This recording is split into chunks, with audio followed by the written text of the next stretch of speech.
Dur, dur, dur.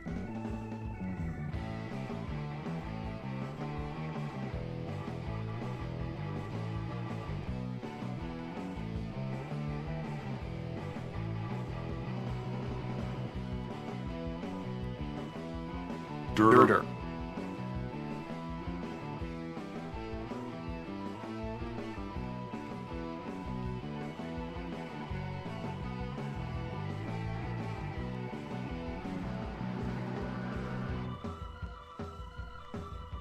Tradoon.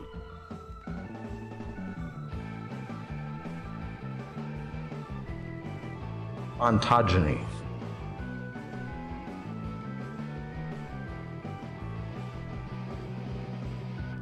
Tradoon.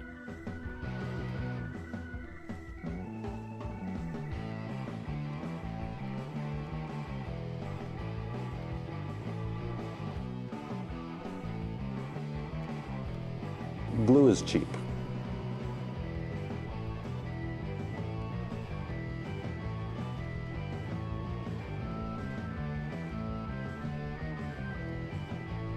Dur, dur, dur.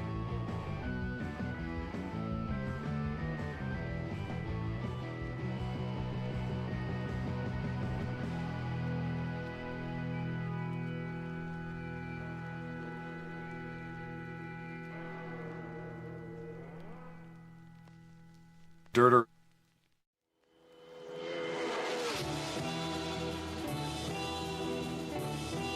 Dur, dur. Glue is cheap.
Tradoon.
Tradoon.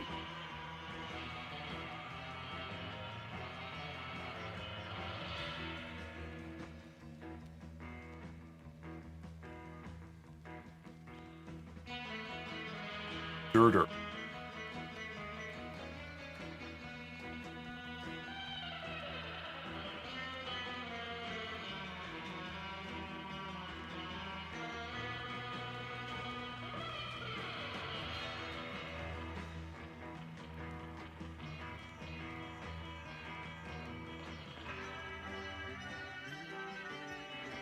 Tradoon.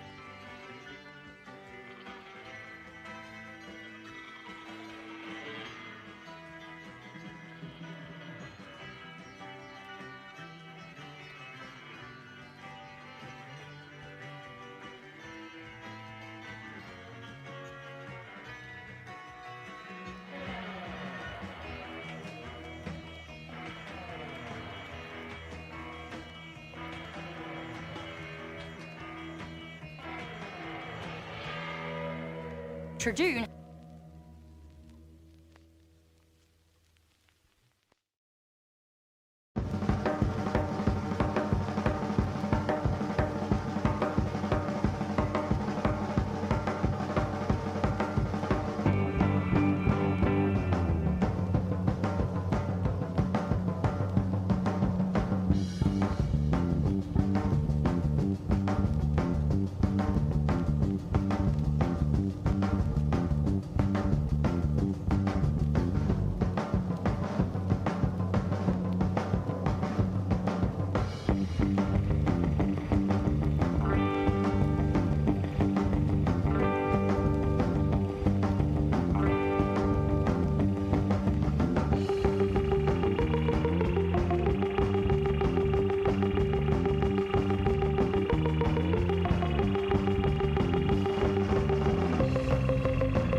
we now recognize that birds are dinosaurs, what I study is the long, deep evolution of birds from Mesozoic dinosaurs. The very concept is unimaginable. Why, if that happened, we wouldn't have a chance. How could we possibly hope to fight them? We couldn't, you're right. You're right, Mrs. Bundy. Hurry up, children. Finish your lunch. Are the birds gonna eat us, Mommy? Birds have been on this planet since Archaeopteryx, 140 million years ago. Doesn't it seem odd that they'd wait all that time to start a war? Who said anything about a war? All I said... Troodon probably fed on our ancestors, the early mammals. It is the most intelligent, adaptable, and successful hunter on the planet.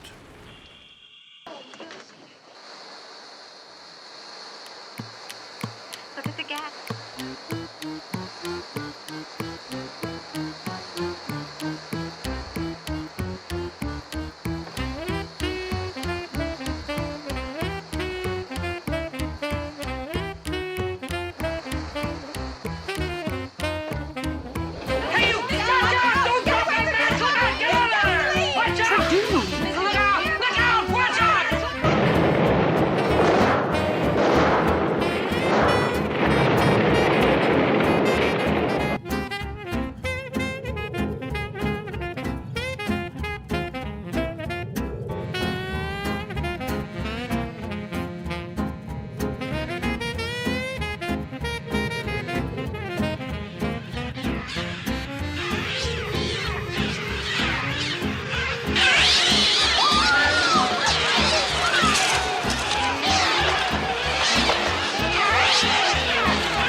That's not bad for a quadruped.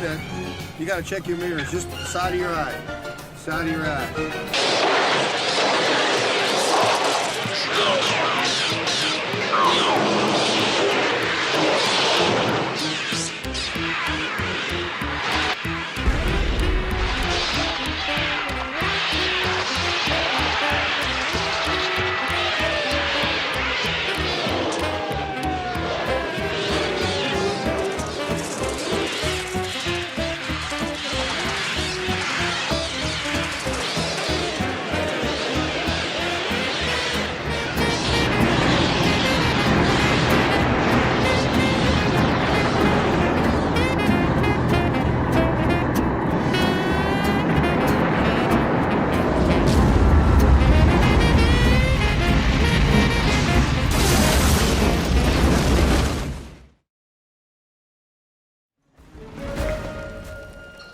Success.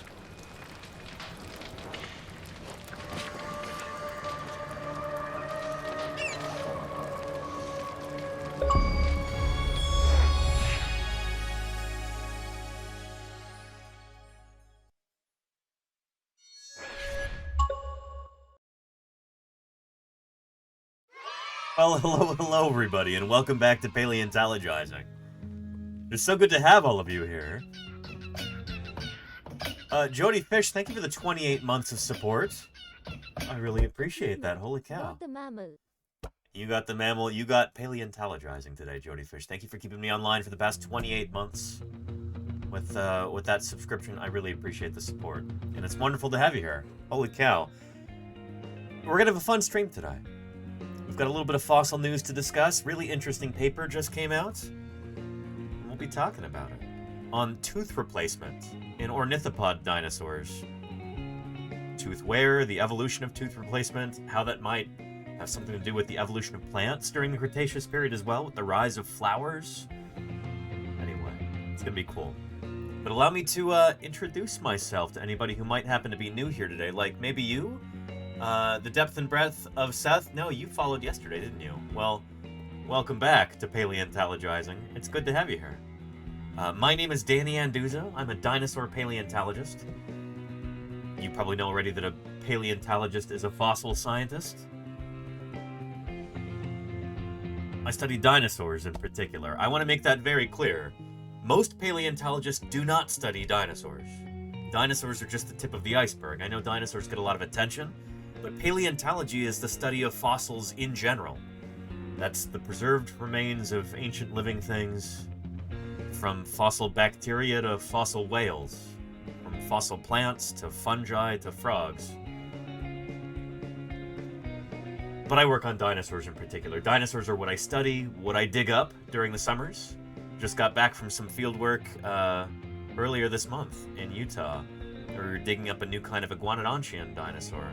Brand new species, probably new genus, from the very beginning of the Cretaceous period. But anyway, most of the time I'm here in my office, doing streams, doing science outreach, answering your questions, going over the latest fossil news, interviewing other paleontologists, doing 3D printing and art and illustrations and all that good stuff. So if you've got any questions at all, do not hesitate to ask, okay? I mean that. Do not hesitate to ask your questions, because that's the whole point of these broadcasts, is, you know, to have a conversation. It's different from some, you know,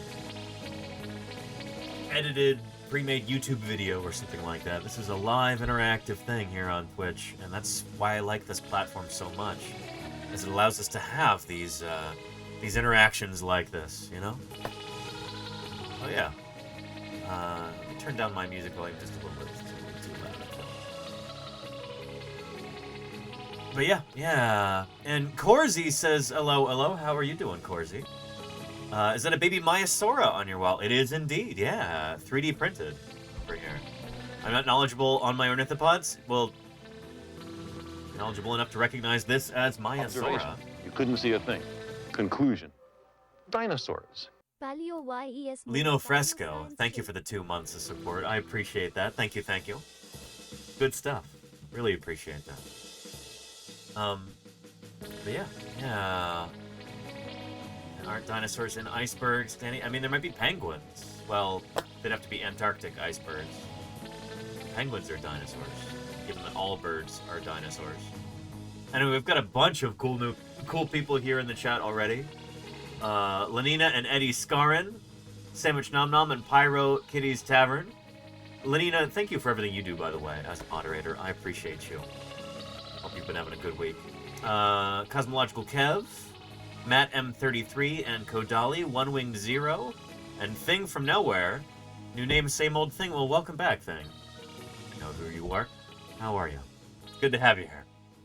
Bush Doctor, hello. Fall Machine, What's Shaken, Cactus Jack, and Danish Viking, Jody Fish, and RDA, Mayfield Pemberley, welcome back, Mayfield, Niffler, and Tinkuska, how are you doing? Grim Deviant and DM Wing, Bahasmancer and Petrodactylus, and Tiny Toxic Tofu, how are you doing, Tofu? Welcome. Fellow scientist here, what's shaken? If anybody's not yet following Tiny Toxic Tofu, you're missing out. She's another real-life research scientist who streams here on Twitch, but from the UK, if I recall correctly. She's a physicist, so if you're interested in physics, go follow her.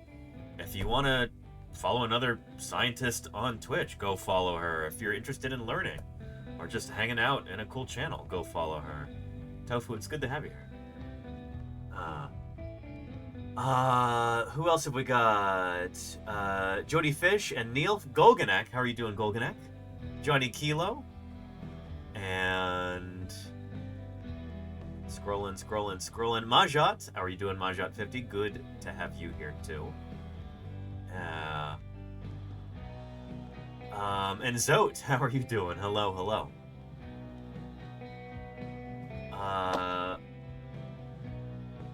But yeah.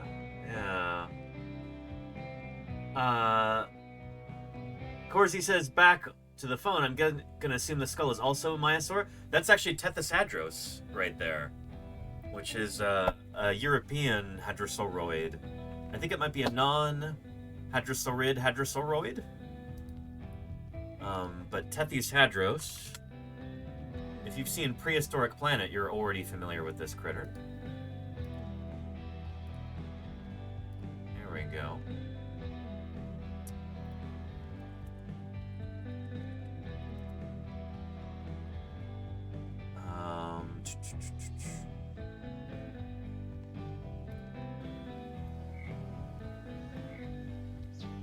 And holy cow, Sculpin, 10 gift subs right there.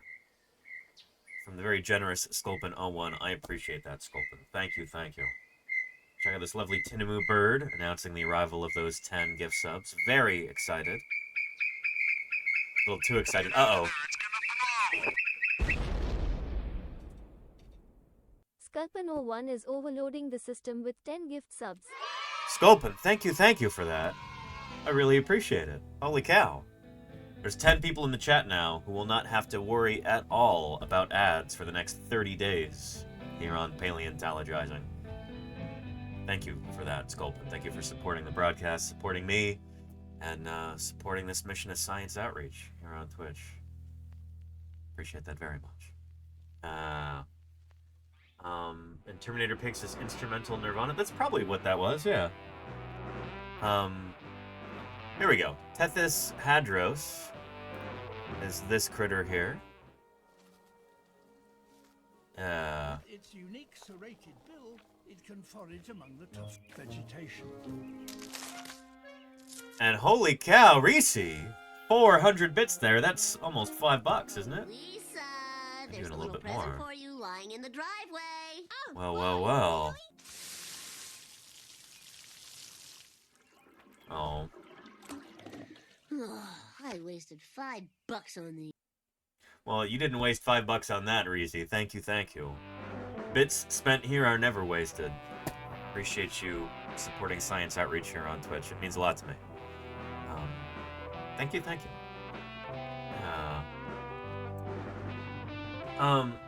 But yeah, and these guys are from Italy, Tethys hadros. This is wonderful because we're actually going to be talking about these guys, ornithopod dinosaurs, today, with that new paper that's come out. And thank you, Reese. I appreciate you. Hunters like T-Rex have never reached this little island. So it should be a safe place for a mother to raise her brood. But not necessarily. Anyway, really, really cool critters. Ornithopod dinosaurs. We're going to be talking about them today. Before we get to our news, does anybody have any questions? Everybody's got questions. About natural history, about extinction and evolution, about dinosaurs in particular, or the philosophy of science more broadly. Don't hesitate with those questions, like I said. Bring them on. Never probably seen the skull, so it's good to see one finally, says Corsi. Yeah. So that's just a sculpt. It's 3D printed up there. But, yeah, here we go. There is the actual fossil specimen. I forget that there's a nickname for this particular specimen from Italy, but it's gorgeous.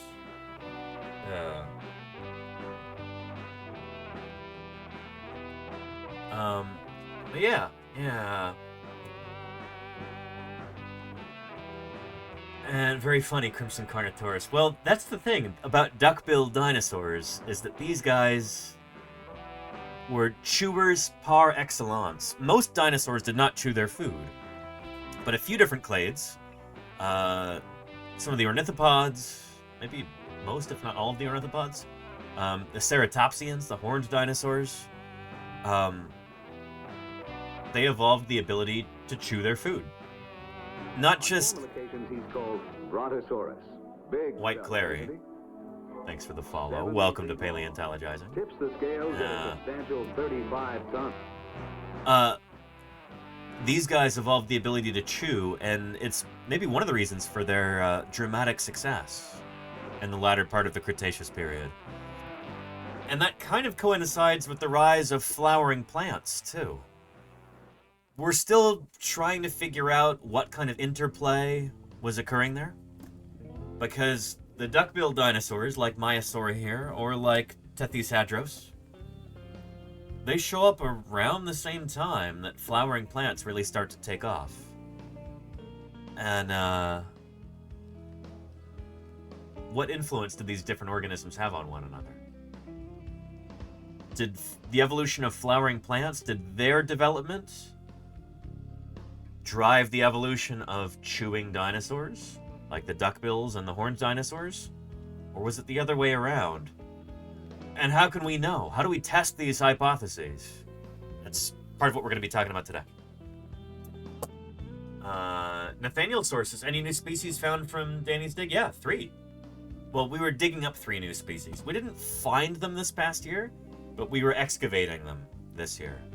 2 new species of ornithischian dinosaur from the Almond Formation of Wyoming, about 73 million years ago. A new duckbill dinosaur and a new horned dinosaur. And then a new iguanodontian dinosaur. Probably fairly similar to Iguanacolossus. We were digging up rather in Utah. We've been digging at this particular site for 3 years now. So for 3 years we've been working this bone bed, pulling out hundreds of bones from at least a dozen different individuals of this general kind of dinosaur. But it's older than Iguanacolossus and it's morphologically different. So also we've got more of it than we have from Iguanacolossus. Here's what is known from Iguanacolossus right here. We've got more than that. Much, much more than that from this new critter. So we're pretty excited. Anyhow, yeah. But yeah. And Eddie Scard says, how did hadrosaurs defend themselves? That's a good question. There's actually a line about that from well, we were going to look at one of Bob Bakker's books today, because he deals with the, like, flowers question. Let me find that real quick. Here. Forgot. We can, switch to that camera there. Go somewhere here on my bookshelf. There it is. Yeah. So, it's a book that Bob Bakker, who was at one point, like a really well-known dinosaur paleontologist, real mover and shaker. He's not really published anything in the past almost 20 years. So, not really a player in the field anymore. But, he used to be. And where's that bit about hadrosaurs?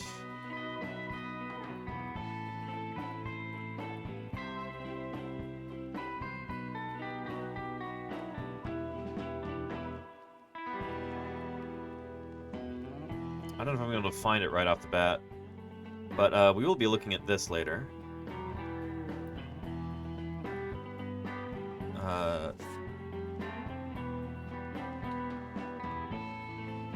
Here we go. When dinosaurs invented flowers. It's one of the chapters in here about his proposal that plant-eating dinosaurs, like through their herbivorous havoc that they wreaked upon these environments, that they drove fast reproducing angiosperms, flowering plants, to dominate the landscape the way that they do today. But anyway, yeah.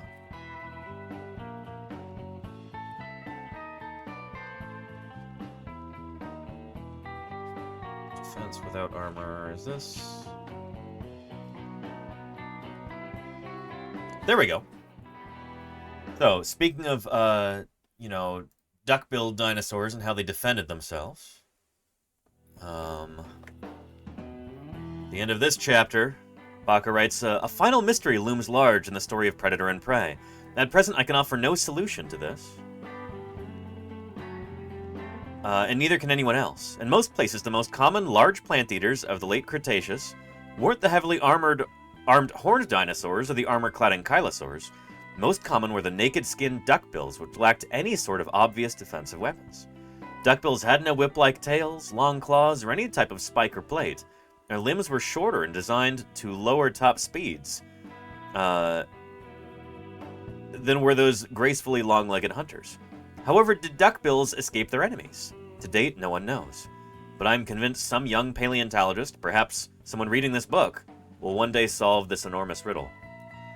Now, I remember being inspired by this quote when I was a kid. Being like, someday maybe I'll figure that out. But in the time since then, since this book was published in 1986, I think there's been a general consensus that's formed that there isn't one simple, easy, clear-cut answer to this. There's no soundbite answer for it. It's more that duckbill dinosaurs, we know a lot of them lived in herds. Many of them were pretty large. They didn't necessarily have like an obvious means of defense, like spikes or horns or armor or anything like that. But anybody who spent any time around large herbivorous mammals knows that you don't want to mess with them. Sometimes just size is a decent defense. These guys were not as big as some of the sauropod dinosaurs, but some of them were still truly gigantic. Shentungosaurus springs to mind. This is the largest of the ornithischian dinosaurs, unless maybe that title should go to Edmontosaurus annectens. But some of these guys were just truly huge creatures. And just that sheer size alone, and the muscular power that would come with that, would be enough to fend off predators. We also have a fairly good sense that the skin of duckbill dinosaurs would have been pretty thick also. It does seem to be preserved with some regularity. We get a lot of mummies of duckbill dinosaurs. In fact, we were digging some of those up this year in the field.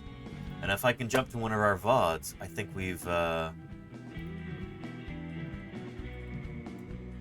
might have that. Let's see.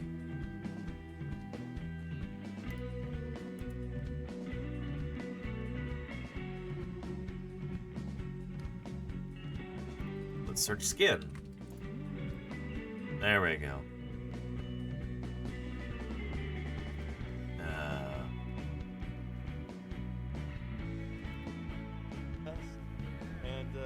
Ginger Snap says, "Hi, James. That's my brother." That's my sister. Nice, nice. Like a channel sand, so ancient river environment. Yeah, just sandy sediment accumulated and kind of concreted into these big sandstone blocks that we have here, and then buried within that, we've got dinosaur bone. So you can see up close. There we go. Texture. Kind of organic-y texture there. You can see the little bone cells. So this is the interior structure. This part's broken off.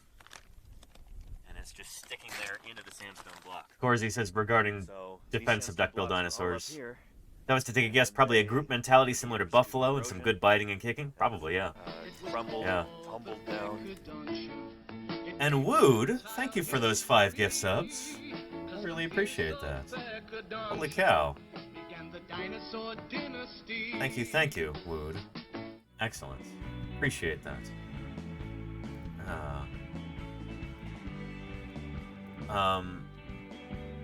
Now I was trying to alter our light cues, and there we go. It should have been doing that with gift subs and stuff. Huh.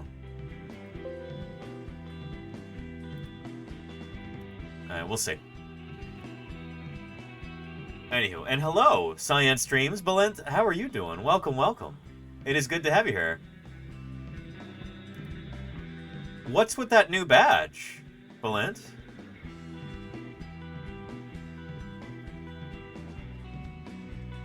My. Today! Holy cow, Balent! Science Streams! Holy moly! Twitch ambassador, that deserves some applause for sure. Congratulations.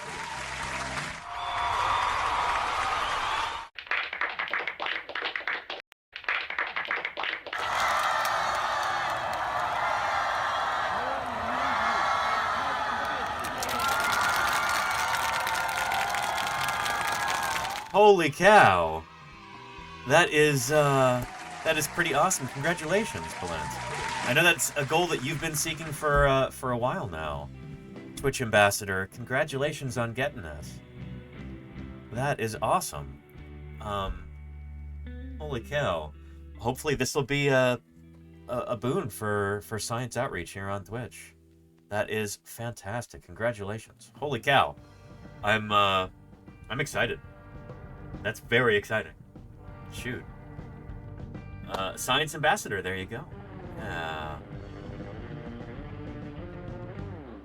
Pretty neat. Pretty awesome. What are you doing to celebrate, can I ask?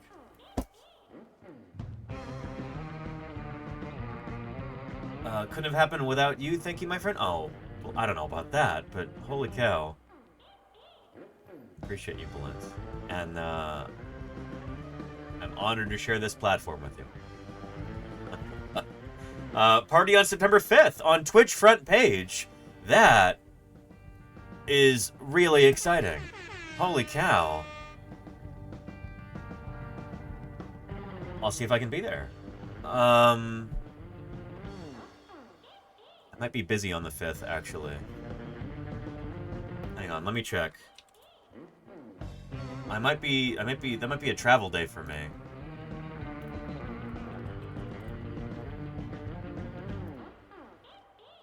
Let's see. It is a travel day for me. But that means maybe I can tune in. If the plane's got Wi-Fi, we'll see. 18 hours is the plan. Microscopy, more science, all the things. That is awesome. Well, I'll see if I can be there. I will not be streaming that day. But, yeah. Very, very cool. That's excellent. I'm so happy for you. I'm happy for us, for the science community here on Twitch. This is great. Here, we were just talking about duckbill dinosaurs and how they would have defended themselves and what the texture of their skin was like, because that might factor into it. Here's a clip from when we were in Wyoming back in June, and we're digging up a duckbill dinosaur that has preserved skin on it. Now they're scattered among all this detritus over here, and then where the guys are standing up there, we've got more blocks that are still there in the ground that have not tumbled down yet. And hopefully, if we're very, very lucky, there could be a skull of this animal in there. That's what we're hoping for. Yeah. It looks crunchy, says Munchkin just got a duckbill toy. Very cool. Definitely nice. Is. Yeah. Yeah. And we've got some preserved skin over here, too, that I'm excited to show you. This is a really, really neat sight. So, got another bit of bone right here in this boulder. Part of what we did this morning was just finding all these big chunks that have got pieces of bone in them. So there's the surface texture of the bone. See how it's all kind of whitish and smooth along here? Then bits of it broke off, and you can see the interior bone structure. There's lichen growing on here too, which makes it a little bit confusing. But given that there's lichen on there, we know this has been exposed for a long time, because that stuff does not grow quickly. Lichen is not a fast-growing organism. And hey, Lordy, yeah, preserved skin. Let me show you some of that. Let's see the skin. Thank you. Today as people trickle in. But here we go. There's a nice bone right here. This could be caudal chevron. It could be a fibula. My guess is actually it's a fib. Fibula, which is this shin bones here along the side of the shin. I'm guessing that's probably a fib, but we'll see. Got more chunks of bone throughout here. Let's see the skin, though. And even more here. Yeah, so the bone weathers kind of this nice whitish color over time. Yeah. Yeah. And then this right here is our smoking gun. This is how we know that this is a duckbill dinosaur, a hadrosaur. Yep, that's part of the toe claw right there, the ungule. Underneath, you can see how the bone itself kind of plunges underneath this. So it's covered up by matrix here. But, you know, it's... Picture, you know, mirror image this. So you've got this prong that comes off the side right there. We'll have one right there too. Picture this like a... Yeah, here, let me show you. Hadrosaur pedal ungule. Yeah, they look like this. Those hooves right there. There you go. Just like that. Fish Doctor says that rock looks hard. You have no idea.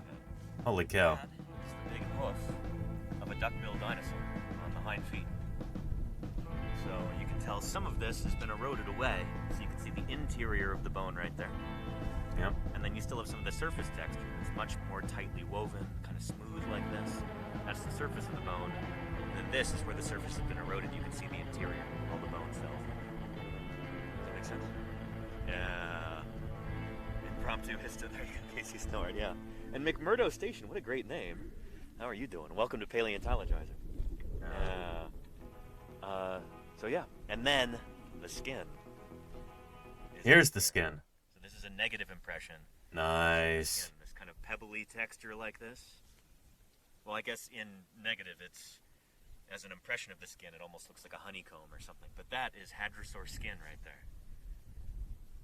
And that's really, really cool. It's not as rare as you might think, though. I could be sitting here telling you, oh, yeah, you know, this is so rare, this is so special. But, you know, we find hadrosaur skin every once in a while. It's around. And it's usually in, I think it's always in. Wombat hole, that is, yeah. Duckbill dinosaur.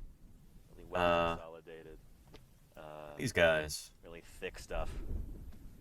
Oh, yeah. And there's some positive skin around here somewhere, too, and I'll show you that when we find it. We got to pace ourselves here. Yeah. Anywho, I'll give you a link to this if you want to watch the whole thing.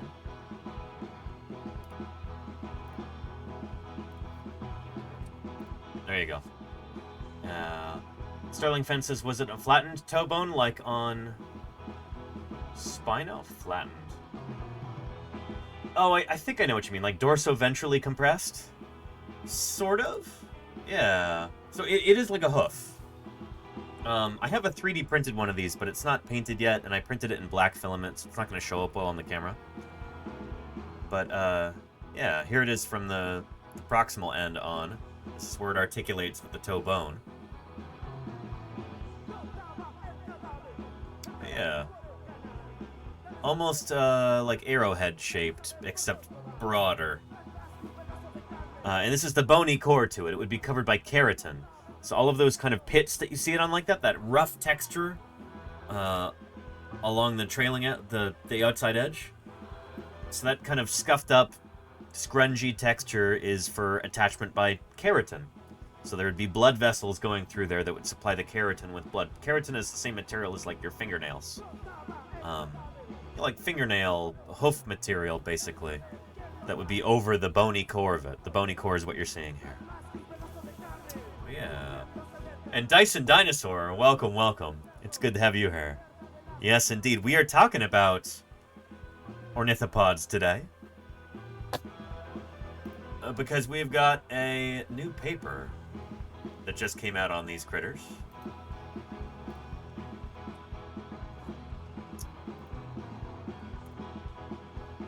Right.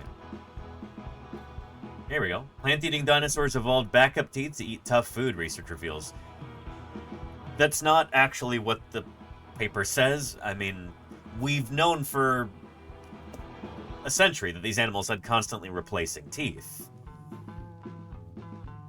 But the details there are what's fascinating. So, we'll be talking about that today. Good to have you here, Dyson Dinosaur, yeah. And you reviewed the paper. Well. That is super cool. Let's see if... Were you an anonymous reviewer, or does it have your name on the paper itself? Super cool. Holy cow.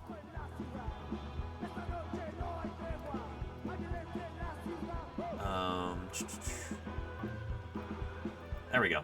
In Nature Communications, there's the actual paper there.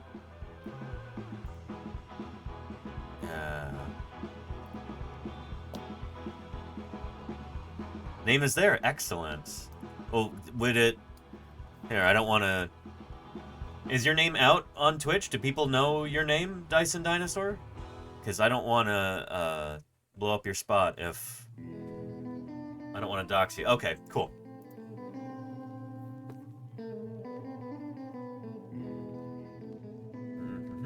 It might be in acknowledgements or something.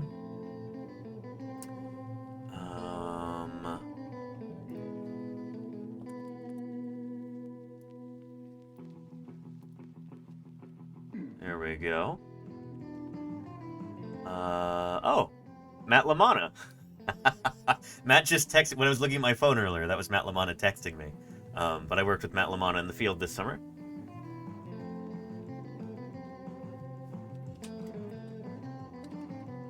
There we go. Nature Communications thanks Filippo Bertozzo. Right there, that is Dyson Dinosaur, everybody, who is here in the chat right now. Filippo Bertozzo. Can we get some paleo salutes for Filippo for Dyson Dinosaur here? Yeah. Pretty awesome. Pretty awesome. Very cool that you reviewed this. Peer review is it's a really important thing in science. This is how we check ourselves before we wreck ourselves. Peer review is a vital component of making sure that things are as correct as we can get them in science. So thank you for your contribution there, Filippo. That's very cool. Here, let me take a swig of water here, and then we'll actually get into the paper, shall we? Or we'll get into the press release first before we get into the paper.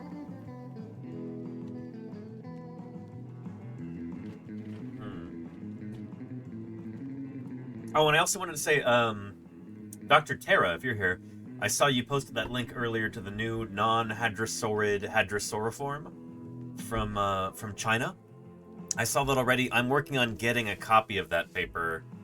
I emailed the corresponding author, and so I'm waiting on getting a PDF. Hopefully, they send it. We'll see. But we might be going over that on, let's say, Friday. Yeah, and you do that too. I know, right? Journal of Cretaceous Research. So annoying. I've published in the Journal of Cretaceous Research, and, like, I was unable to get a PDF of my own paper.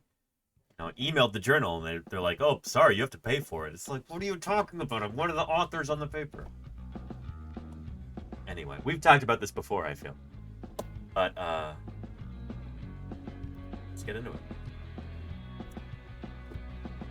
The headline is, Plant-eating dinosaurs evolved backup teeth to eat tough food, research reveals. At the end of the Cretaceous period, the duck-billed hadrosaurs were the most advanced herbivores on Earth. Some of the insect people might beg to differ, but we're talking dinosaurs. New research revealed just how voracious these dinosaurs were, as their average tooth worn away in less than 2 months, as they consumed enormous amounts of plants. Some of Earth's most successful herbivores may have had hundreds of thousands of teeth in their lifetime. The ornithopods are a group of dinosaurs that include Iguanodon, Hypsilophodon, and their relatives. So, ornithopods, I usually call them beaky plant-eating dinosaurs, although I guess that's ornithischians in general are beaky plant-eating dinosaurs. But they're often two-legged beaky plant-eating dinosaurs. I'll show you an illustration.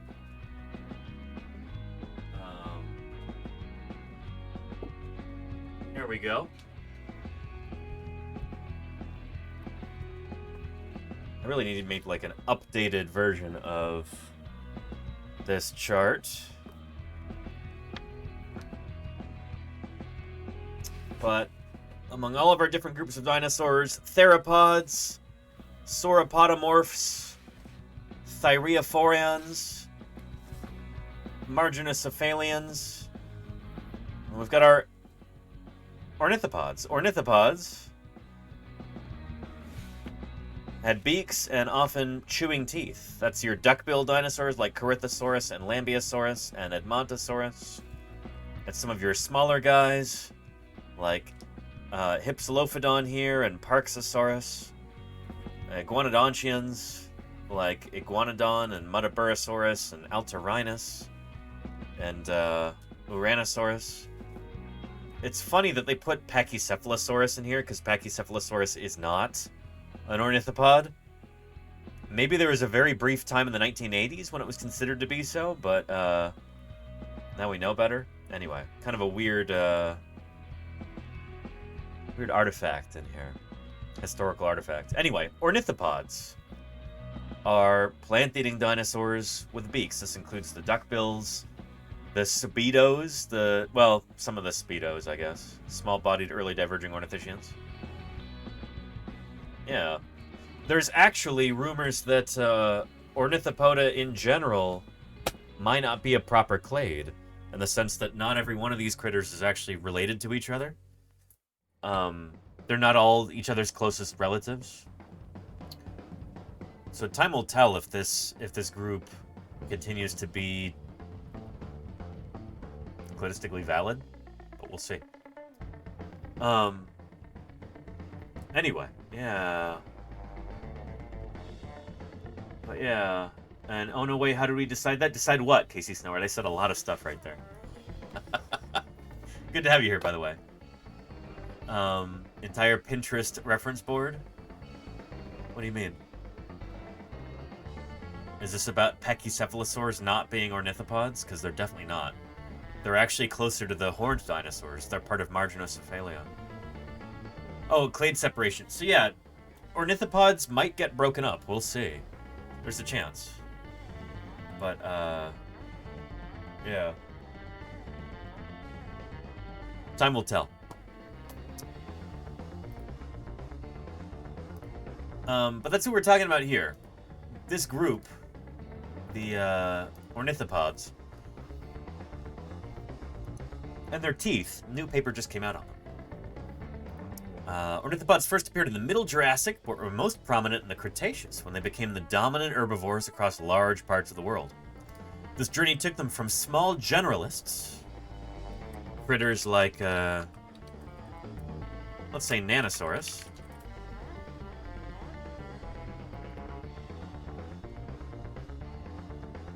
like this little guy, Nanosaurus. It's an interesting illustration of it right there.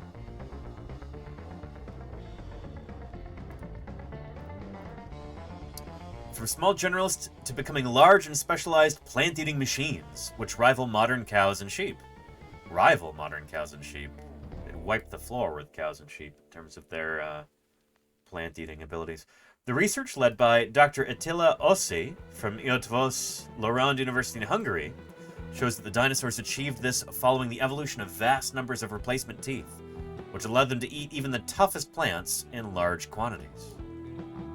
The teeth and jaws of the ornithopods changed drastically during their evolution, Attila says. Earlier members of the group, like Iguanodon, took more than 200 days to form their teeth, and at least that long to wear them down by chewing. But by the end of the Cretaceous, hadrosaurs would wear through their teeth in as little as 50 days. We think this is because the later ornithopods must have been feeding on tough plants that rapidly eroded their teeth. As they wore away at a huge rate, these dinosaurs would have needed to build up banks of teeth in their skulls to stop themselves from starving. And so that's what they've got. They've got these incredible dental batteries right here. Or just this pavement of teeth that were constantly being replaced. Really neat stuff. Yeah. And dinosaurs were hungry. Yes, indeed, Saurophaganax. Yes, indeed. Here, let's take a look at a clip. I know I've shown this before, but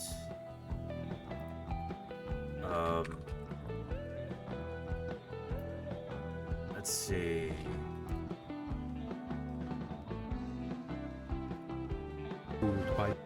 That should do it.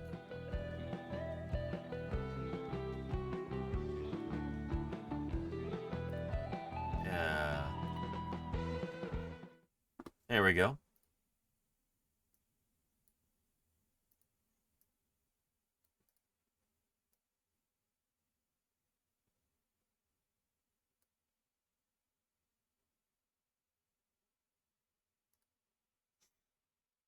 So these are Iguanodon, or some kind of Iguanodont. I think they're supposed to be Iguanodon baerisartensis. Trauma, nostalgia.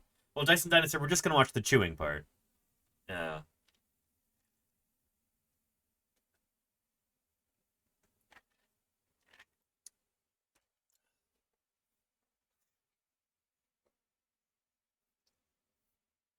And there you go, Petrodactylus, yeah. This is, of course, from Walking with Dinosaurs in 1999. Yeah, and let's get to the plants part.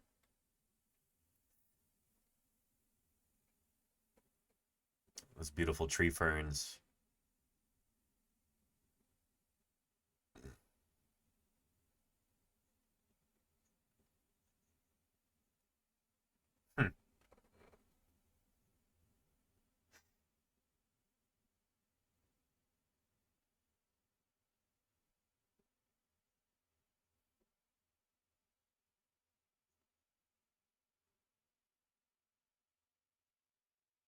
Here we go. Here's that chewing. That's why I pulled up this clip.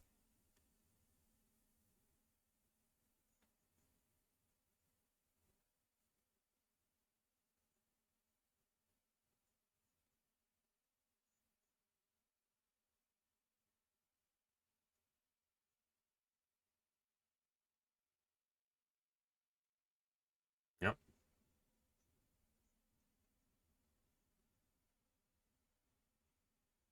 And so the actual chewing is really interesting too. It's not this. Oh, here we go. Flowers. Oh, yeah.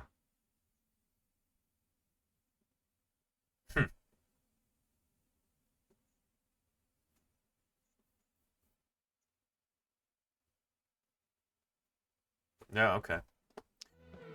Yeah. Let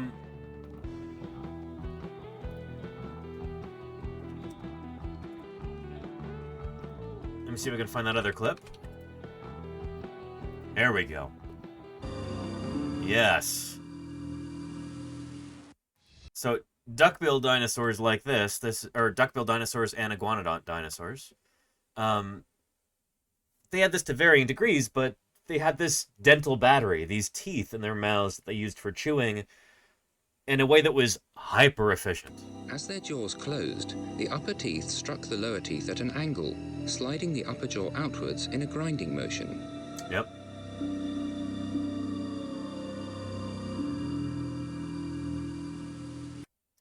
And the cool thing about this diagram here is that what you're looking at, this is not one tooth. Those red lines right there are lines between teeth. So each one of these is a different tooth. So again, we're looking at a sagittal, or not a sagittal, this is a, like a cross-section of the animal's jaws. The upper jaw like a cutaway view. Outwards in a grinding motion. And so there are teeth embedded up in the jaw that are going to make their way down like a conveyor belt. But then there's multiple teeth at the bottom that all form the cutting surface. So it's not just like us mammals where we've got, like a line of molars like that. These guys had a line of chewing teeth, but also there's multiple rows of chewing teeth within each line. Does that make sense? These guys are just chewing machines. How cool is that? It's from that old Dorling Kindersley like dinosaur museum game. But it's still the best place that I've found where it shows that how that works, Pretty cool. So that's what this new paper is about in the journal Nature Communications. While herbivory is one of the most common ways of life for animals, it's surprisingly difficult to eat plants. Unlike meat, which is easily broken down in the gut, plants are generally made up of tough fibers and complex carbohydrates, which are hard to digest. Teeth are on the front line of this dietary battle, breaking open plants and cutting them into smaller pieces so that gut bacteria can break them down more efficiently. So, if you think about digestion as the process of breaking down your food, teeth are a way to kind of pre-process that. Chewing your food is a way to make it easier on your guts. It's a way of kind of giving everything in your stomach and your intestines and all that a head start. We as human beings have got another way of doing that, and it's by cooking food. Cooking food helps break down some of those chemical bonds It makes food easier to digest so that you can actually get more nutrition out of it. Most animals do not do that. But they can chew their food, which helps as well.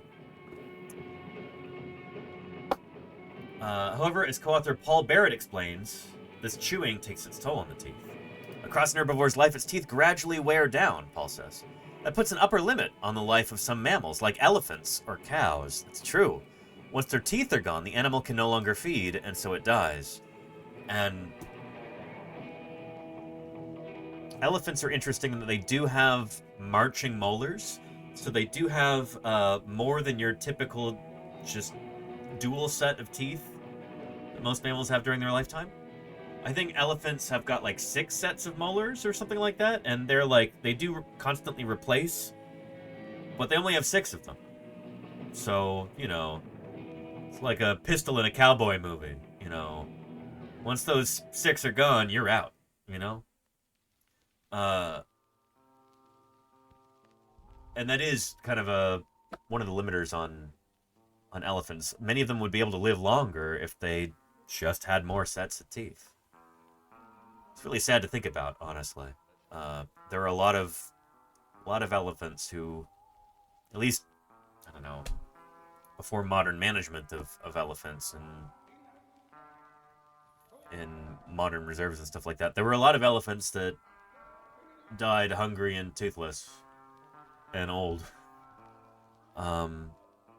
Because while they're very good at doing what they do, they've only got a limited number of teeth throughout their lifetime.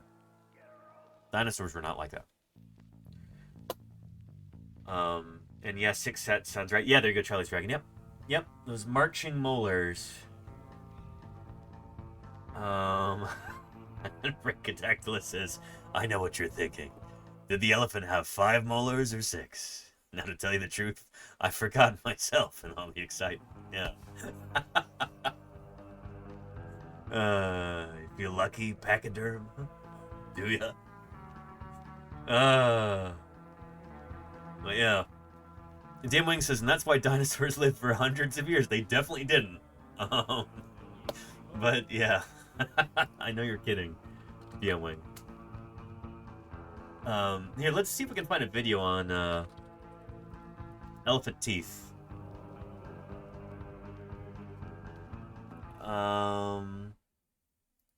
Check this out.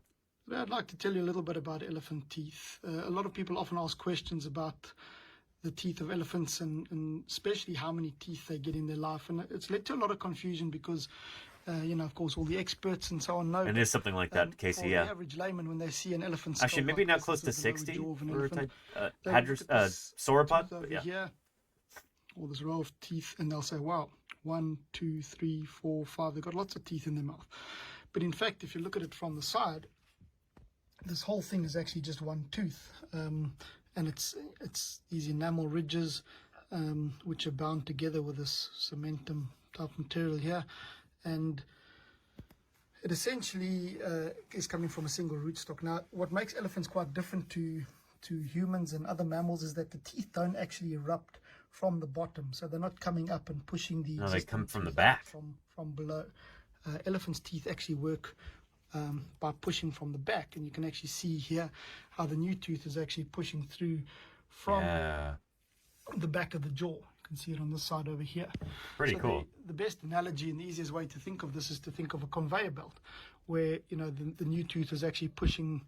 So again, this is an elephant that we're looking at. Comes into the mouth. Modern elephant. Each successive tooth is ultimately going to be sort of bigger, broader, higher, wider than the tooth before it, because it's based on age, and the skull is getting bigger, and they're obviously needing to deal with more foodstuffs and so on.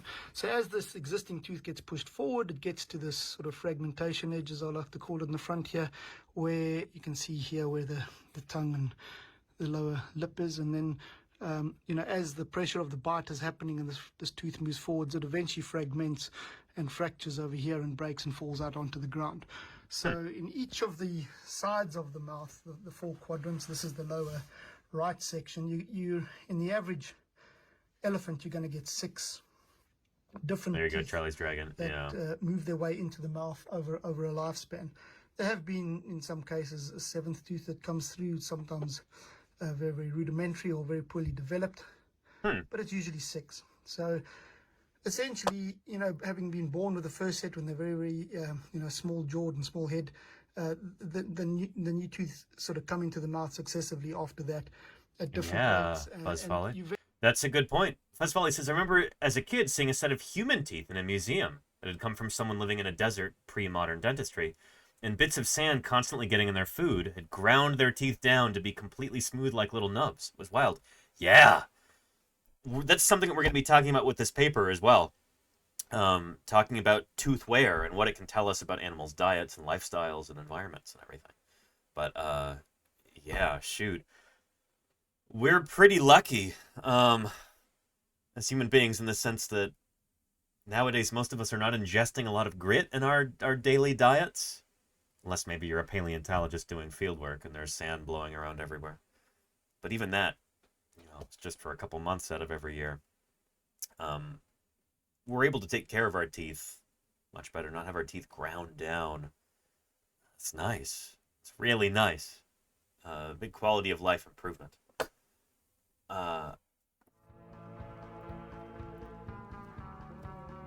Anyhow, like elephants or cows, once their teeth are gone, the animal can no longer feed, and so it dies. Mammals in general do not have constantly replacing teeth. Elephants are... It's almost like they're evolving in that direction, where instead of the just 2 sets that most mammals have, like us, you got your baby teeth and your adult teeth, 2 sets during your lifetime.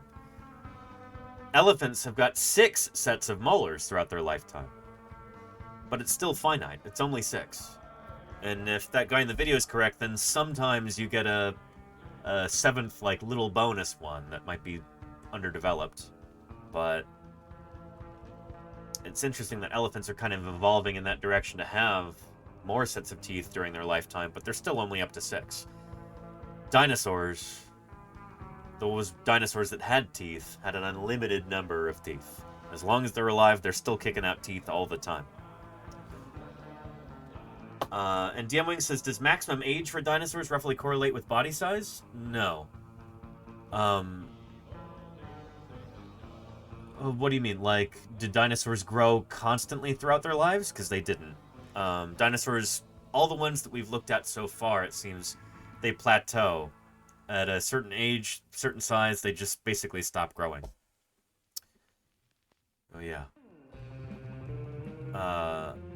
And there are a lot of dinosaurs that kind of reach their adult body size. Or, hang on. Yeah, they reach their adult body size, and then they just continue to live without growing much larger. Does that make sense? Yeah. Anyhow. And why can't humans regrow more than 2 sets of teeth, but dinosaurs could? Asks Andrew Memorex. That's because of an early trade-off in mammal evolution. I'm glad you asked. Let's walk through that. Apologies to everybody who knows this already, but I think a lot of people don't.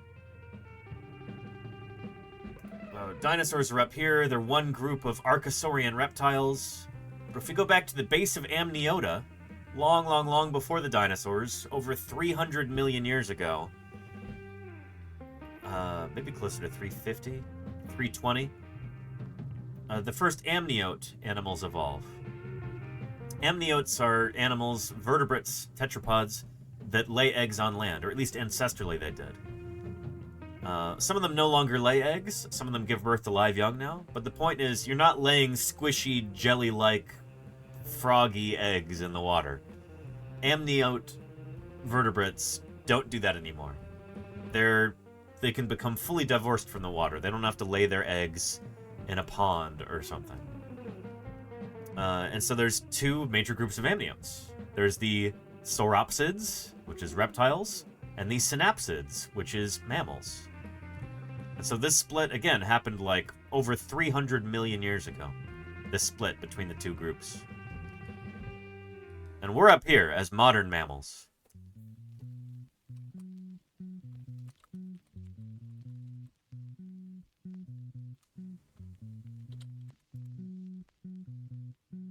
Now let me see if I can find you a clip talking about this. go. Here we are.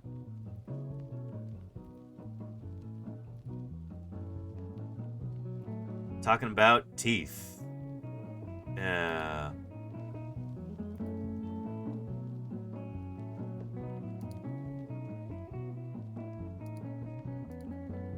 Here we go.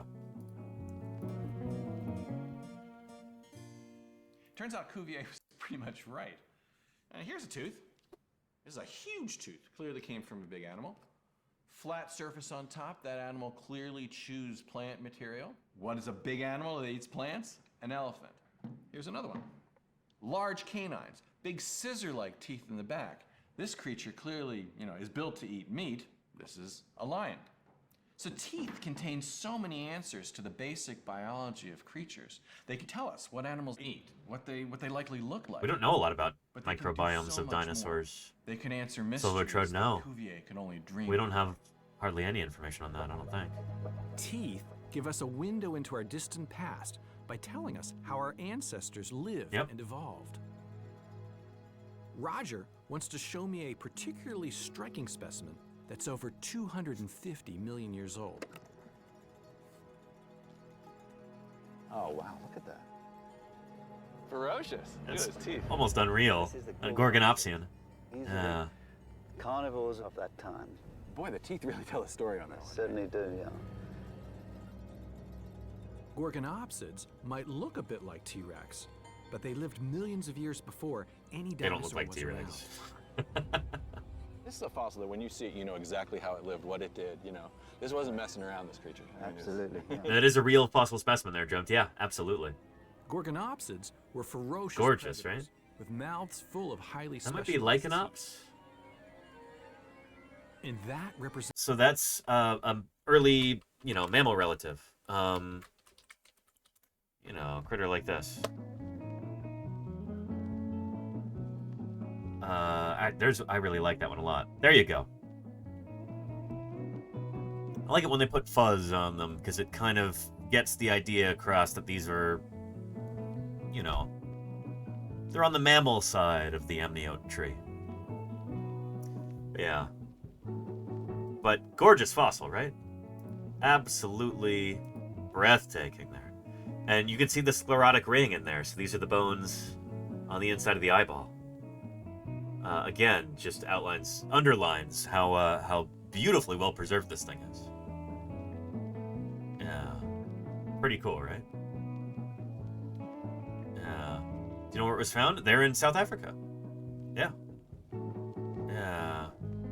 And Drum says, how in the world can this be so well preserved? I mean, it's not super uncommon. We've got dinosaurs that are even better preserved than that. Sinosauropteryx is one that I often bring up. This is one so well preserved that bits of its guts are preserved as like a two-dimensional film there. And it's got preserved feathers on it too. The fossil record can yield incredibly pristine remains of different organisms.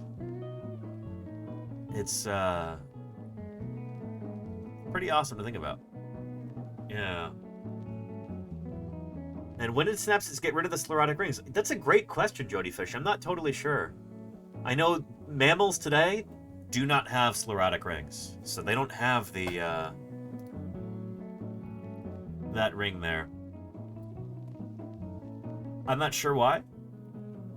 It might have something to do with just kind of de-emphasizing the eyes over time during the age of dinosaurs, because mammals were mostly nocturnal burrow dwellers during the age of dinosaurs, and many of them they kind of de-emphasized their eyes, They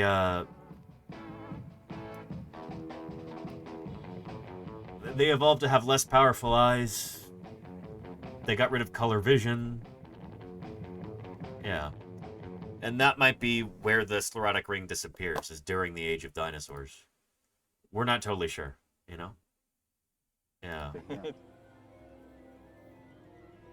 Gorgonopsids were ferocious predators with mouths full of highly specialized teeth. And that represents a dramatic change from the much more basic teeth of reptiles. Goddamn, like.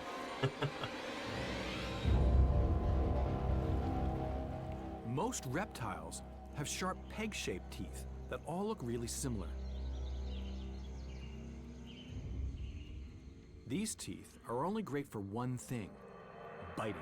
So a lot of dinosaurs are like this, where they've basically got They can't strip or chew their food.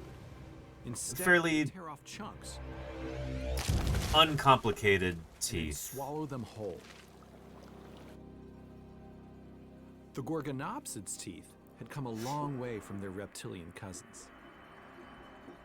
Compared to the reptiles before it, there was no differentiation of incisors and canines, but this elongation of the canine is a particularly mammal-like feature. And the front teeth were like two little needles that came together. Very, very well adapted for flesh tearing. So here you start to see differentiation along the tooth row. They're all sort of the same shape, but they're different sizes, specialized in different ways.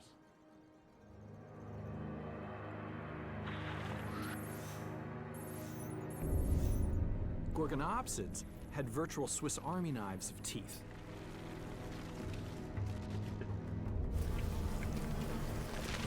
Gorgonopsids are really cool, DMWing, yeah. Giant canines for piercing tough skin, and incisors for stripping flesh off a carcass, so they could avoid swallowing whole bones. Never before had such menacingly efficient eating machines ruled the land. Murph says, is that a small one? How big are they normally? I don't know what the typical size is for a Gorgonopsid, but I know that some were small and some were very large. Like, I know Stransevia, I think, is one of the bigger of the Gorgonopsians. And yeah, they got large. You know, like, that big.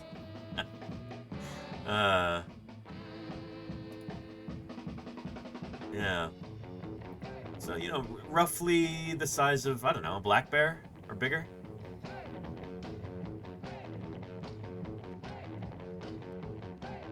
Yeah.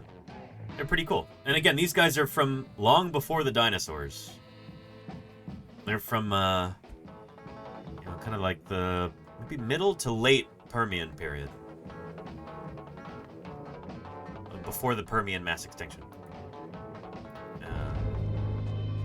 These particular Gorgonopsians Interesting, were nice fairly dinosaur, huh? long-legged, and the front legs were slightly sprawled, the back legs were nice and upright. So even in their gait, they're somewhat between a reptile and a mammal.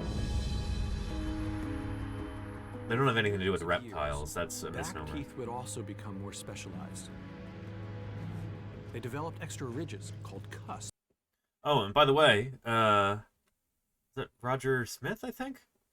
I sat next to him at the big conference in, well, the Mesozoic Terrestrial Ecosystems Conference last June in Utah. I think it was on the last day I was sitting next to him for the talk site. Were the precursors to the molars we have in our mouths today. Anyway. Damon says, aren't they often called mammal-like reptiles? They are, and it's a misnomer because they're not reptiles at all. Mammals do not have reptilian ancestry.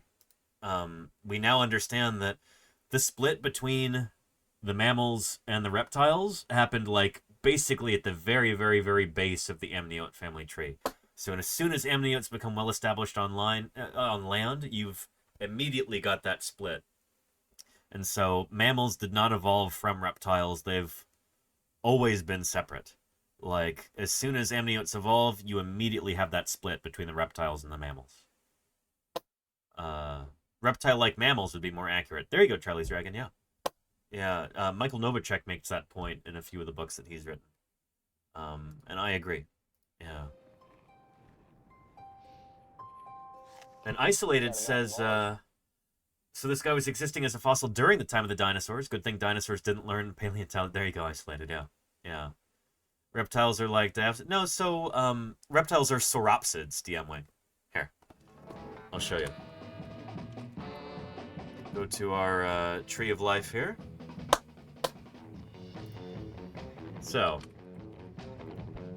Go to amniotes, which are creatures that ancestrally laid eggs on land. They're vertebrate animals that laid eggs on land.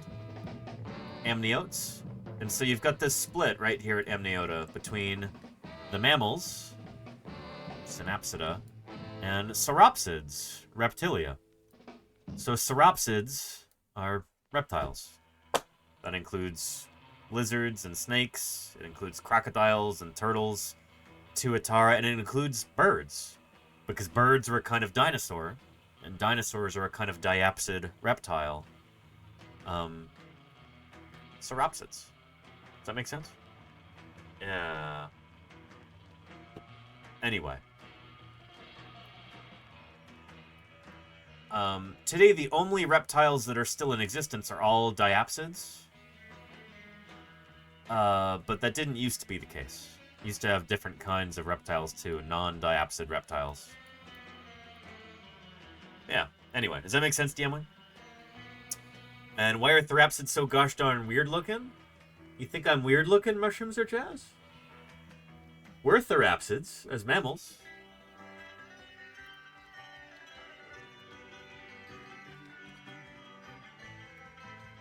Therapsida is a clade comprising major group of eupelicosaurian synapsids that includes mammals and their ancestors and close relatives.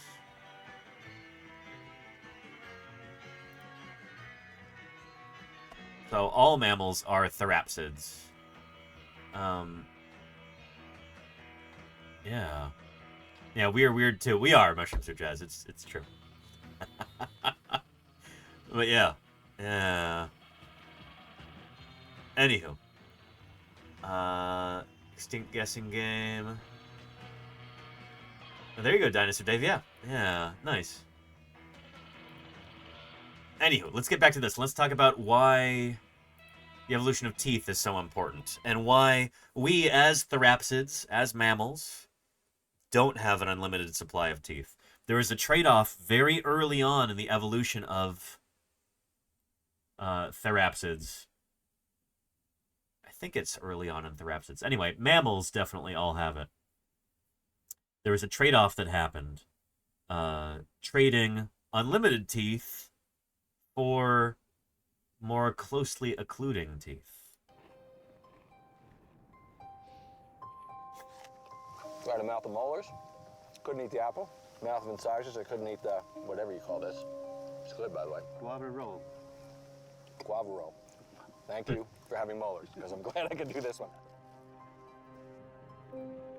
You know, but the humble tooth is very important for our lives today. Every time you bite into an apple, right, that is a very complex behavior. Our front of our teeth, the incisors, bite into that apple, and they do so in almost a perfect way. The teeth occlude in a very fixed pattern, a very precise pattern. Yep. Occlusion. There you go, Claiborne. We rely on precise tooth-to-tooth occlusion, except when things go wrong, except when we crack a tooth or something like that. Yep. And could we switch it back on with science? No. I mean, this is something it's been like this for probably close to 300 million years. You can't just flip a switch and then, you know, it would mess everything up in our mouths. It would not be good. What we have is something that our ancestors have been working with for about 300 million years. You know, there's no take-backsies on that. Yeah. Well, good look at you, Neil, and make sure everything is where it's supposed to be. And there's nothing in here that isn't supposed to be. Wonderfully complex teeth might allow us to have a great bite, but it's come at a price. Yep.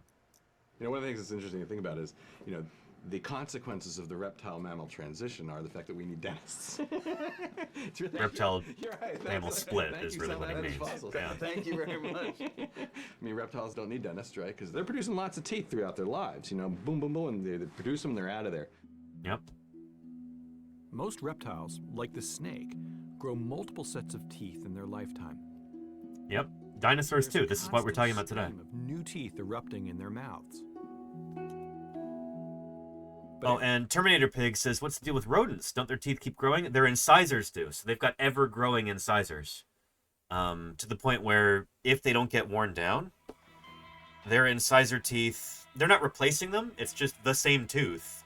It grows and grows and grows. And if it breaks, then it might be done growing if it breaks in the wrong spot. Many of their teeth are actually hardened with iron. So, like, beavers are like this. That's why they've got that kind of orange hue to their teeth. They're infused with iron. Yeah. Beavers have metal teeth. There you go. Sort of. And good old rusty teeth. There you go, Hansy Flopper. Yeah. Yeah.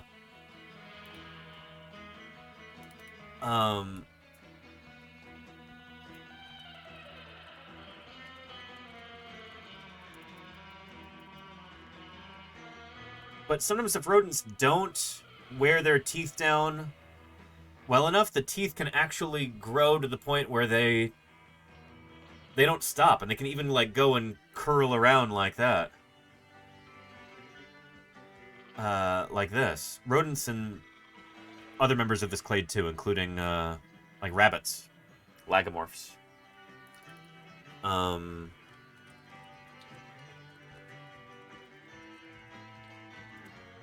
the point where they can actually grow up and around and like grow into the skull roof. A lot of these are like babiruses, but here we go. Yeah, there's a rodent where the teeth just kept growing and growing and growing out of control. So yeah, yowza. And it probably is painful, Petrodactylus, yeah. Yeah. Anywho. And the adult molars of horses also grow continuously. To a certain extent diagonal, I think, yeah. Yeah. Adosia? Holy cow, thank you for the 22 months. I really appreciate that, Adosia. Thank you, thank you. Good stuff.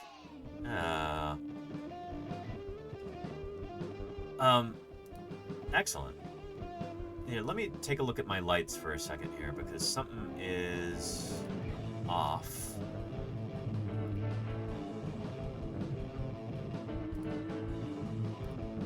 Let's try that, see how it goes. Anyway, I appreciate you, Adoja. Tier 3? Holy moly. Now at 22 months. Adoja, thank you for keeping me here on the air. Thank you for your generosity and your support of science outreach on Twitch. Really appreciate that. Thank you.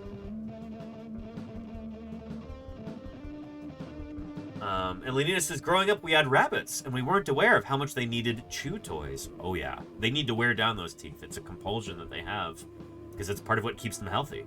It keeps their teeth from growing out of control. We had to have a set of... had to have a vet trim their incisors with wire cutters. Yowza. Ouch. Yeah. At least small. Interesting diagonal, huh? Horses have baby teeth that fall out. Yeah, the milk teeth that mammals have. But their adult teeth grow continuously. That does make sense, because horses are grazers. They mostly feed on grass. And they're eating a lot of grit along with that tough plant material. And so they're ingesting a lot of sand, and that's wearing down their teeth, sand and all kinds of crud. But yeah. Anyhow. Oh yeah, and there is a beaver right there. With, it is from Reddit, so take it with a grain of salt. But yeah, there's a beaver with incisors that have grown too long and are now probably going and poking up into its brain, potentially. Yowza.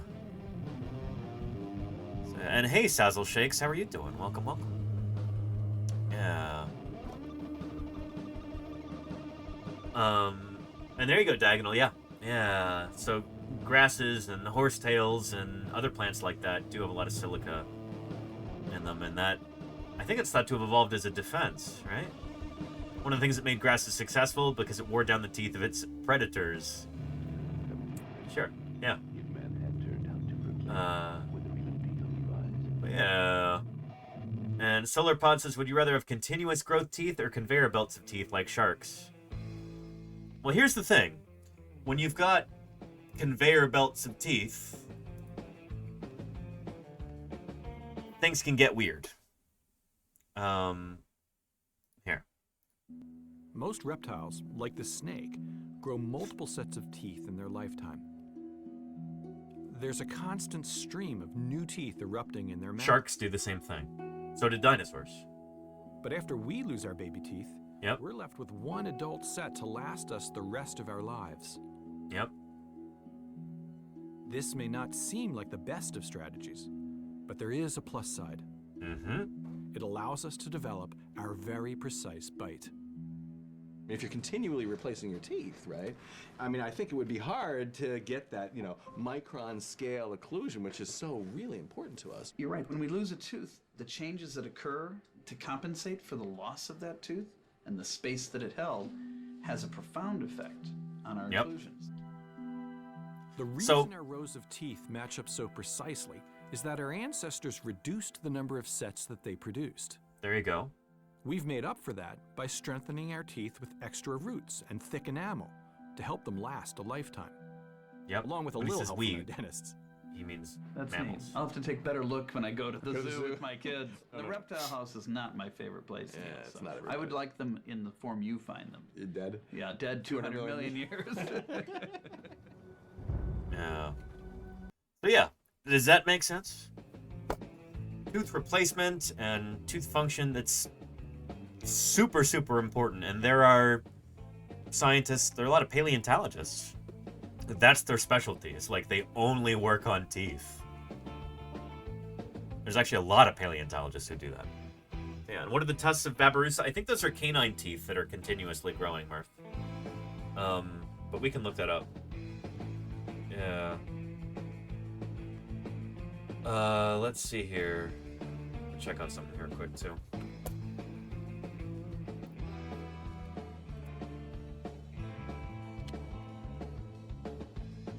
Babirusa, also called deer pigs.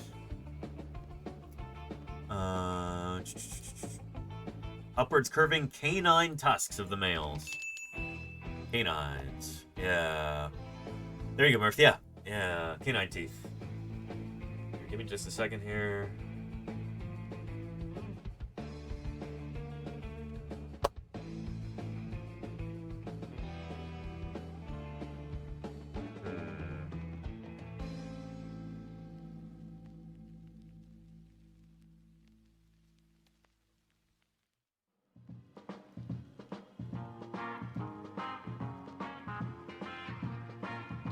Okay, cool. So with mammals, once our sets of teeth are gone, we're out of luck. But there are various tricks that we can pull as mammals. Strengthening our teeth, you know, giving them more robust roots, adding extra enamel, all of that stuff. Or dentistry in the case of humans. So yeah. Dinosaurs didn't do this. Dinosaurs were of the constantly replacing our teeth kind of schema. That's what they're doing. Yeah, this isn't a problem for reptiles. They're able to continuously make new teeth with a replacement ready to surface from beneath as soon as its predecessor wears out. As a result, dinosaur teeth are common fossils, making them a valuable way to investigate how these animals evolved. The team were particularly interested in investigating the teeth and jaws of the ornithopods, which eventually became some of the most advanced herbivores to have ever lived on our planet. Advanced is, I don't know how you define that, but not my favorite word. By examining well-preserved skulls, they were able to track how the dinosaur skulls developed into increasingly complex forms that were better suited to eating plants.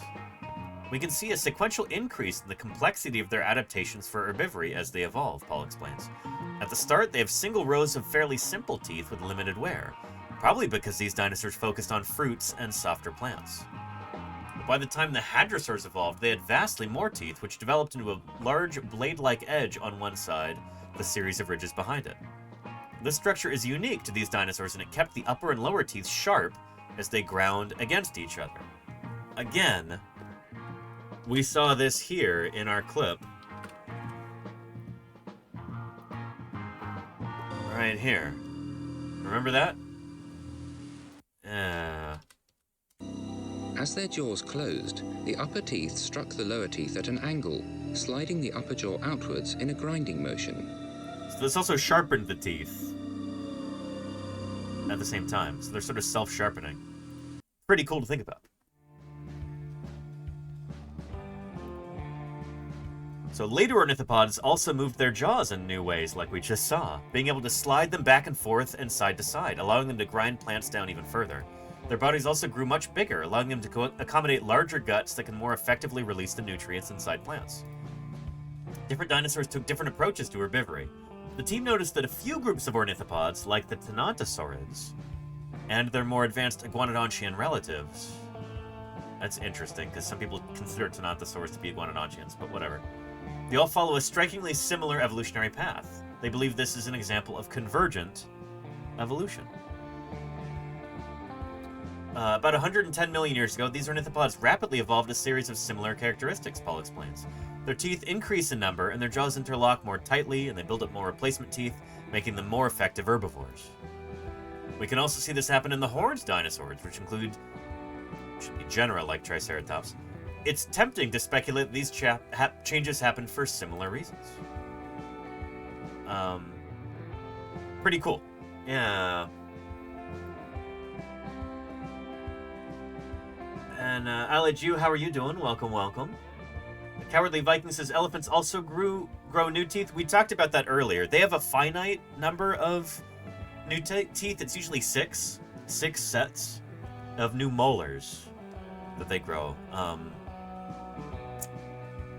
Yeah, both them and I think manatees and dugongs, the Sirenians, have got those marching molars like that. Yeah. And Little Pink Pony says, it's so interesting that they're herbivores because sharks have similar teeth and they're carnivores. Well, Little Pink Pony, what you gotta understand is most animals that have teeth are like this. This is the rule, not the exception. Most animals have constantly replacing teeth. We, as mammals, are the weird exception, where we've got only a limited number of teeth during our lifetimes. So, herbivore or carnivore, the general rule is always having new sets of constantly replacing teeth. Does that make sense? Yeah. Mammals are weirdos.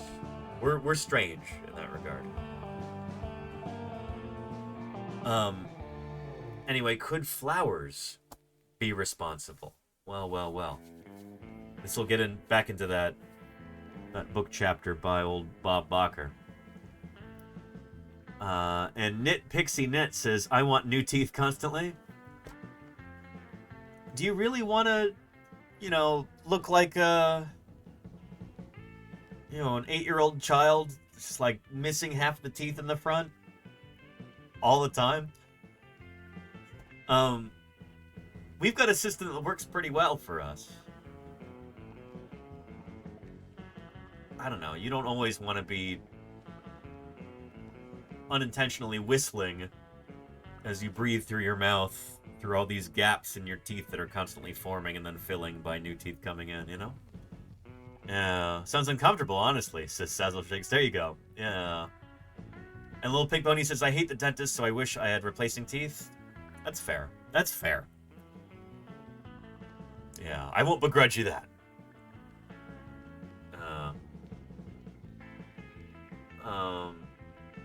But yeah. And Lenina says, I wouldn't mind having a third set of teeth. That's fair too, actually, yeah. Every 20 to 30 years would be good. Yeah. And Moist and Chewy says, hockey players wouldn't mind looking like an 8-year-old all the time, since they already do.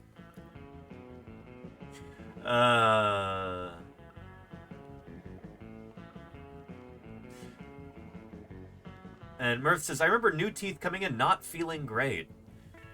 I don't really remember that, but yeah, it probably doesn't.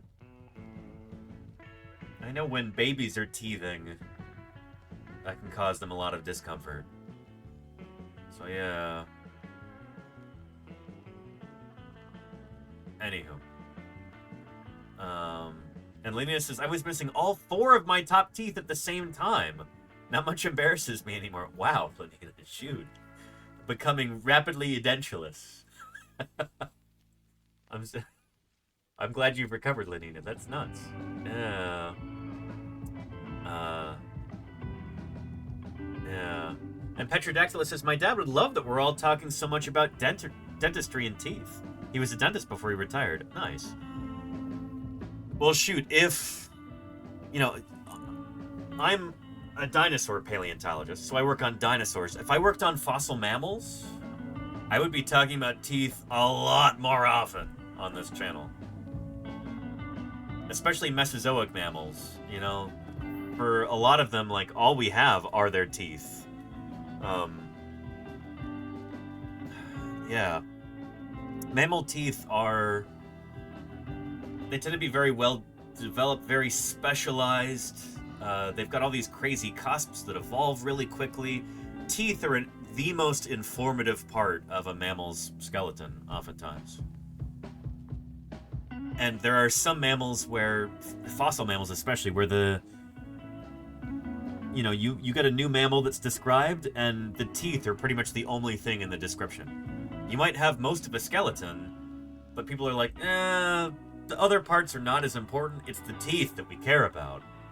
That's kind of the stereotype for mammal paleontologists, is that they're very tooth-obsessed. With dinosaurs, the teeth are important, but we don't care about them as much because dinosaurs didn't focus on their teeth as much. Dinosaur teeth didn't evolve as quickly as other parts of dinosaur skeletons. The teeth are not necessarily the most informative or diagnostic part of the skeleton. Rarely are they the most informative or diagnostic part. But there's still really cool stuff that you can do with those teeth. Yeah. Anywho. Yeah. Could flowers be responsible for this, the rise of the iguanodontian dinosaurs, including the hadrosaurs, and the evolution of their teeth? Let's see. While the evidence that the environment changed in the early Cretaceous is strong, finding out exactly what happened is challenging. To try and reveal potential causes, the team examined worn areas of dinosaur teeth, such as wear facets, for signs of microscopic changes. So the wear facets are basically where the teeth are getting ground down. Before the early Cretaceous, ornithopod teeth had a lot of large pits, Attila said. This suggests that they were eating a large amount of plant seeds, as well as potentially consuming a lot of dust and soil by feeding close to the ground. Later forms have fewer pits, with many more scratches instead. This suggests that they were now eating harder plants or feeding in a different way. Interesting.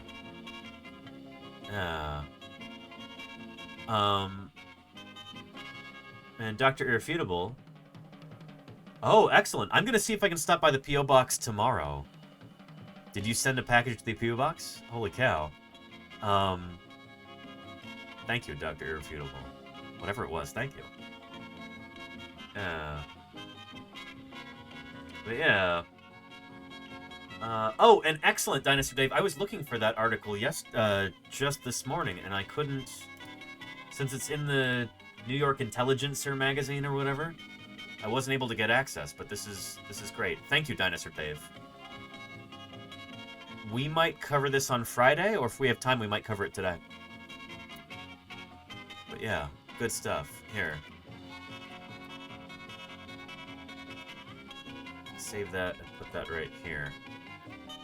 Excellent. Appreciate that, Dinosaur Dave. Thank you, thank you. But yeah. Rather than dinosaurs actively changing what they ate, one possible explanation could be that certain plants became more common. It's possible that the rise of flowers could be responsible, but it doesn't quite fit the available evidence. While it is suspicious that the flowering plants started to diversify around this time, they were still pretty uncommon at the time, Paul Barrett says. In fact, until the late Cretaceous, horsetails, ferns, and conifers would be much more common for dinosaurs looking for something to eat. And Hale Halibut says, congrats on the front page. Thank you, Hale Halibut. I don't think we're on the front page right now, though, are we? Huh.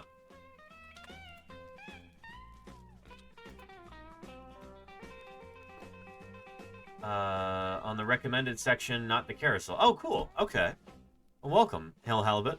We were on the very front of the front page at the end of May, which was super cool. We had like 10,000 people watching. It was awesome. But, yeah. Yeah. Anyway, welcome, Hail Halibut. Good to have you here. The point that I'm making here is that during the Age of Dinosaurs, flora would have looked a lot different than it does today. A lot of your favorite flowering plants did not yet exist. In fact, flowering plants didn't exist at all until the early Cretaceous period. So you go about halfway through the Age of Dinosaurs. Here on our chronostratigraphic chart, our time chart here. Dinosaurs first evolve probably in like the Ladinian stage of the Triassic, about 240 million years ago. We've got some of our earliest dinosaurs known so far from the Carnian stage, the Triassic. You go up through the Jurassic period, dinosaurs take over the Earth, and then it's only here, somewhere here in the early Cretaceous period, that flowering plants first evolve. And then dinosaurs, except for a handful of birds, go extinct at the end of the Cretaceous. So imagine that. First part of the Cretaceous and the Jurassic and Triassic period, no flowers. None. Instead, you had landscapes dominated by ferns and cycads and horsetails and conifers and various like lycopods and spike mosses and all kinds of stuff like that. These were the sorts of plants that were dominant in these ecosystems before the development of flowering plants. Interesting to think about, right?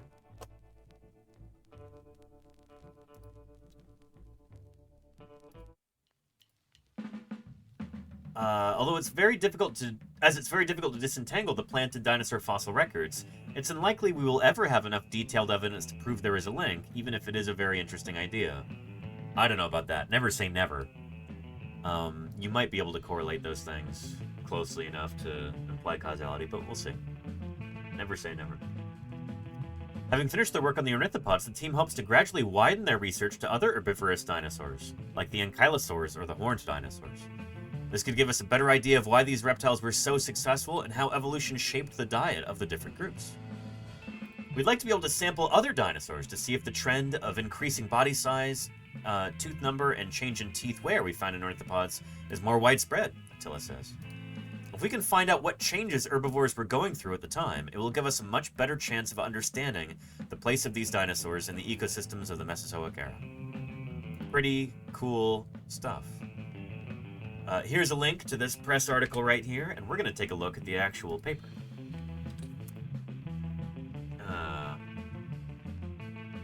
And the thought of dinosaurs eating flowers is very cute to me, says Fuzz Folly. Flowers did become... I think dinosaurs are put together correctly. The bones. Ingvar Tusk. You're smart. Thanks for the follow. Appreciate that. Do a research on that, Oliver. I never...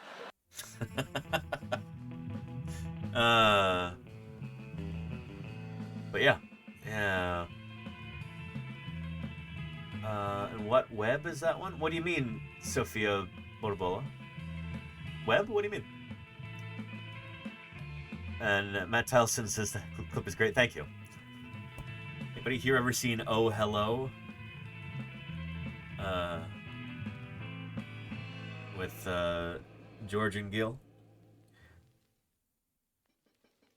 Diagonal makes a good point. Most foods that humans eat come from flowering plants or from animals that feed from flowering plants. Yeah, so angiosperm plants are like the most diverse, widespread group of plants around today. And they really saw their origin during the Age of Dinosaurs in like the early Cretaceous period.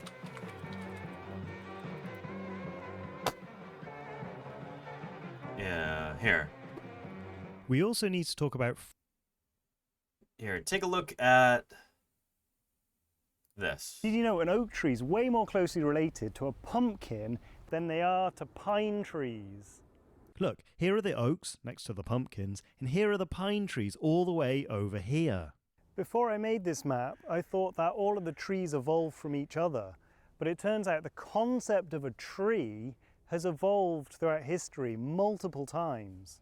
Yep. In this Map of Plants video, I'm going to look at all of the different kinds of plants on Earth and how they're all related to each other. And I made this video with the help of the experts at the Royal Botanic Gardens Kew here in London. And like all of my map videos, the poster's available on my website, dosmaps.com, as well as all of our Professor Astrocat books. So if you want to get your hands on it, that's where to go.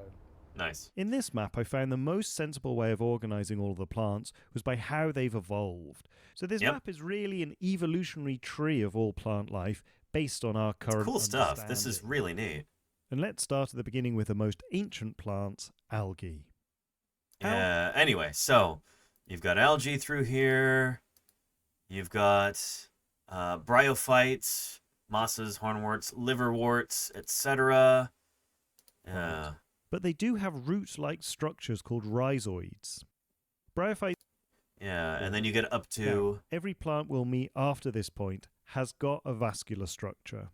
Based on the fossils we've discovered, they first appeared around 420 million years ago.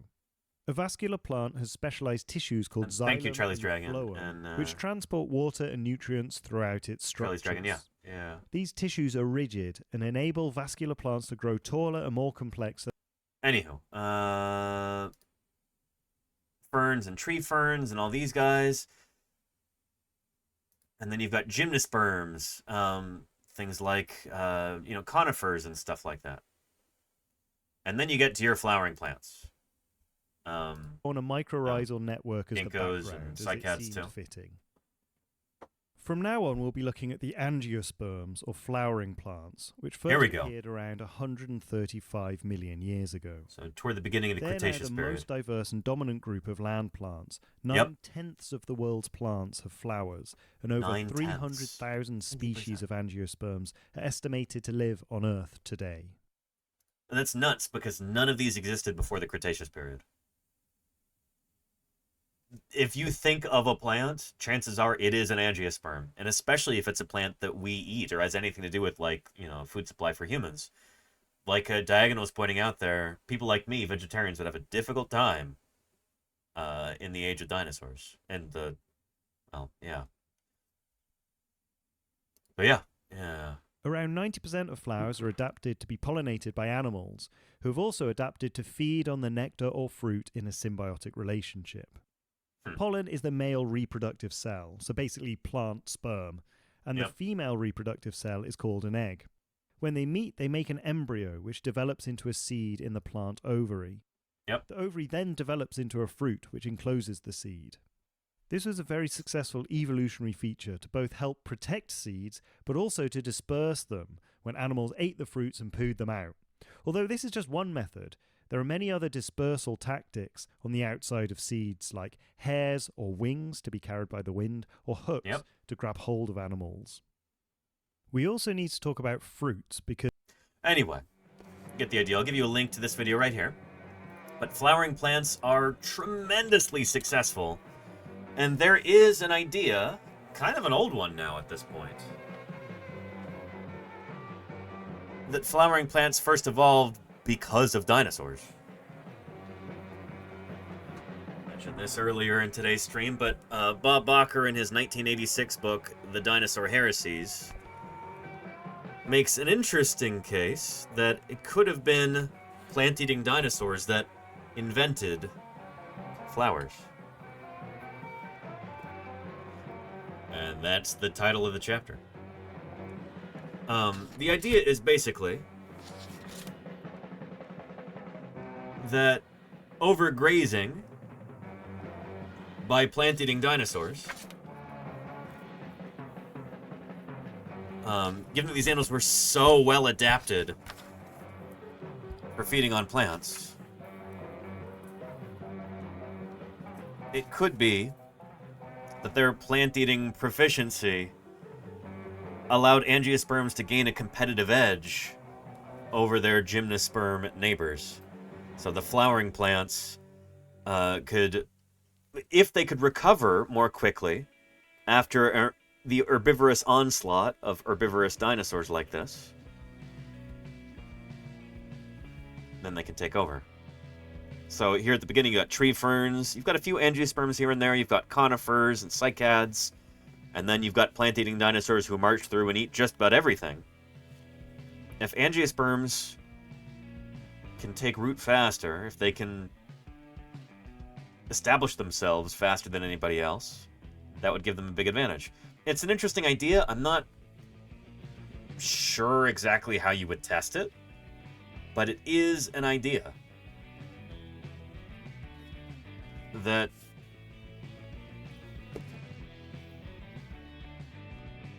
the dinosaurs may have driven the early success and dominance of angiosperm plants.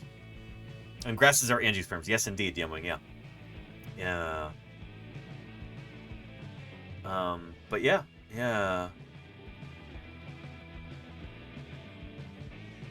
Anywho. Everyone say thank you to plant-eating dinosaurs. I mean, we don't know that for a fact, Fuzz Folly. It's an idea. And it kind of feels like a just so story. In science, ideas have to be testable. We have to be able to say, well, here is how that you would demonstrate or falsify this idea in order for it to be a scientific idea at all. It's got to be testable. And I don't know, that idea isn't necessarily the most testable. So you can figure out a way to test it. But this paper right here might be getting somewhere close to being able to eventually test that idea. I don't know. Again, here in the press release for it,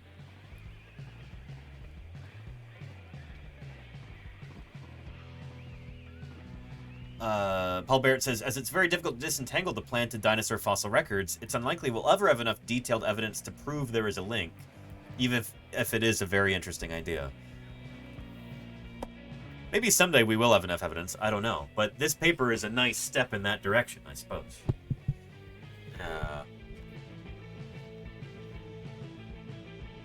But yeah. Let's take a look at the paper.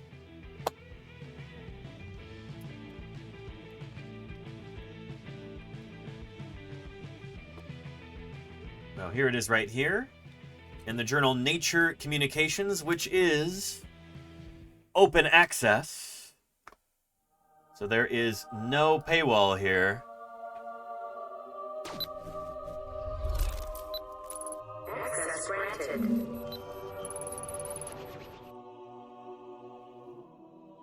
You can follow along at home if you'd like to. Lovely.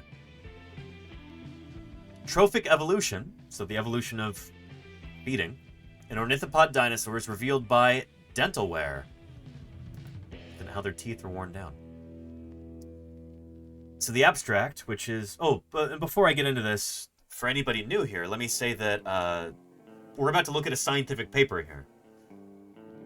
I don't want you to get intimidated by this.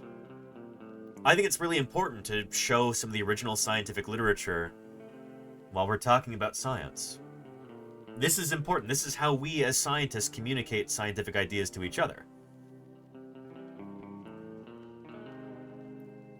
There's a mindset that in science something doesn't really exist until it's been published.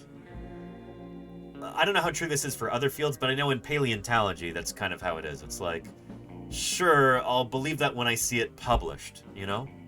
In order for something to make it into a peer-reviewed journal like this, it's got to go through a lot of kind of quality control checks. It's got to go through peer review. And so once something makes its way into a journal like this and is published, that means that there's been several hoops that it's had to go through already. hopefully those hoops, mixing our metaphors here, are separating the wheat from the chaff. They're keeping out the nonsense and keeping in the science. But, yeah, anyway.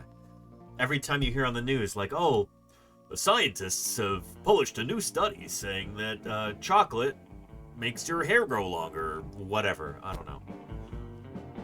When you hear about a new scientific study, this is what they're talking about. They're talking about a published paper. And so here's a paper that was just published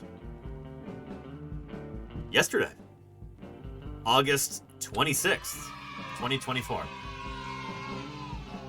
Saznal Shake says, hopefully it makes it more accurate and reliable info. Yeah. Yeah, it's at least made it through some level of review. But yeah. Paper didn't happen. There you go, Charlie's Dragon, basically, yeah. Yeah. And Regadactylus says, you have no idea how true that is in my field, too. It's actually quite annoying. Yeah, we do need... Here. I do believe very strongly that we need more avenues for scientific publication. Like, we really need more journals. We need more journals that are just geared towards short observations, for instance. Not everything has to be a big, you know, high-impact journal paper. It could just be like a little thing where it's like, yeah, here's an observation we had. Here's the data that shows it's legit. Just get it really quickly through peer review and just put it in an online journal like that. We need more stuff like that, because it's still altogether too difficult, too time-consuming, often too expensive to publish papers. But yeah. Regadactylus says, in practice, peer review is imperfect and sometimes bad stuff gets through. True. Yeah, I'm looking at you, Nature and Science. Sometimes real garbage shows up in those journals. But yeah. After publication, scientists reading and critiquing and scrutinizing the paper is called post-publication review. Yes. And that never stops. That's, yeah. That's a big part of what drives science forward. Somebody publishes an idea, and then scientists read about it in the journals and talk about it, and sometimes write rebuttal papers, or that spurs other research. You know, maybe the original authors and reviewers and everybody missed something, and yeah. Science is always changing and advancing, and we're finding out new things all the time. That's what makes this such an exciting endeavor, you know. And hey, Moo Hoodles, how are you doing? Welcome, welcome. Good to have you here. We're about to dive into this paper head first, so let's take a look at the abstract here. The abstract is basically a short summary of the paper, gives you the gist of it. So let's look through that real quick. So this goes, ornithopod dinosaurs are some of our beaky plant eaters.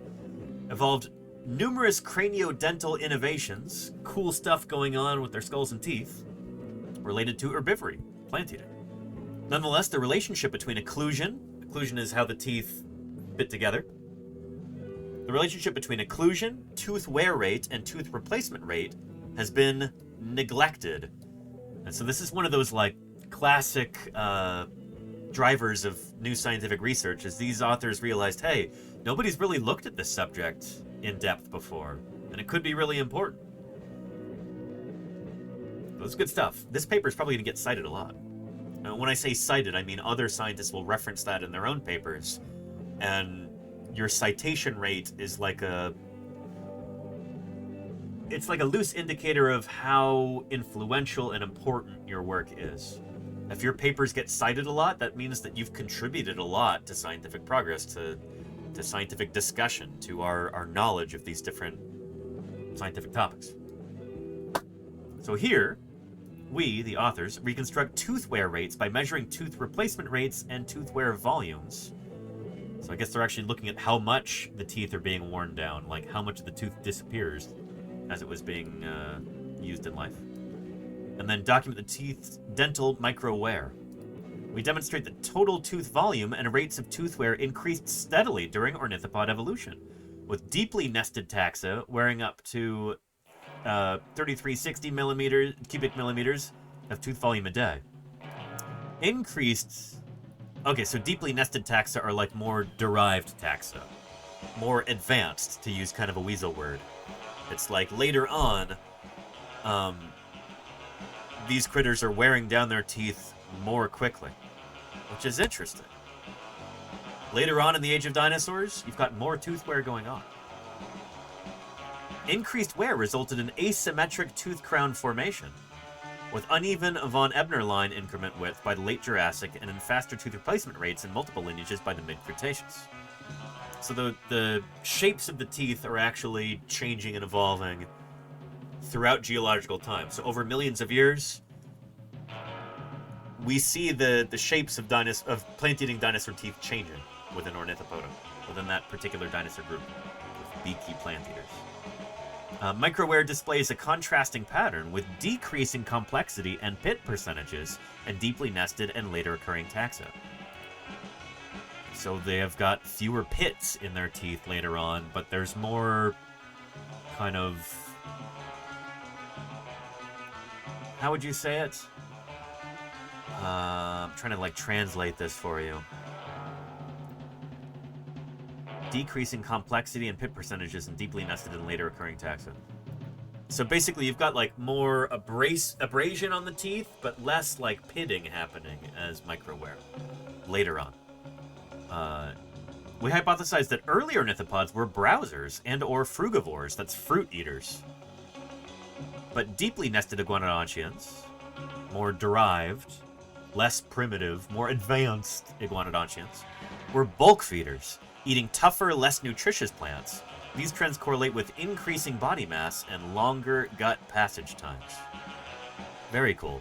So, later on, in the Cretaceous period, a lot of these beaky plant-eating dinosaurs seem to have gained the ability to eat lower quality plant material and eat more of it. And thus increase in their general body size. So, like, the more low-quality plant material you can eat, the better you can process that, the bigger you can get.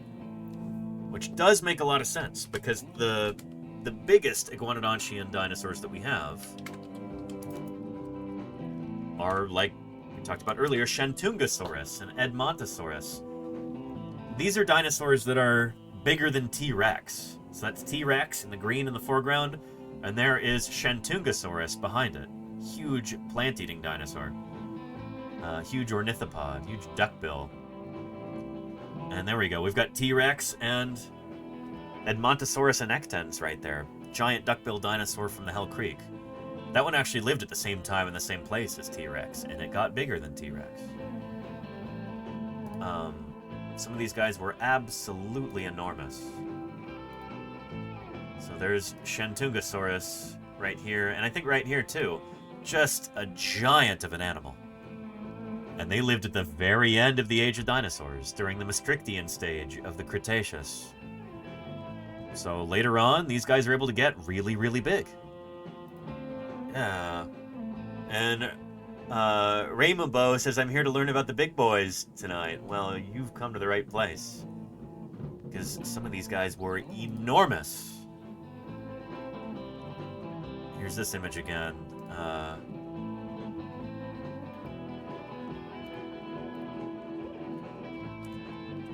There we go. Shantungosaurus magnipolia, which I think used to be called Lambeosaurus laticatus. This is one from Baja, California, from the end of the Cretaceous. It's enormous. And then you've got Edmontosaurus annectens. That's not even that big for Edmontosaurus annectens. They certainly got bigger than this. And Edmontosaurus regalis. The evolution of their teeth, their jaws, and the way that they processed food might be one of the keys to their gigantism at the end of the Cretaceous. It's cool to think about.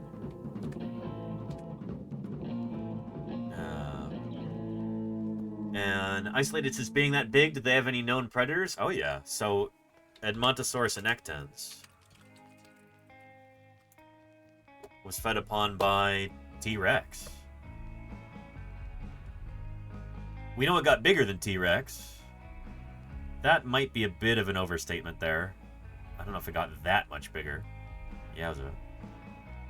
But, yeah, we do know that Tyrannosaurus fed on these guys. Whether a Tyrannosaurus would actively attack a healthy, full-grown, gigantic Edmontosaurus,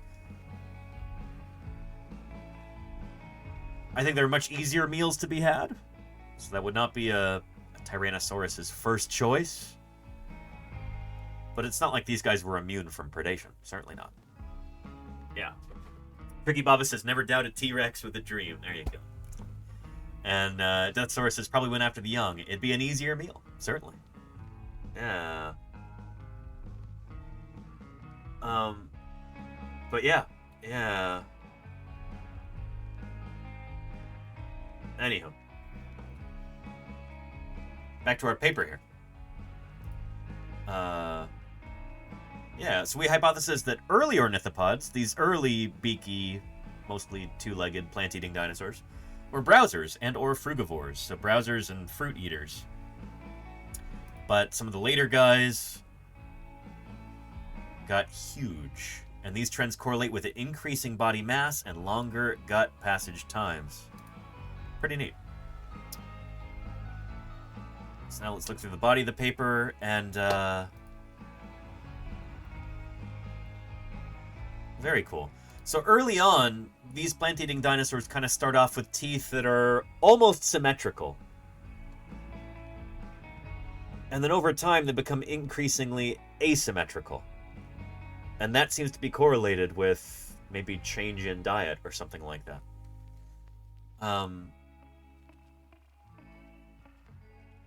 Yeah, that's pretty cool. So here, yeah, more or less symmetrical. In Hungarosaurus, then in Hypsilophodon. From the early Cretaceous, it's becoming less symmetrical. And then in Moclodon, less symmetrical still. Moclodon is from later on in the Cretaceous. Got a lot of numbers here. So looking at critters like Dryosaurus, Camptosaurus, Dicelytosaurus, Cumnoria, Oenodon, Iguanodon, Convolusaurus, Tenontosaurus, etc. Pretty cool. And then they've got, I guess, some of these guys as outgroups, Ankylosaurus. Huh. Pretty cool. So also looking at how these teeth line up. Right here.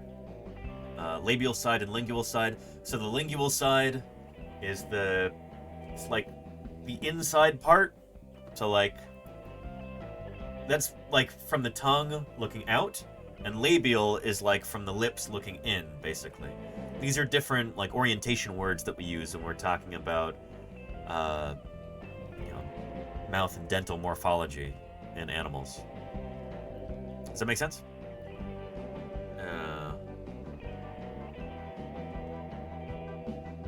Mushrooms or Jazz says, what dinosaur-related mystery would you most want to see solved? Oh, good. Oh, there's so many. I think at this point, I'd like to know what the very first dinosaurs looked like and when they lived.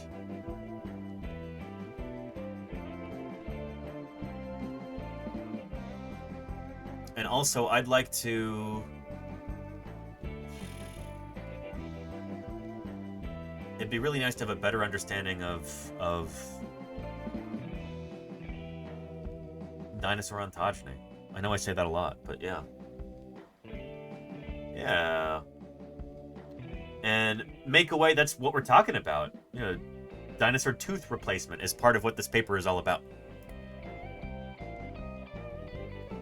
So let's look up here at tooth replacement rates.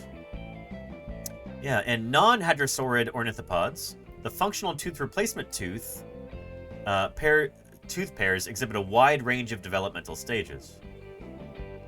However, none of the surveyed specimens display a condition wherein a replacement tooth has just become functional, i.e. crown started to wear and the formation of new replacement tooth germ has just started.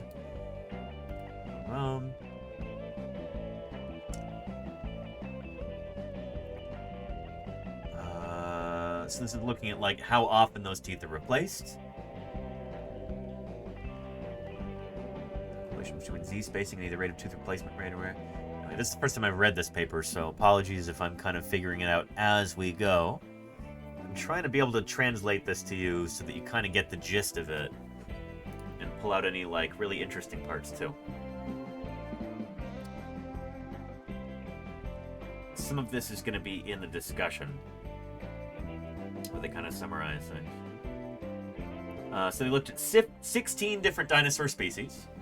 A total of 326 micrographs were analyzed.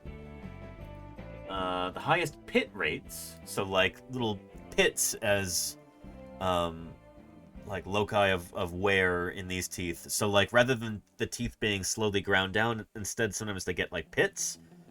That might be from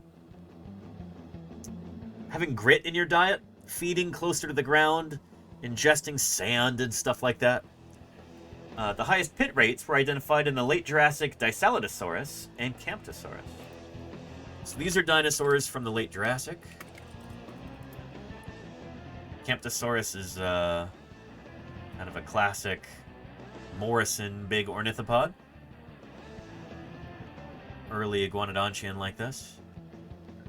And then Dicelotosaurus it's like Dryosaurus, but it's from Tanzania in Africa.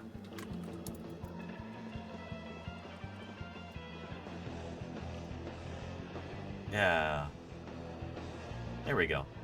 So another little beaky plant eater. This one probably a little bit more bipedal. Faster than Camptosaurus. And the fact that these guys have got all these pits in their teeth, more than any of the other ones from the study group, show that they're probably feeding closer to the ground. And their teeth are exhibiting more wear, more kind of pitting wear from getting grit and stuff in their teeth.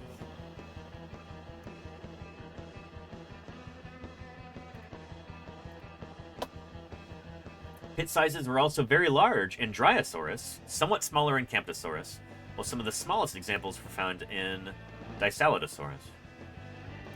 Late Cretaceous Rhabdodontians were quite dissimilar pit scratch occurrences.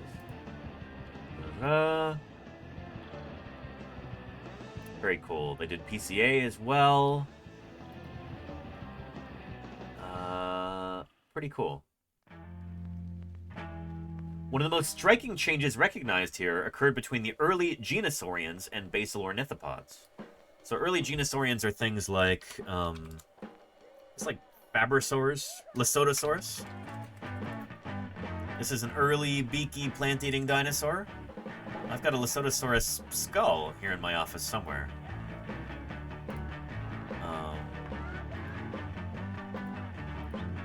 There's a really lovely illustration of Lesotosaurus there by Gabriel Agueto.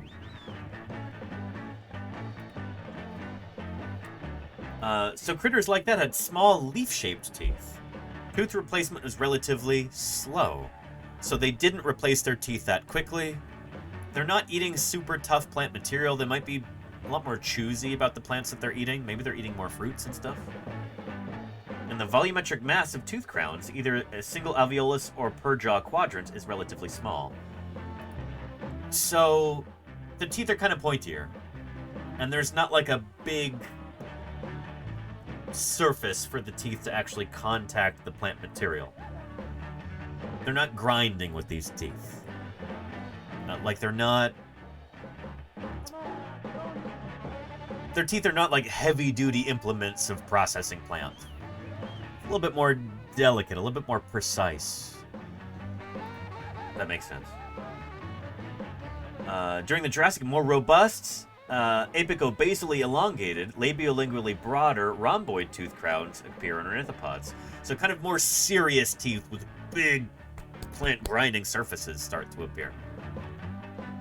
And Dryosaurus, Dicelotosaurus, and Camptosaurus. In these taxa, tooth crown volume relative to alveolar volume becomes much greater, indicating an increase in the amount of worn tooth crown mass. Whereas the tooth crown volume in the jaw quadrant is 709 millimeters cubic in Thescelosaurus, the same parameter is 3,750 cubic millimeters in Dryosaurus. Difference is even more striking when ornithopods are compared to Thyreophorans. Total tooth volume per quadrant is much lower in Hungarosaurus, But holy cow, up to 37,000 cubic millimeters in Raptidon. Nuts. So the larger teeth with like larger grinding surfaces seem to characterize these dinosaurs later on, which is kind of what you should expect if they're starting to eat tougher and tougher plant material and doing more of it in order to get larger. It's neat stuff. Yeah. Anyway. Pfizer, we talked about that yesterday.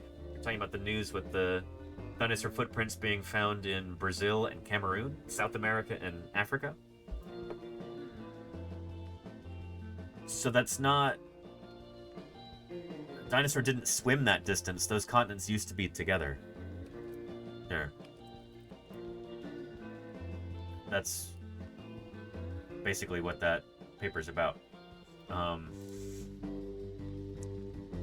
Here, 120 million years ago, South America and Africa were connected. Continents are still breaking apart. This big southern supercontinent, Gondwana, is still splitting.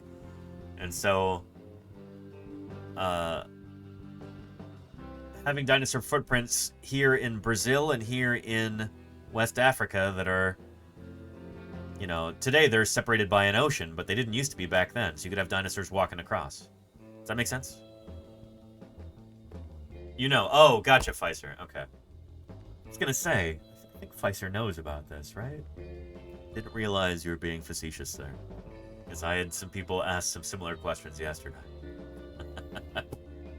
Anyway. Yeah. Back to our paper here. Let's close this out.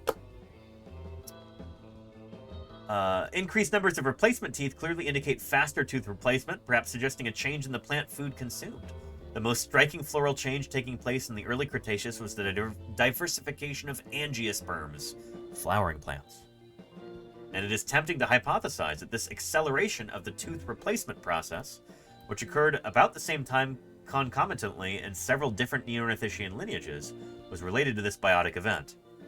So it's tempting to think, oh, it could have been the rise of flowering plants. Must have been the rise of flowering plants that caused this change in these dinosaurs. However, such a link remains elusive as correlations between diet, co-occurrence, and ecology are difficult to test.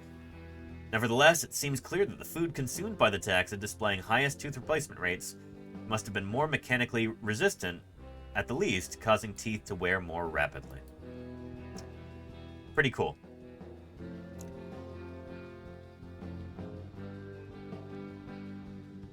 Anyway, neat stuff.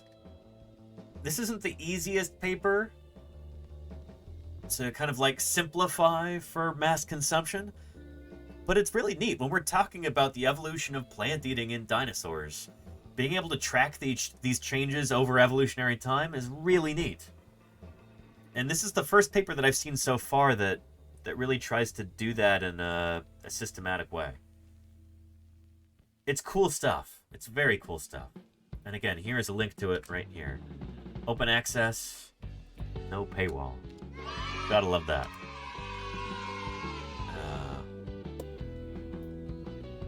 Anywho.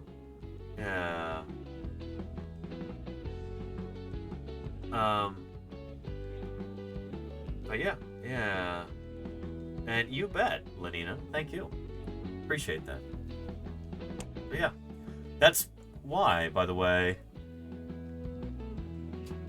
got all this going on in the background today. I wanted this to be an ornithopod-centric background for today. So we've got a Maiasaura baby skeleton, Maiasaura illustration there by Doug Henderson, ornithopod dinosaur teeth and skulls and other skeletal elements in there, Tethys skull, and then various other hadrosaur bits and bobs, and then some other ornithischian dinosaur teeth up there.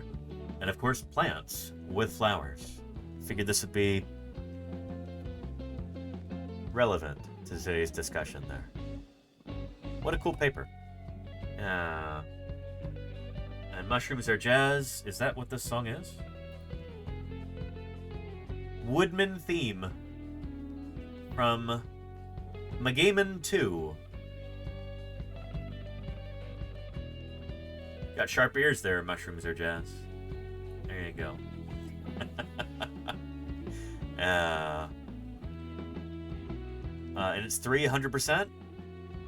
It's not what the song title says here, but that's okay. You're probably right. Anyway, yeah. And Konar Cat says, "You're in the National Geographic." Is that a Jaws reference there? Yeah. Like to prove that, wouldn't you? Get yourself into the National Geographic. But yeah. Anyway, Konar Cat, welcome. How are you doing? Are you talking about the article about Pachycephalosaurus?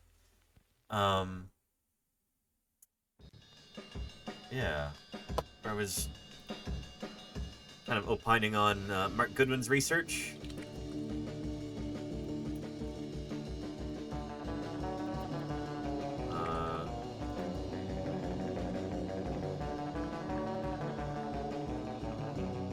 There we go. This one here.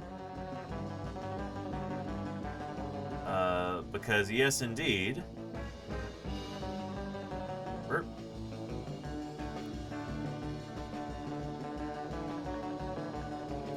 There we go. Yeah. I was asked to comment on this. Kind of a funny story, but I don't know if we'll get into it right now. Is that what you're talking about, Konar Cat?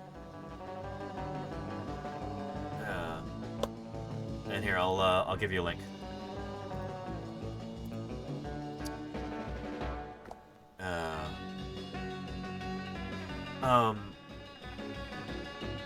I heard there is a dinosaur issue of National Geographic coming out soon.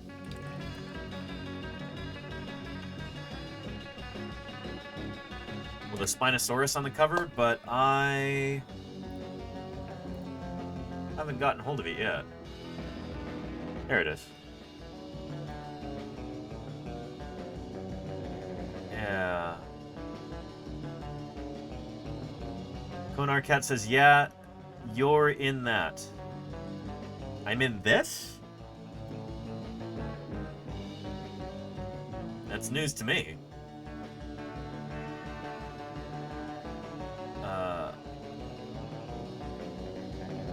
I don't know. Not that. Oh, okay.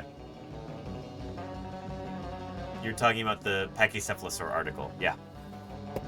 But yes, indeed, I am. Yeah, again, I give you a link there if anybody wants to see that. But, yeah, that would be cool since mushrooms are jazz. But, I don't know. There's a few paleontologists who kind of show up again and again in National Geographic. People like Paul Sereno, who kind of have like a relationship with that publication. I don't. At least not yet. So I've never been in National Geographic apart from one time that I was quoted in that one article. Yeah, one day says mushrooms are jazz. We'll see. Yeah. Yeah.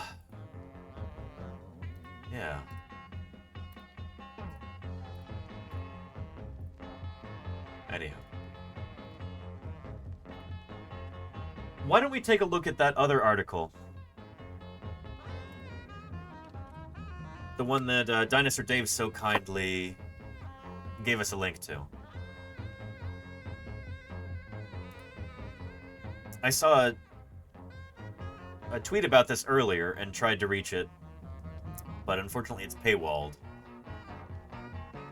Tom Holtz is a wonderful person to follow, by the way, because he's sure to repost all kinds of vertebrate paleontology news. Does a great job of retweeting all that stuff. So if you follow anybody on Twitter, follow Tom Holtz, honestly, if you're trying to stay up to date with vertebrate paleontology news. But let me give some background on this so far.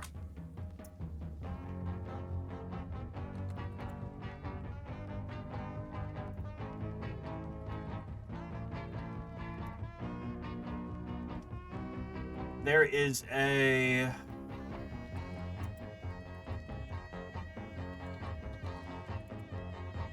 site in North Dakota which seems extraordinary. from basically the day that the dinosaurs went extinct. That's the claim, is that when this asteroid hit the Earth, subsequent, like, tsunami and microspherules that are like remnants of the asteroid impact, all this stuff, all deposited at this site. That's the claim. Here's a video to kind of give you some background here. Now, the theory that dinosaurs were wiped out by a huge asteroid colliding with Earth over 66 million years ago could soon be proved. For the first time, scientists may have found direct evidence of a dinosaur that died in the immediate aftermath. Our science editor, Rebecca Morell, has more. It was the most cataclysmic day in our planet's history. 66 million years ago, an asteroid 7 miles across slammed into the Earth. The age of the dinosaurs was over. Now, a mass graveyard unearthed in North Dakota could contain the first evidence of creatures killed on that day. Oh, wow. Oh, my God. Look at that. Look, the scales are preserved. In the crumbling rock, animals, plants and trees are tangled together, frozen in time like a prehistoric Pompeii. We've got so many details with this site that tell us what happened moment by moment. It's almost like watching it play out in the movies. We're able to see what happened within that first hour or so after impact. And that's the front row seat to one of the most amazing events of the Cretaceous. Despite all of the dinosaurs discovered and displayed in museums, they don't tell the full story. The dinosaurs here were found all around the world, and they span their entire 180 million year reign on the planet. It's widely accepted that this domination came to an end when the asteroid struck. But there's a mystery. No one's ever found direct evidence of a dinosaur killed by the impact, or even a fossil dinosaur that died within 1,000 years of it. Now, though, a discovery at Tanis may have changed that. There's something here. That's hard. More bone. That's bone right next to the skin.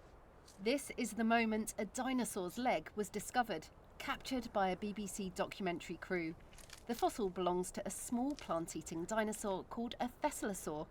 The team thinks it remarkable. died in a huge flash flood set off by shockwaves from the asteroid strike.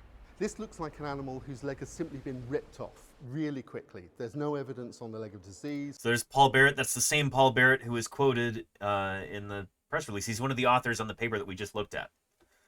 So, yeah. There are no obvious pathologies. There's no trace of the leg being scavenged. This could be the first bit of dinosaur ever found that died as a direct result of being involved in the cataclysm that occurred after the meteorite hit. Tanis is 2,000 miles away from where the asteroid struck. But what links the two are these tiny beads scattered amongst the fossils. Yep. It's thought they're remnants of molten rock thrown up by the impact, which rained back down as glass droplets. Inside one may be something even more remarkable, a fragment of the asteroid itself. We were able to identify the composition of that material. All the evidence, all of the chemical data from that study suggests strongly that we're looking at a piece of the impactor, the asteroid, that ended it for the dinosaurs. These discoveries now need to be submitted to the scientific community for scrutiny. But the team says they've only scratched the surface, and there's much more of this lost world waiting to be revealed. Rebecca Morell, BBC News. So there's some background on that for you. But there's some controversy for a number of different reasons. The site is on private land, and a lot of other researchers have not been allowed to come try and verify it because there are some extraordinary claims being made here. We have a saying in the sciences that extraordinary claims require extraordinary evidence. There's also some potential malfeasance in the sense that, well, here.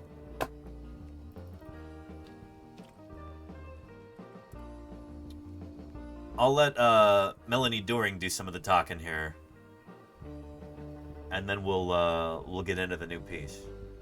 But first, we've got some questions.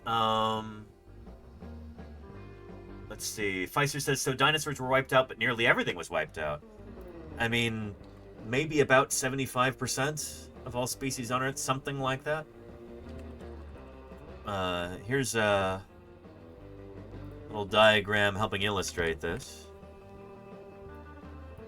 But yeah, what you're seeing here are different silhouettes of different groups and their percent extinction rate. So about 20% of crocs and champsosaurs, about 22% of salamanders and other tailed amphibians like that, newts, salamanders, etc. About 22% of turtles. 92% of lizards and snakes died out. 94% of birds. 100% of the non-bird dinosaurs. And about 90% of mammal species also wiped out during that extinction event. So yeah, it was a bad day to be a critter on planet Earth. It certainly was. Yeah, DM Wing says, Tanis, isn't that where Indy found the Ark of the Covenant? That's where the site got its name. It was named after that, like, fictional... Is it fictional? It was named after that scene in that movie. Certainly. Yeah. I think Robert De Palma named it that because of that. But, yeah. And Isolated says, not letting other people back it up is fishy. Why not share the remarkable, groundbreaking discovery?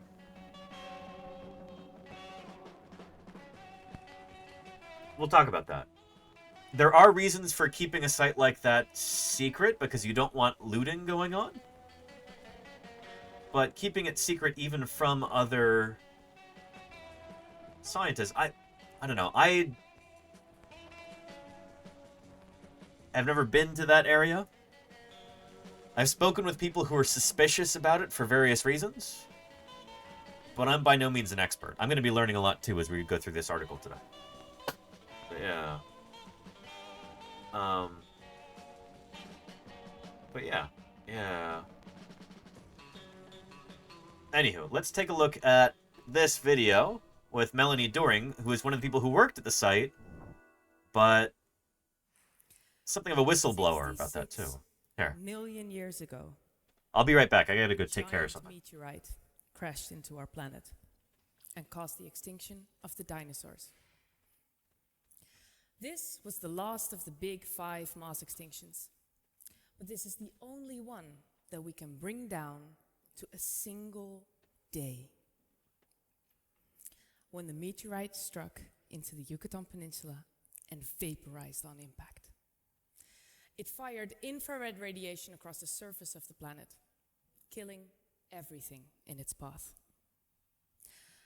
After the tsunamis and wildfires settled down, the soot and dust stuck around for much longer, blocking the warm rays of the sun and ushering our whole planet into a nuclear winter that lasted for several decades at least. I'm a vertebrate paleontologist, and I delve into the lives of extinct animals with backbones. You know, like dinosaurs. And to study the extinction of the dinosaurs, I studied fishes. Fishes that died on the day that the meteorite struck that killed the dinosaurs. They died with impact materials in their gills as they were buried alive by an enormous wave.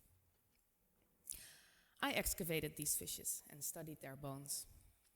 These bones, they grow similar to tree rings, adding a new layer every year. Good years lead to thick rings, and bad years produce thin rings. And inside these yearly growth rings, you find 4 seasons. I used isotope geochemistry to study the bone composition. This is in sturgeon, I think, right? As a record of when sorry, paddlefish. What am I saying? And osteohistology and paddlefish bones, I think. Distribution. You can think of this as a record of when the animal. And it's a little quiet. Let me turn it up. It sounds really loud in my ear, but I'll turn it up for you. To reconstruct the seasonality of their growth. Is that better? This gave a clear pattern. The fish ate a little bit in spring and started to grow. They ate most in summer and growth peaked. In autumn, growth slowed down. And in winter, there was no food and they didn't grow at all. Now, all these fishes died at the same time, within an hour of the meteorite impact. And their bones all gave the same pattern. They had just started to eat and grow again. How's that? So it was spring. 66 million years Ouch. ago, Too loud in my ear. I gotta the turn it down a little meteorite bit. struck in spring. This was so exciting. Suddenly we knew the season of the last mass extinction. It could help explain how the dinosaurs had gone extinct so abruptly and so selectively. And spring in the northern hemisphere, of course, means autumn in the southern hemisphere. Which may explain why the recovery was twice as fast in the southern hemisphere. Imagine going to nuclear winter from autumn or from spring, which is devastating. Because this was so exciting, Audio issues. my co-authors and I submitted our research to the prestigious journal Nature. Yeah, high impact journal. 6 months of rigorous peer review, where 4 external experts were asked to check our work. So we were talking a bit about scientific publication and peer review and stuff earlier. Here's where that kind of comes to the fore. Before our paper was finally accepted. We were thrilled. When it comes to scientific publishing, Nature is as good as it gets. And our paper was going to get published in a few weeks. So we celebrated as if we were nominated for an Oscar. 2 days later, we saw that a former collaborator and his team had published the same story in a different journal. I felt absolutely destroyed. And Rainbow, absolutely. Yeah, we'll be talking about that. But then I had a closer look, and my disappointment made room for outrage. The other study had no data to support its claims, and it was riddled with mistakes up to the title. The isotopic graphs were oddly perfect and looked as if every fish ate exactly the same amount every year and grew only in summer to then immediately fall back to a winter without food. You think Exactly it looks like the they fudged same their data. way every year in every fish. And there was no data.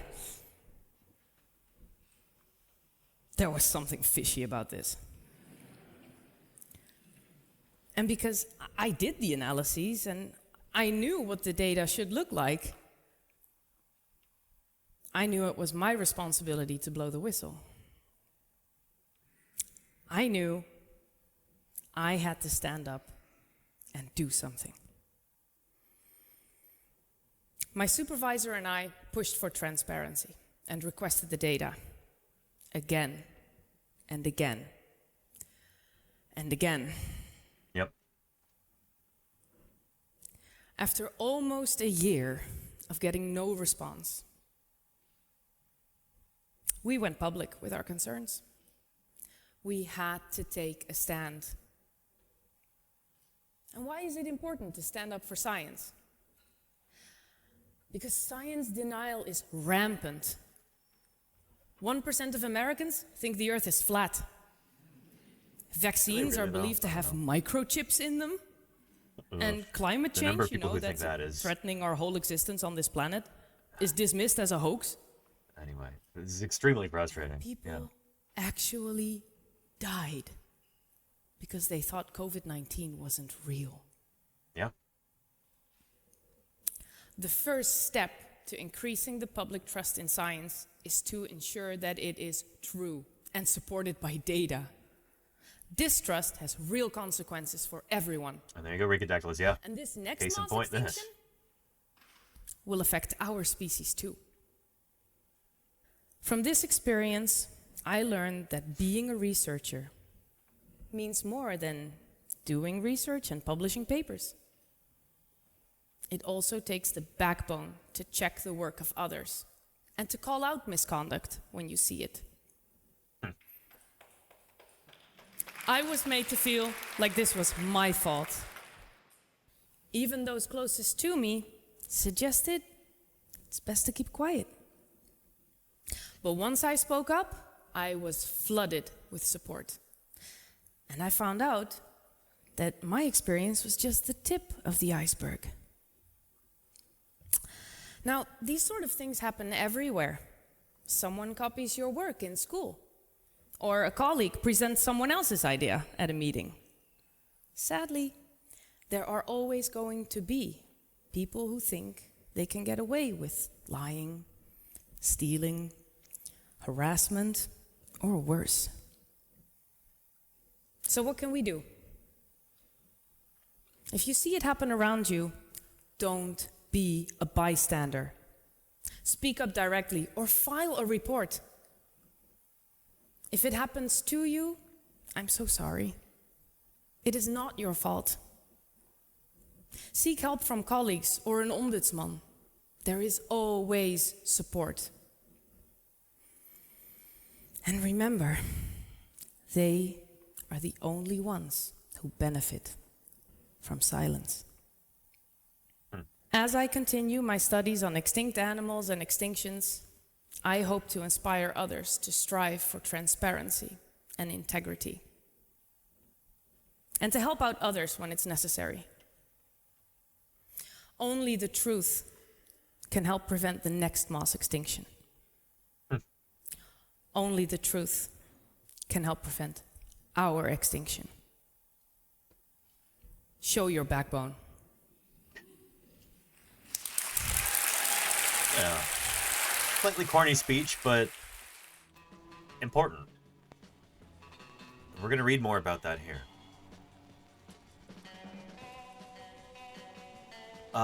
Musa Musa says, is she Swedish? I think she's Dutch. I think she's from the Netherlands originally. Dr. Morbius says, why would someone risk ruining their career by stealing someone else's work? It happens way more often than you might imagine. Because people think they can get away with it. And a lot of times people do get away with it. Racodactylus says there's a relevant phrase here, bullied into bad science. And a lot of graduate students and postdocs have experiences of witnessing or being instructed to engage in misconduct. Oh yeah. I do a lot of talking on this channel about how important science is and about how we as scientists are supposed to be a bulwark against prejudice, against, the most negative things that human beings are capable of. We as scientists are supposed to be better than that. We're supposed to help prevent that kind of thing. Science ultimately is a mechanism for determining what's true. And so honesty and moral uprightness are supposed to be what we're all about as scientists. But in practice, it doesn't always work that way, and it's important to call it out when that doesn't happen. So that's why we're talking about this right now. Yeah.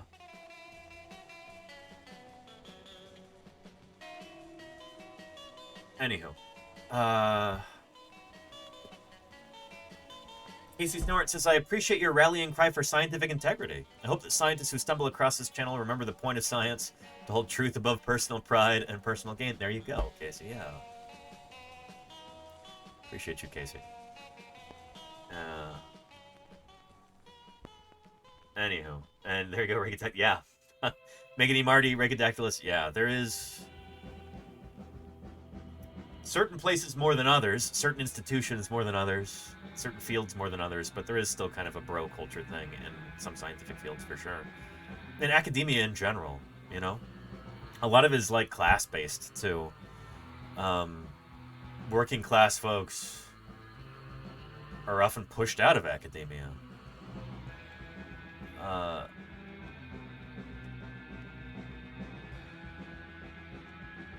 Yeah.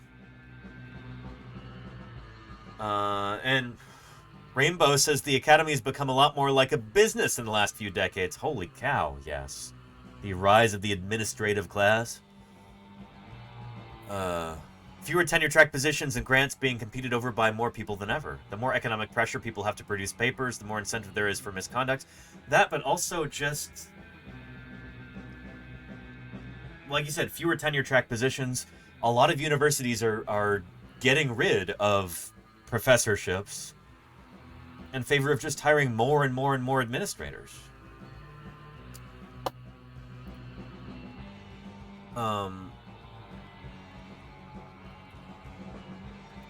Shoot, what was this called? There's a general principle. It's called, like, somebody's law. I don't remember the name. But it's a general principle that, like, the larger an organization grows, the larger the bureaucracy grows, but the bureaucracy grows at a larger, like, at a faster rate than the institution as a whole. Yeah, more administrators. Who does that help? Well, it helps the administrators. What was it called? Shoot. Iron Law of Oligarchy. Wasn't that Rainbow? Although that sounds interesting. I'd like to know about that. But, here. Look through my history here.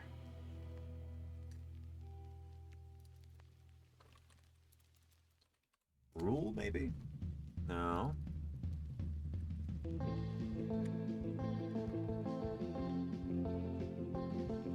Parkinson's Law. That's what it is. The number of workers within public administration, bureaucracy, or officialdom tends to grow regardless of the amount of work to be done. This is attributed mainly to two factors: that officials want subordinates, not rivals, and that officials make work for each other. So, the anthropologist David Graeber talks a lot about this. Not this in particular, but concepts similar to this in his book, BS Jobs, which I would highly recommend. I've sanitized that slightly for an all-ages audience. It's not actually called BS Jobs, but you know what I mean. And there you go, Rainbow, yeah. Yeah. One of the few, like, academics outside my field that I would have really, really wanted to meet and speak with, but he passed away a couple years ago. Before his time, too. Anyway, that's why you've got so many administrators at universities nowadays.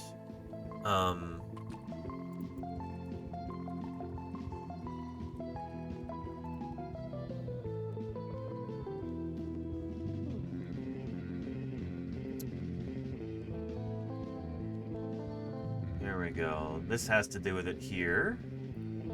And then I'm trying to find you a relevant graph.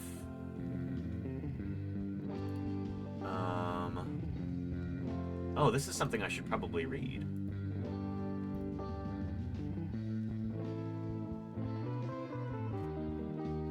Follow the faculty, the rise of the all-administrative university and why it matters.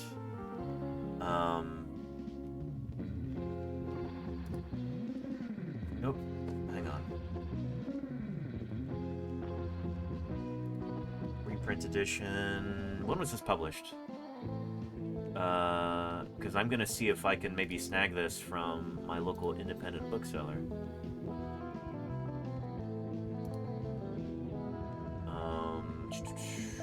2013 it was published. Yeah.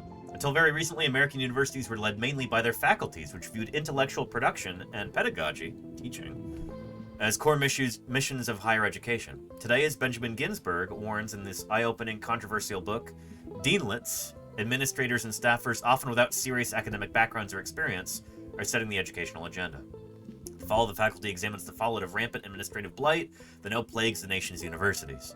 In the past decade, universities have added layers of administrators and staffers to their payrolls every year, even while laying off full-time faculty in increasing numbers, ostensibly because of budget cuts.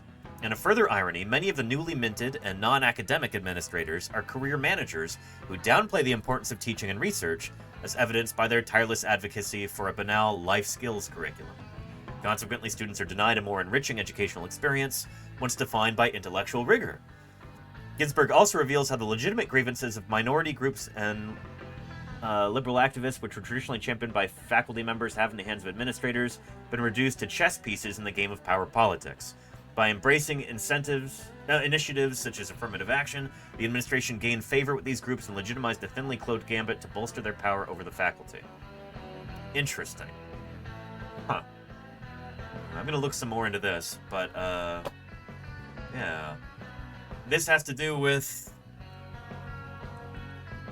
rises in college tuition in the United States, which have increased dramatically, even when compared with regular inflation, or especially when compared with regular inflation. The cost of a college education has just exploded. And a huge part of this is just these universities hiring more and more and more administrators who eat up this tuition money, along with things like huge athletic programs that are grievously expensive, and also like decreased state funding for universities has also contributed to this. These are all factors that go into making university education increasingly expensive and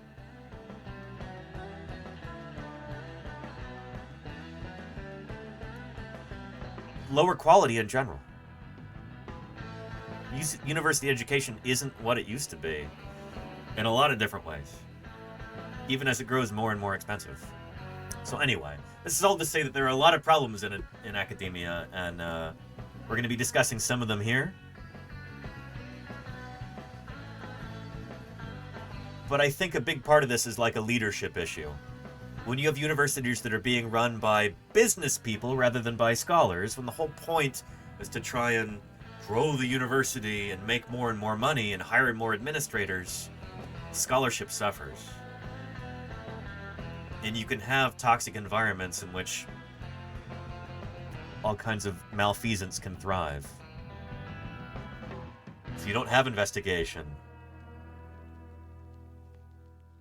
when bad stuff goes down, when people lie or cheat or steal, there are cover-ups rather than proper investigations. Anyway, yeah. But yeah. Ronald Reagan, there you go, Ricketackless, yeah, so much can be traced back to ray gun. But yeah.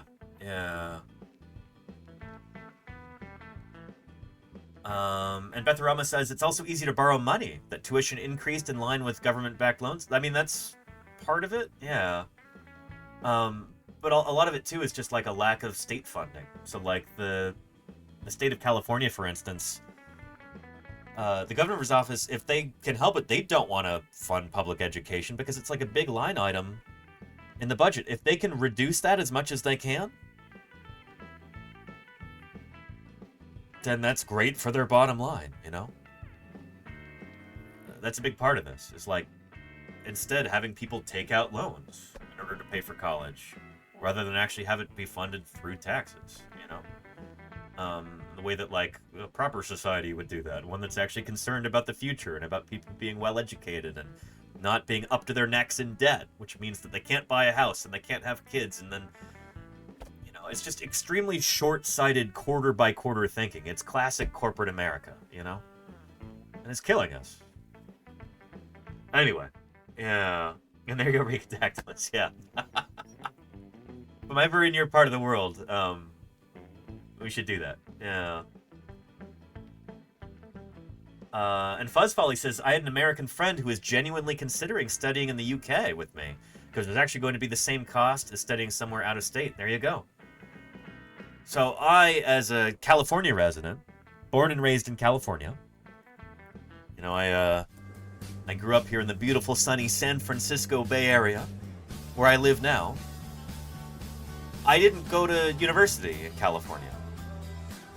Even though I was volunteering in high school at the University of California, Museum of Paleontology in Berkeley, and I knew a ton of people there, and, you know, I could get into UC Berkeley if I wanted to. I knew I would never be able to afford it. In-state tuition in California was like 4 times higher than out-of-state tuition in Montana. And so I ended up going to school in Montana. That also, there are a lot more dinosaurs in Montana than California. But, yeah, it's nuts, you know? Whereas people of, you know, like my grandparents' generation, or maybe even my parents' generation, they could essentially go to school for free in the University of California system. And all that started to change in the 1980s, when the state of California just slashed their budget for this kind of thing. They're like, let's privatize this stuff. You know? Anyway, yeah. Anywho, yeah. And Pyro Kitties, yeah, it's rough out there. Yeah. And Moose says, a friend of mine was a professor working with students in nuclear physics and worked on the university budget for a while.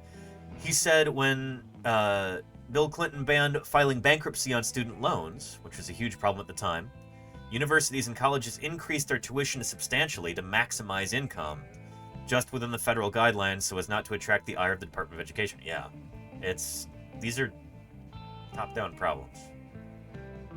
Yeah. Anyway. Yeah. Betharama says, my kid wants to go to Penn State for geology, and I don't even know how we're going to manage. Yeah, oh boy.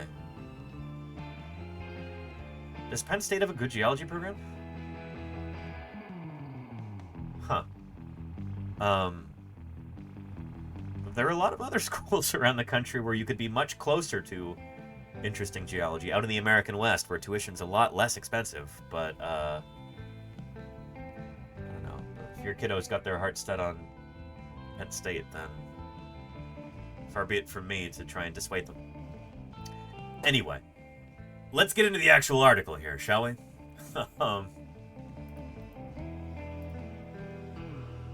Here we go. Thank you again to Dinosaur Dave for posting this, because it is paywalled, but we're going to get to read it without the paywall, which is excellent. So, headline is the asteroid in spring hypothesis. Two paleontologists have turned on each other, each claiming to have found new evidence about the worst day on Earth. In August 2017, a bubbly Dutch pink-haired 28-year-old graduate student, that's Melanie Doring, whom we just saw in the video, flew from Amsterdam to South Dakota, where empty fields rolled wide before her, towns of 100 people and a single church. Single church? That can't be right. I don't know. When I was doing fieldwork out in eastern Montana, there'd be a town of like 100 or 200 people, like Jordan, Montana. There'd be like 15 churches. Just these like warring religious sects that, you know, I don't know. They must have congregations of like 6 people each. Anyway. You a celebrity or something? A man had said last time she was in the area, picking up a can of Monster at a truck stop. Not to my knowledge, he said. Melanie Doring had never been to New York or Los Angeles or Chicago, but she was already familiar with this particular landscape dense with buried bone. Also in town was a 70-year-old Dutch paleontologist named Jan Smit, a man she got to know the day she dissected an ostrich in his kitchen. With him was a stranger, a 35-year-old American graduate student. The three of them drove out to what Doring casually calls a Triceratops mass grave, at which point, to his surprise, Smit left. For the next few days, it would be the two students and whatever the ground gave up. Her companion drove a forerunner under the arc of a giant sky feathered with clouds, through panoramic prairie, fields of buffalo, mud buttes rising against the horizon. Sorry. He pulled off a gravel road and right onto a ranch. They got out of the truck. With each step, dry grass crunched under their feet as grasshoppers sprang in all directions. Through the knee-high thistle, it was hard to judge where each footfall would land. There we go. The grass stopped and the earth dipped into a gnarled mass of rock and clay. The land was strange, full of odd textures, scaly in spots, darkly reptilian, and blanched out in others. This is very flowery writing. I feel like maybe we should skip ahead a little bit. I guess I can't. Let me catch up to chat, though. Ekundu says, all small towns have like 6 bars and 10 churches and 1 stoplight, says Ekundu. In my experience, yeah, that's how it works. Yeah. SB Harkin says, when I went to my mom's village in Ohio, someone asked me if I was from France. Where are you from, SB Harkin? But yeah. And Petrodactylus says, dissecting an ostrich in a kitchen is a mix of words I never thought I'd hear in my lifetime, I gotta say. Well, I've done stuff like that too, Petrodactylus. Oh boy. Yeah. From LA and Boston. Interesting, SV Harkin. Okay.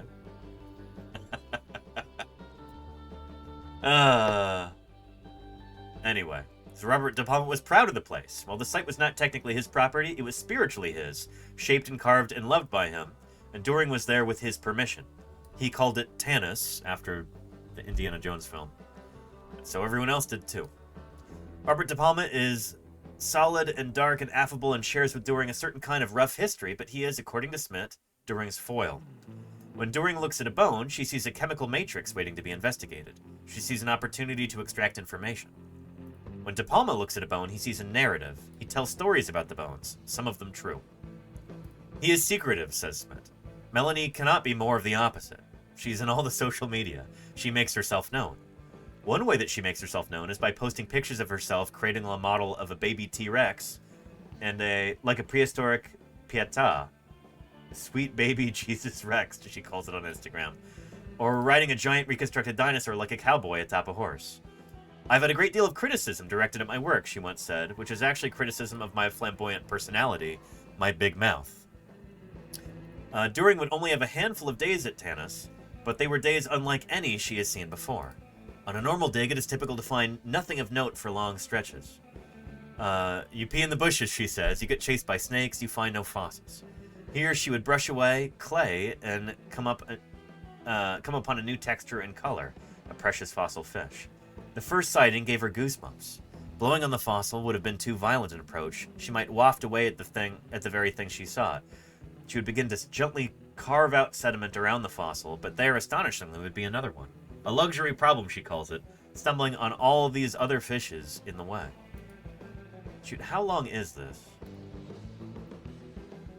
Oh man, I don't think I want to read this entire thing on stream. That is a lot of words and a lot of time here. But what I'm going to do is I'm going to give you a link to this. Thank you again, Dinosaur Dave, for posting. This is a paywalled article, but somebody very kindly has put it on Google Docs for us. And see, a lot of flowery writing. This is something we're going to be revisiting in future broadcasts. Possibly on Friday, as there continue to be more conversations about this online between paleontologists and members of the public too. But yeah, this is interesting stuff. I wish it were not quite so long, but it's well written at least. I'm looking forward to reading it in full. Not here on stream though. And there's her Instagram. Thank you, Lenina. You know what? I will give her a follow. Yeah. Cool. Yeah.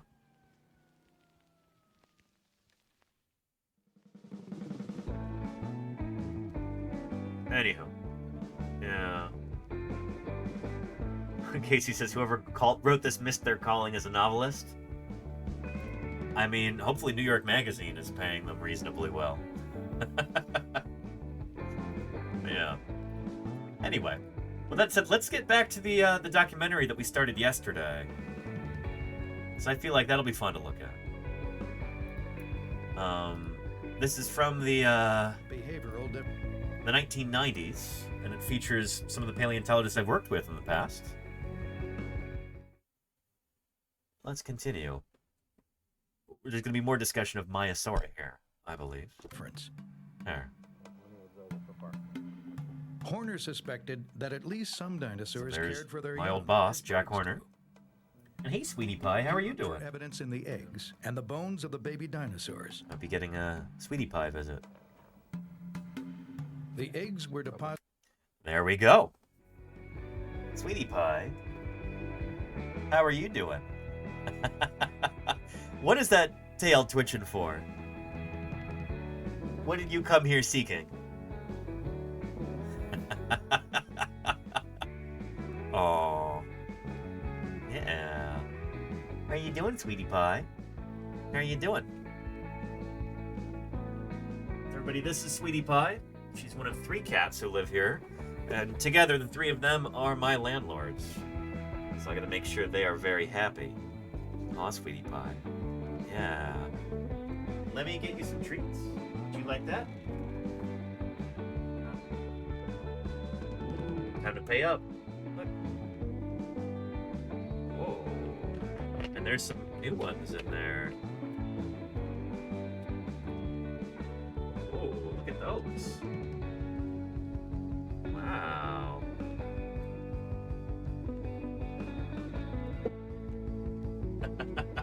She immediately goes for the catnip treats.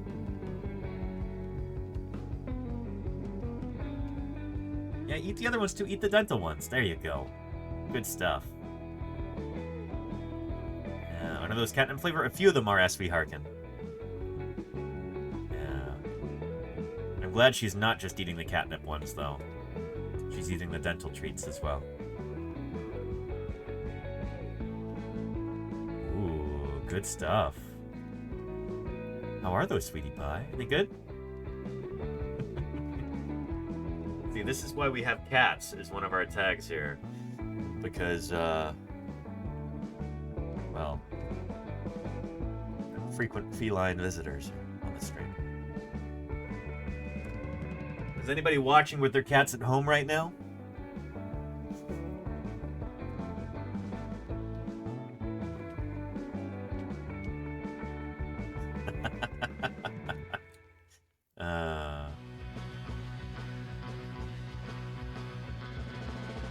The cats are eating dinner currently. Very nice, Ladina.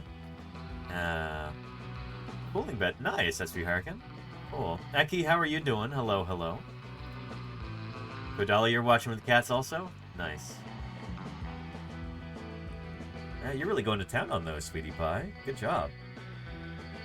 She's been a little bit hesitant to, like, clean her plate, so to speak, lately. So I'm glad she's so enthusiastic about these treats right now.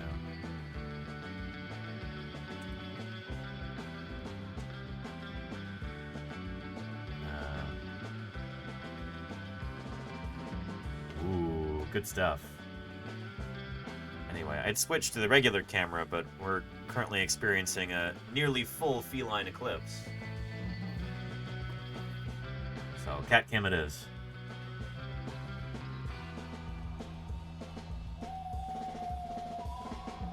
Ooh, what's going on over there, sweetie? She hears one of the other cats, potentially.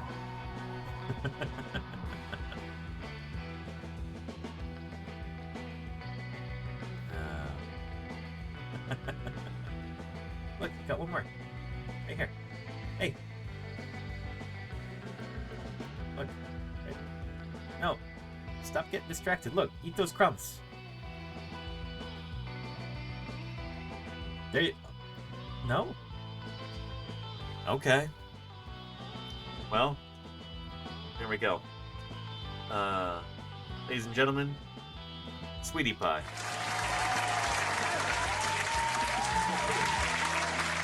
I'm here to applaud the work of vertebrate paleontologists.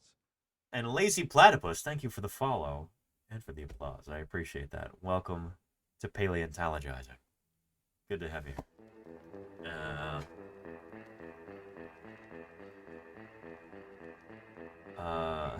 Go Petrodactylus. Nice. And Rainbow, I'm glad. Would adore again, 10 out of 10. Nice. Shoot, where were we? We were here. Behavioral difference.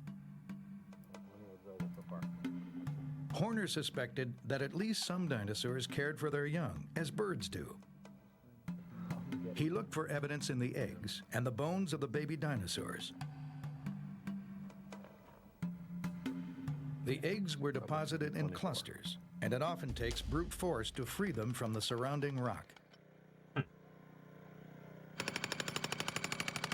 So jackhammers are one of those things that we use on occasion. The cruise that I'm on, we use jackhammers too sometimes. A more delicate touch is used to scrape away the finer particles. Finally, the specimens are wrapped in burlap and plaster to be transported back to the museum for further study.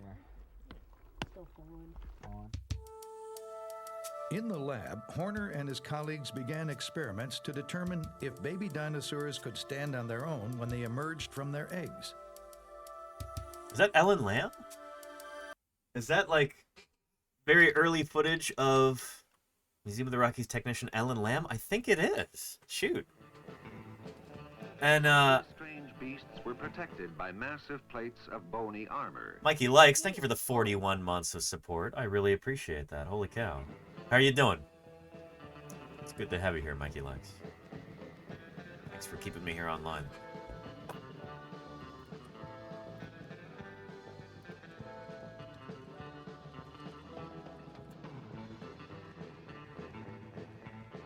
Here we go. Yeah. So, pretty sure that's Ellen Lamb right there. Here she is in the 1990s. Probably around 1998 or so. And, here she is here. Various different bones. She's closer in to the body, present. From 3 years various ago. Dinosaurs of different ages and stages of growth.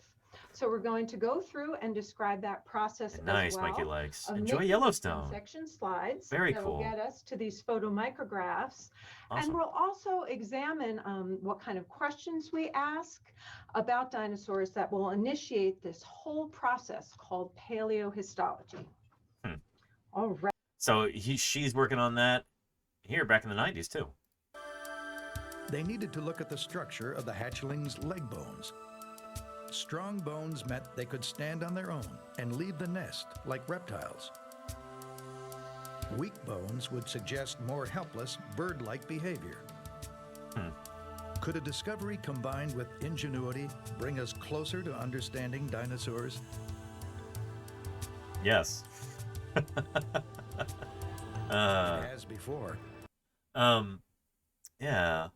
And Mikey Lake says, haven't been since I was 8 years old to Yellowstone. Very cool. I used to go to Yellowstone every year when I lived in Bozeman, Montana, because it's just like, it's maybe an hour away, something like that. Yeah, at least once a year. Sometimes I go multiple times every year. But really cool place. Yellowstone is, I know it pretty well. Yeah, enjoy. It's, oh man, is it going to be cool. Welcome to another edition of Lifestyles of the Large and Extinct. And Pixel Savage, thank you for the follow. Welcome to Paleontologizing. Good to have you here. And there you go, Casey. It has before. Oh, by the way, that skull looks awful familiar, doesn't it?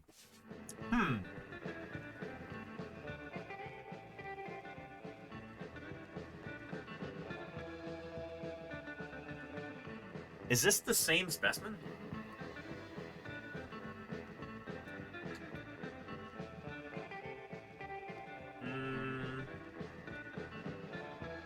I think it might be. Yeah, that might be the same exact specimen there. I think it's a tree-bold paleontology Pachycephalosaurus. I'm trying to get the angle exactly the same. I think that's it. Might not be exactly the same. But anyway. Yeah, it is definitely pretty close.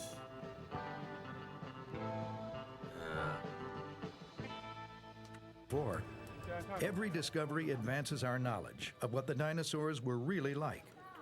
And it goes beyond science. The more dinosaur experts learn about these bizarre creatures, the more fascinating they become to the public. Oh, is that Ken Carpenter there? Who was that? Maybe not. Throughout the world, hundreds of museums display thousands of dinosaur fossils to satisfy the growing interest. And if people can't get to the museum can sometimes come to them. I wish this sort of thing were more common nowadays. DinoFest International is an annual exhibition of dinosaurs and ancient life from around the world.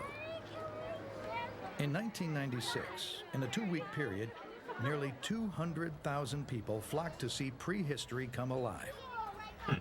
They were joined by world-renowned dinosaur experts, artists, and merchandisers. DinoFest was the brainchild of paleontologist Don Wolberg at the Philadelphia... I love that right there. That is a lovely piece of merch. I am not a dinosaur with a Dimetrodon there. Good stuff. Good stuff. I wish DinoFest were still a thing, Casey Snowart. Yeah. I don't think it is anymore. The Philadelphia Academy of Natural Sciences. We have dinosaurs for the first time put in one place from every continent. So there are people interested in the wonderful animals from China, dinosaurs from Canada, U.S. Of course, T-Rex is extremely popular and unpopular. Scares some kids. Scaring kids and adults alike are the recent Jurassic Park movies, which have tallied the highest box office receipts of all time. But perhaps the most stunning example of the public's soaring fascination with dinosaurs was seen at Sotheby's. In 1997, the New York auction house put Sue, the most complete T-Rex skeleton yet found, on the block. At $700,000, now bidding at $800,000, now bidding at $900,000, now bidding at $9. At $900,000, now bidding at $9. At $900,000 now, two bids at $1 million. At $1 million, now bidding at $1 million. Now $1.1 million. 5.4 million. Telephone up front. 5.5. 5.6. 5.7. Three places. 5.7's in the center of the room still. It's up front then at $7,600,000. Fair warning then at $7,600,000. Up here. $7,600,000. The highest bidder was the Field Museum in Chicago. For a single specimen, it spent $7.6 million. It was... Which, this is not money that they had to spend, by the way. Like, this, they did not have that money. The Field Museum didn't have that kind of money. It was basically Walt Disney Company and McDonald's kicked in the funds for that. The most ever paid for a dinosaur. Yeah, this is not the case now. Shoot. Don't get me started on the Stegosaurus from this summer. 40 million. Ugh. But anyway. Yeah. And hang on. Brief detour here. Vezev says one of the big letdowns was in university. Fossils were not different colors from the parent rock, and how hard it was to tell the fossils. Fossils started and the parent rock ended. So it... What formation were you working in, Vezev? Because in different geological formations, it might be very different. Let's see if I can think of a particular here. Well, in the Hell Creek, sometimes the rock and the bone are very, very different colors. This is taken to an extreme in places like the Gobi Desert of Mongolia, the Nemegt and the Jajokta formations. Sometimes you have a really, really stark color contrast between the matrix and the bone. I'll show you.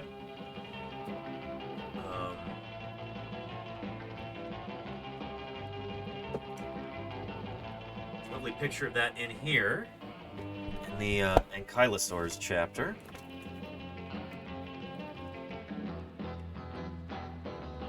So let's find that.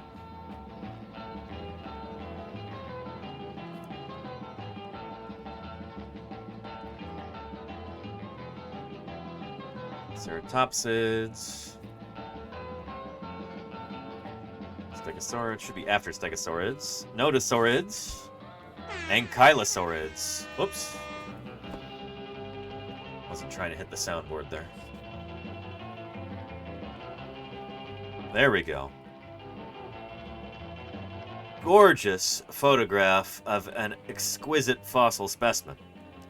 So the skull and partial skeleton of Sidechania are gradually exposed during excavations at Kulsan in the Gobi Desert, undertaken by the 1971 Polish-Mongolian Paleontological Expedition. So this has only been like partially uncovered here, but the bone is this stark white and the surrounding rock is this kind of reddish brown here. You get that in a lot of Gobi Desert fossils like this. I think in the Pachycephalosaurs chapter, we might have another field photo from Mongolia. Somebody was telling me that it could be that the bone is just not very well permineralized in that environment. Here we go. Pachycephalosaurs. Oh, I thought there was more of a color contrast here, but there isn't. There's just the, you know, complete skull of a Pachycephalosaur, prenocephaly, sticking out there. Yeah. In certain places, the rock and the bone are very, very distinct. Yeah. Anywho. Yeah. But, yeah. Yeah. Anywho. And Vesip says, Snake River Formation. Interesting, yeah. A lot of that depends on what the conditions were when those fossils were being formed. So, what's the lithology? What are the different minerals that are permineralizing the bones? Yeah. Sometimes you get stark white bone and red rock. Sometimes the bone and the rock are essentially the same color. It depends. Yeah. These things can be highly variable across different settings. Anyway.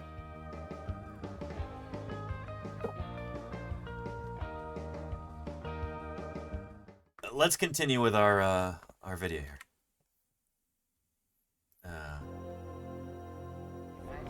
It seems that 65 million years after their extinction, dinosaurs are conquering the Earth again. Casey Snort says, I heard in some places the fossil bone is a bluish color compared to the surrounding rock. That must make it a lot easier to spot. Sometimes, I mean, in the Cedar Mountain Formation, where I was working this past July and August, sometimes the bone there is kind of a bluish hue.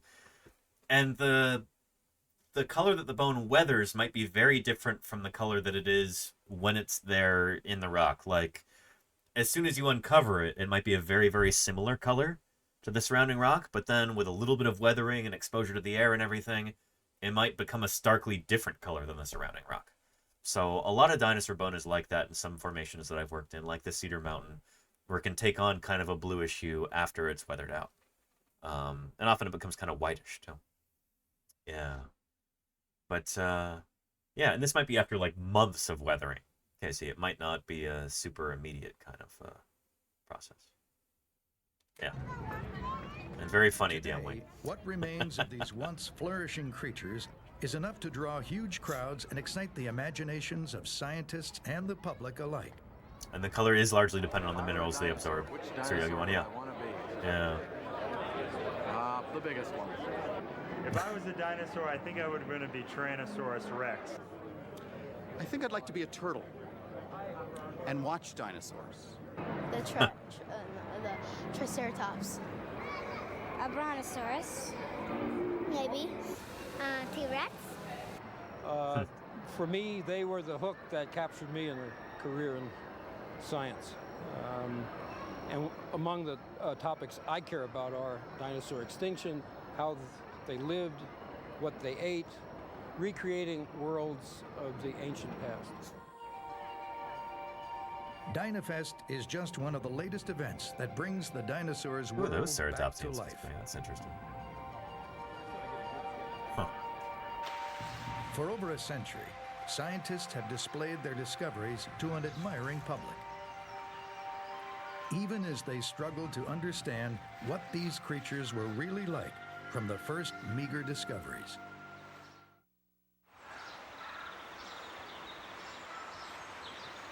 The first public display of dinosaurs was in 1854. It occurred at Crystal Palace Park, just outside of London. Some 40,000 people came to see life-size sculptures of long-vanished creatures. They're still there. On the banks of Those the man-made sculptures. lake stood replicas of many ancient animals. There you go, Lenina. And on islands lurked the most popular sculptures by far, the dinosaurs. Huge and hulking. So we'll talk all about this over New Year's this year because, well, shoot, one of the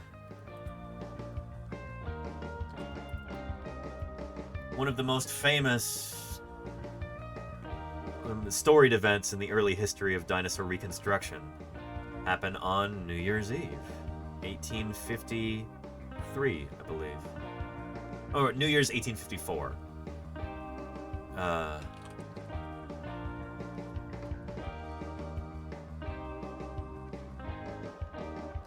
Let's see.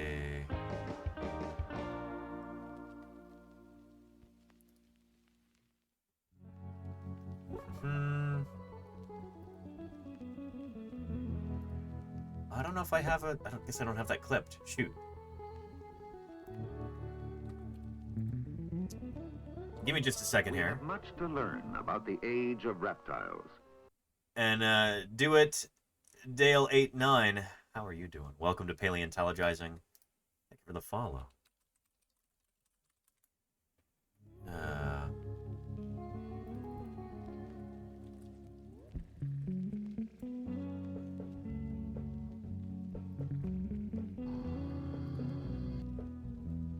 All right. Let me find that for you.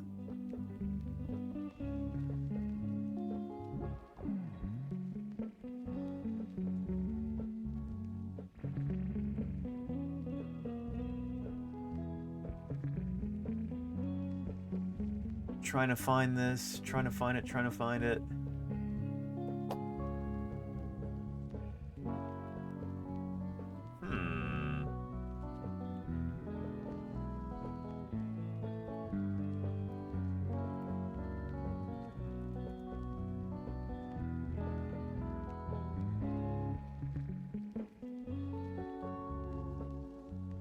There's a lovely clip about this with the Crystal Palace dinosaurs and all that. There we go.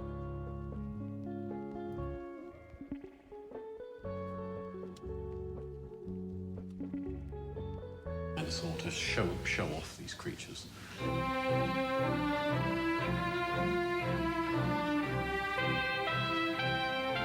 Owen hired the leading sculptor of the day, Benjamin Waterhouse Hawkins, to bring dinosaurs to life. From the fragmentary evidence, Hawkins built models that thrilled Victorian England. They were destined for Crystal Palace in London. It was the first dinosaur theme park ever built, and it still attracts the public today. I agree, Cass the Dreamer, yeah. Ever the publicist, Owen celebrated the achievement by hosting the most bizarre dinner party ever held. This is what I was talking about here. And Dahmer Namer, how are you doing? Welcome to Paleontologizing. Oh boy, don't get me started on Ross from Friends. Oh boy. But my name is Danny Anduza. I am a dinosaur paleontologist. I study dinosaurs. I publish on them in the scientific literature. I talk about dinosaurs here on Twitch most weekdays. And I dig dinosaurs up during the summer. We were out in the field digging up dinosaurs for the entire month of June and much of July and August, too. Check out some of the VODs of the YouTube page if you want to see some of our fieldwork live streams, because I had more than 50 of them this year. More than 50 different broadcasts from the field just this summer. It was pretty awesome as a means of science outreach. Being able to show people how we dig up dinosaurs. Not just tell, but show firsthand. Pretty lucky to be able to do that, so pretty proud of that. Welcome. It's good to have you here. Anywho, let's... Celebrated the achievement by hosting the most bizarre dinner party ever held. On New Year's Eve, 1854, he invited the leading scientists of the day to wine and dine in the belly of Hawkins' still unfinished model of Iguanodon. Yep.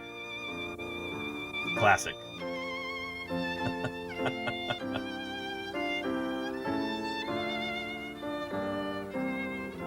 Through an alcoholic haze, the world's most eminent scholars could now picture prehistory in all its terrifying glory.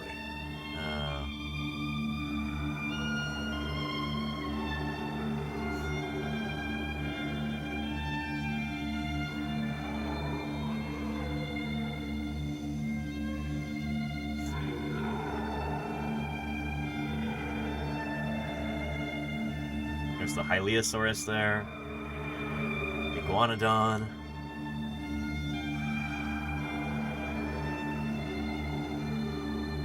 Hyleosaurus again. Anywho. Yeah. Love that little clip. Rainbow says, do you do contract paleontology? Are you associated with an academic institution? So I'm freelance, Rainbow. This is actually how I make my living nowadays, is here on Twitch. As a freelance paleontologist, I still do academic research. I still publish in the scientific literature, peer-reviewed journals and stuff. I go to conferences and present my research there. But this is how I make my living, is streaming. It's wonderful because it gives me the freedom to make my own schedule. I don't have a boss. I can go out and do field work when I want to, when it's available to do. I can travel. It's fantastic. Yeah. A number of my colleagues do paleo monitoring. So I think that's what you meant by like contract paleontology.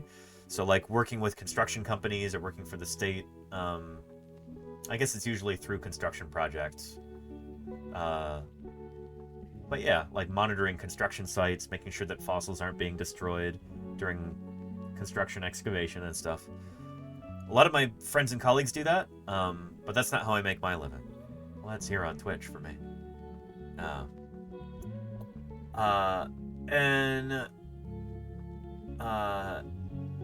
Do It Dale says, I'm sitting with my 6-year-old daughter while she does her homework. Very cool.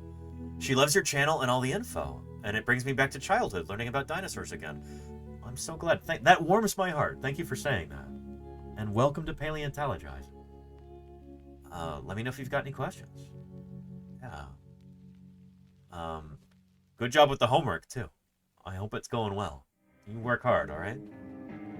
It's, I know it might seem like a pain sometimes, but, you know, sometimes you learn really important things from doing homework. Game of paleontology, much larger mysteries still remain. And It's Descent, thank you for the follow. Welcome to Paleontologizing. Good to have you.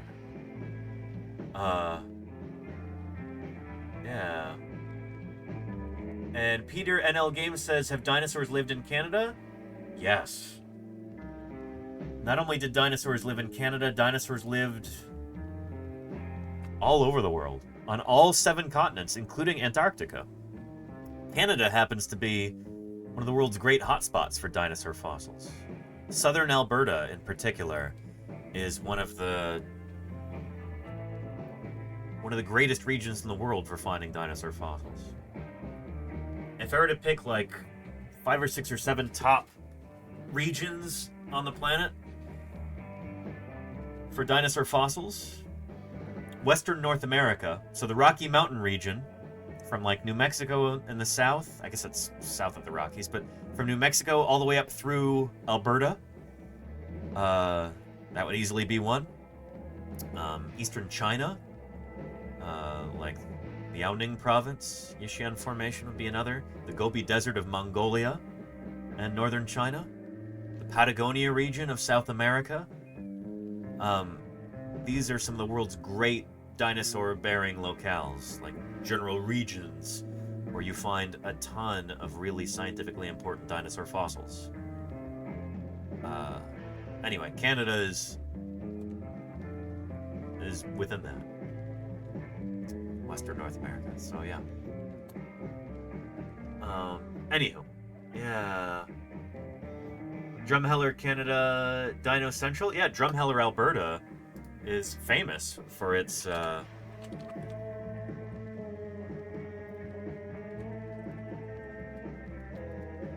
dinosaurs, both extinct and recent. So there are a bunch of dinosaur sculptures and, you know, stuff all throughout the town in Drumheller. Yeah, welcome to Drumheller. It's a real, you know, sometimes called Canada's Dinosaur Land. Heard it called. Anyway. Yeah. And a lot of my anthropology teachers made a living that way. Oh, doing, like, monitoring work? Yeah. It's a major way to make a living as a paleontologist, too. And Do It Dale says, thanks. Thank you so much. Happy to be here. I'm happy you're here, too. Thank you for the kind words. Anywho. And Its Descent says, what's the biggest thing holding back excavating some of these areas? If they're so rich in fossils, etc.? I mean, there are major excavations going on in a lot of these places. It's often lack of funding, you know? Paleontology is one of the most consistently underfunded sciences that exist. I've been on field crews before where for like a month and a half for a month and a half, you know, we were working out in the field and we had a budget of like $900 for a crew of like 5 people. That's food and fuel and everything else. Supplies, gear, tools. Less than $900. And we managed to bring back tons of dinosaur fossils back to the museum with that meager funding, but yeah.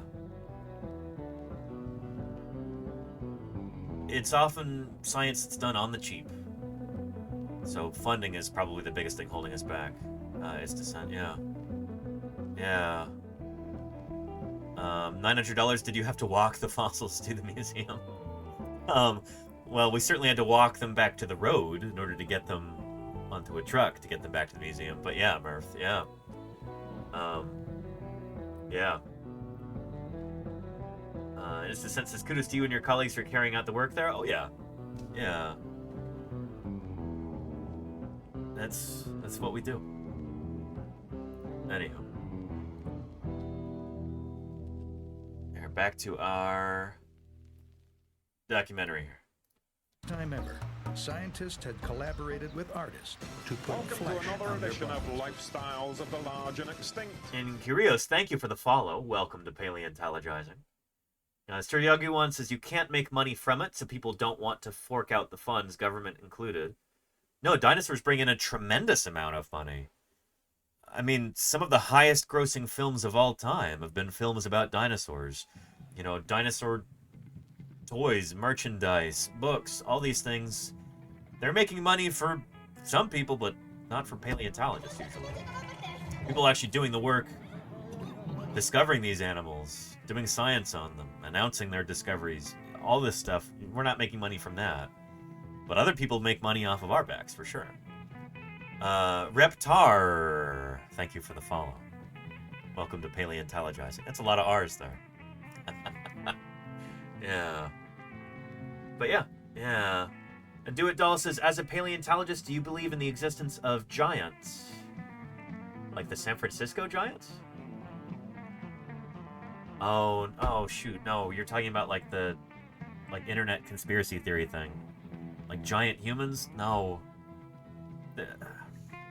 No. It's like made up internet nonsense. Yeah. Have you discovered any odd things around fossils? Like it might have been a hunting ground. Do you think people and dinosaurs coexisted?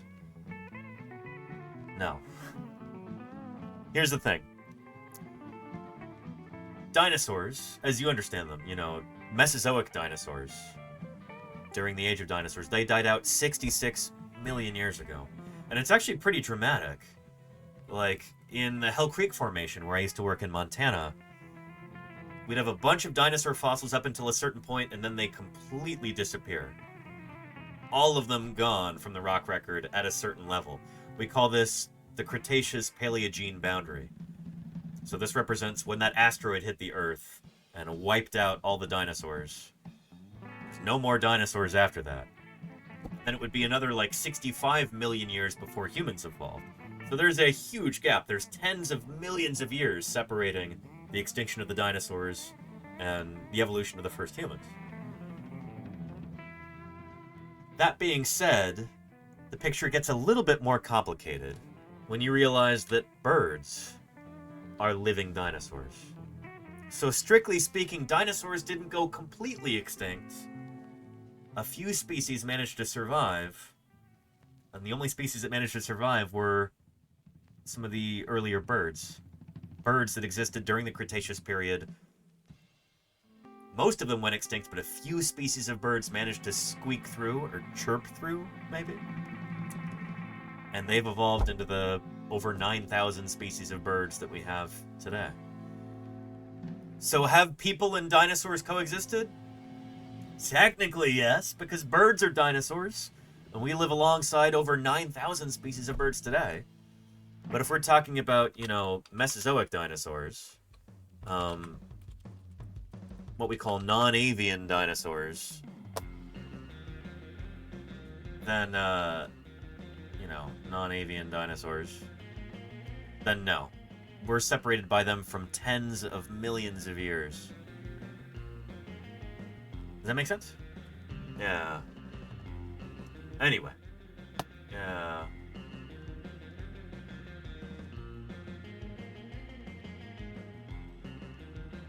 But yeah. And there you go, Hibiscus. Yeah. Yeah. Terminator says there were giant hominids in Asia. I mean, you've got things like Gigantopithecus, which were big orangutans, basically. But yeah, I don't think that's what our chatter here was talking about. But yeah, and Rainbow, yeah, there's an interesting book about that. The First Fossil Hunters by Adrian Mayor. It's not a particularly scientific idea, and that it's not super testable, but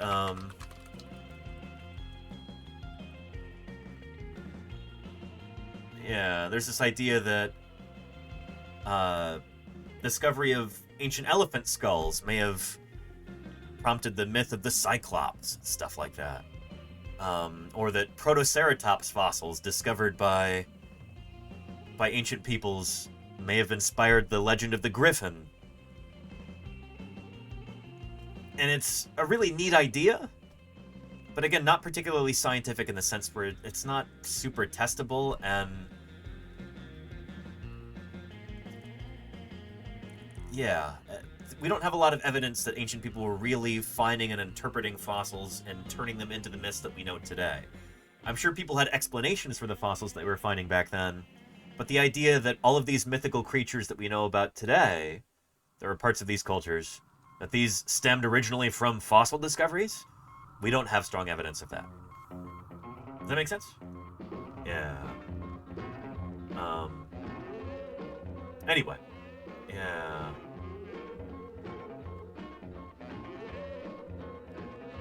It's speculation, basically, says Terminator Pig. Yeah.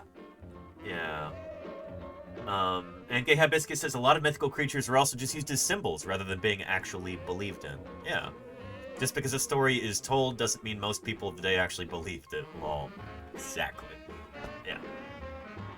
Yeah. But yeah. May have happened, we don't really know for sure, admittedly. There you go, Rainbow. Yes. Yeah. In fact, there's Mark Whitten published on this recently, kind of critiquing the Protoceratops griffin idea.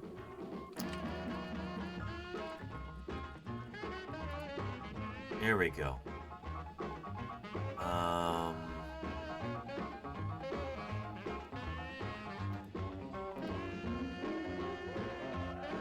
Let's see.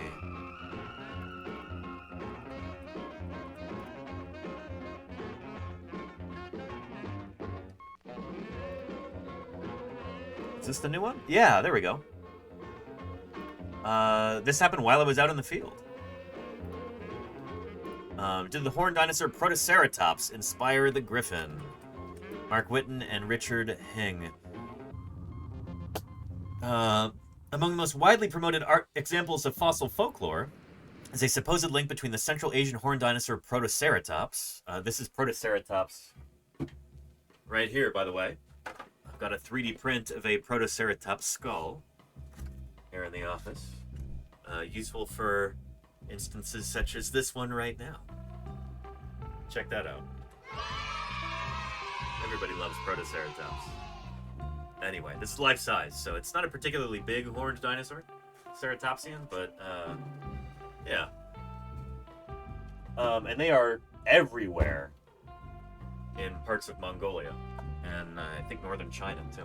The Gobi Desert. Among the most widely promoted examples of fossil folklore is a supposed link between the Central Asian horned dinosaur Protoceratops and the griffin, a gold-guarding mythical creature combining features of lions and birds. First proposed in the 1990s, this geomyth postulates that tales of Protoceratops fossils were transmitted westward along trade routes from Asian gold mines to inform griffin lore among the ancient Greeks. An evaluation of the Protoceratops-griffin link, however, finds it uncompelling.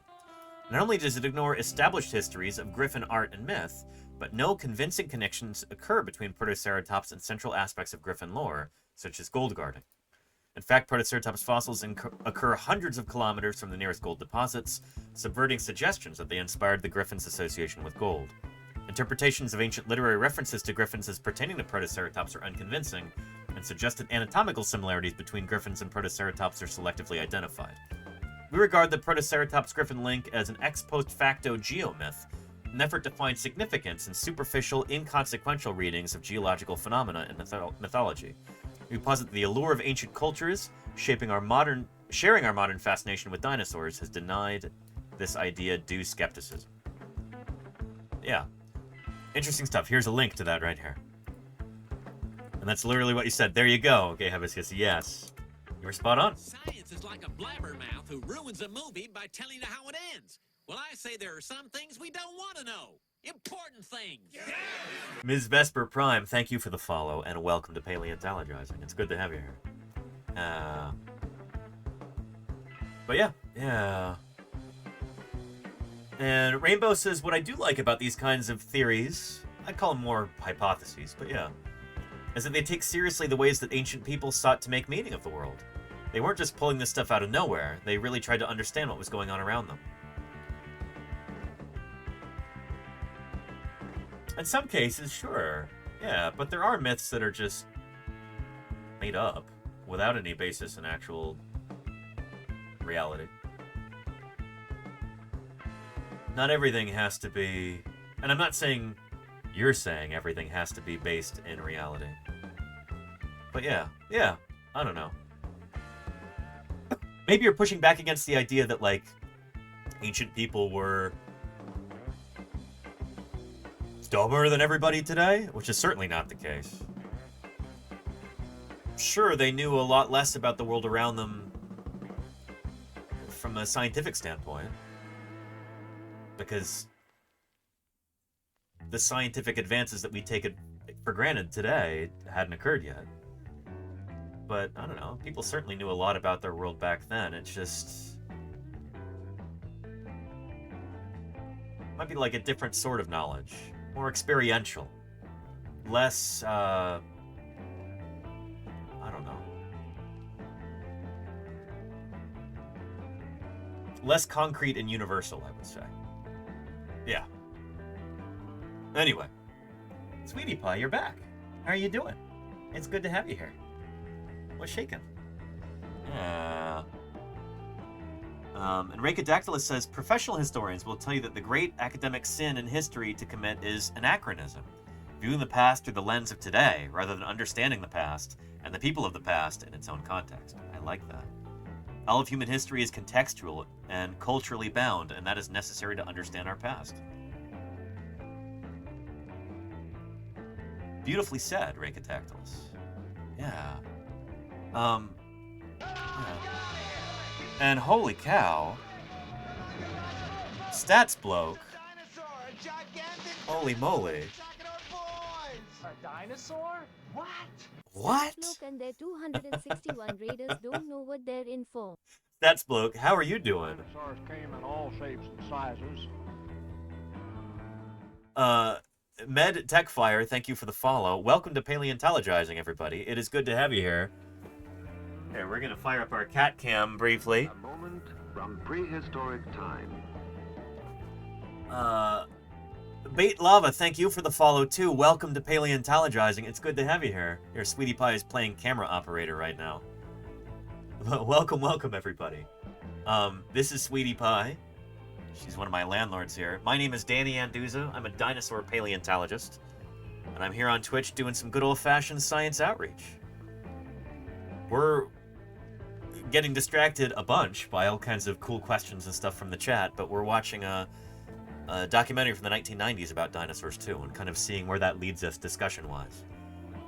As a dinosaur paleontologist, I study dinosaurs. I publish on them on the scientific literature. I talk about dinosaurs on weekdays here on Twitch. Are you a fan of dinosaurs? I won't get angry if you aren't. Classy Kamalion, thank you for the follow. Welcome to Paleontologizing. And John Godey, thanks for dropping in. Thank you for the follow, too. Where was I? Oh, yeah, I also dig up dinosaurs. I just got back a couple weeks ago from Utah, where I was digging up a new species of beaky plant-eating dinosaur called an iguanodont. A relative of iguanodon from Europe, if some of you are familiar with that. Anyway, check out the YouTube page or the VODs if you want to see some of those fieldwork live streams, because I was streaming every day that we were excavating in the field. It's like 50 or 60 live streams from the field this summer. It was a ton of fun. Anyway, StatsBlog, how did your stream go? I hope it was really good. How are you doing? Welcome to Paleontologizing, everybody. And Tara's Mark says, is this the channel to apologize to the dinosaurs for burning and combusting their compressed, liquefied dead carcasses? Talking about oil or natural gas, Tara's Mark? Because that is actually a myth. The idea that oil or other fossil fuels are made from dinosaurs is not actually true. So oil, for instance, comes from other kinds of fossils. And SPR 101st, thank you for the follow. Welcome to Paleontologizing. Good to have you here. Oil is made basically from ancient plankton. It's from ocean bottom sediments. Like much 500 bits goes Yeah, a long rocks. way toward supporting science outreach here on Twitch. Thank you for the I 100. hope 500 we can get bits. plenty more field work in the future. I appreciate that, Gal Rocks. Thank you for the support, and that's going to help me afford to do more field work. Thank you for that. He simply grew spears which projected from his And body. Tinkerbelly, thank you for the follow. Welcome, welcome. It's good to have you here. You should enjoy science as much as you can. And you can't enjoy science alone. You have to share it. EB Knight. New favorite channel. Thank you, EB Knight. I appreciate the 3 months of support. Thank you, thank you. Thanks for keeping me here on the air. Yeah. Helps me keep the lights on here and get treats for Sweetie Pie and the other cats. Huh. Yeah. Anyway, oil is not made from dinosaurs. Dinosaurs were land-living animals. Oil is basically the remains of ancient plankton. Microscopic ocean organisms that would die by the hundreds of trillions and then be deposited on the ocean floor. So many of them that they couldn't properly decompose. All of that organic material would get compressed by further layers of mud and other sediment until it would just get compressed into super carbon-rich substances like petroleum. So yeah. Anyway, yeah. But yeah. And user says, does T-Rex have anything to do with the tiny arms or just for show? Oh, were their arms useful for anything? Good question. So the arms of big meat-eating dinosaurs like Tyrannosaurus may have been vestigial. Here's the thing. When you're thinking about big meat-eating dinosaurs like this,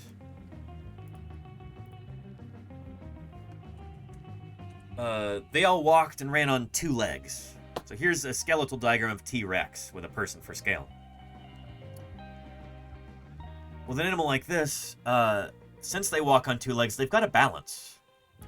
Tyrannosaurus famously has this gigantic, super robust, deadly head with these enormous 6-inch teeth.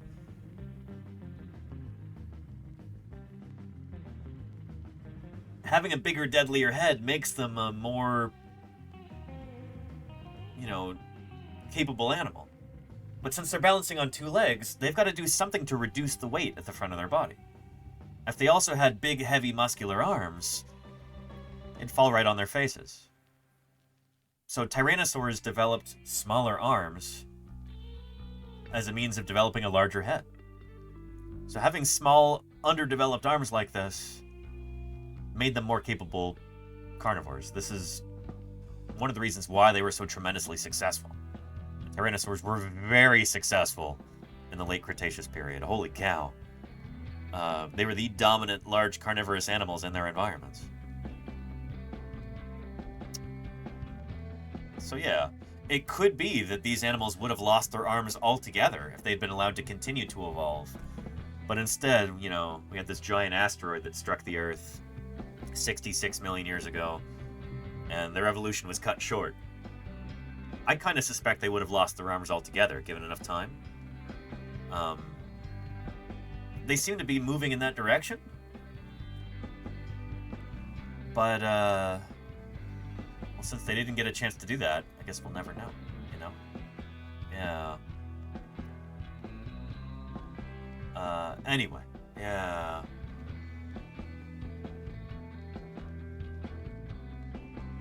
And Deathsaurus says, I think the problem with any illustration is that it doesn't show how wide the head is on T-Rex. Well, here, let me show you.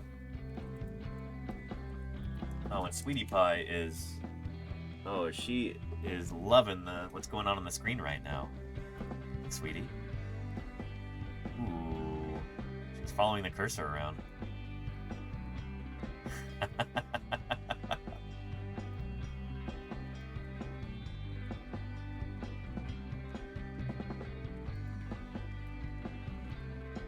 There we go. But yeah, Tyrannosaurus, here's the skull of Sue, the T-Rex, reconstructed to kind of unsquish it. There you go, right there. This animal had a wide head, very robust.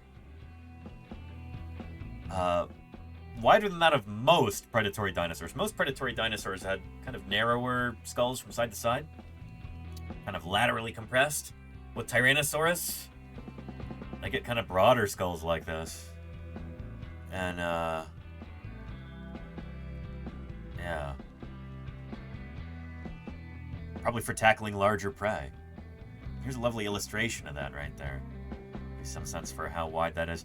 Huge attachments for jaw muscles at the back of the skull.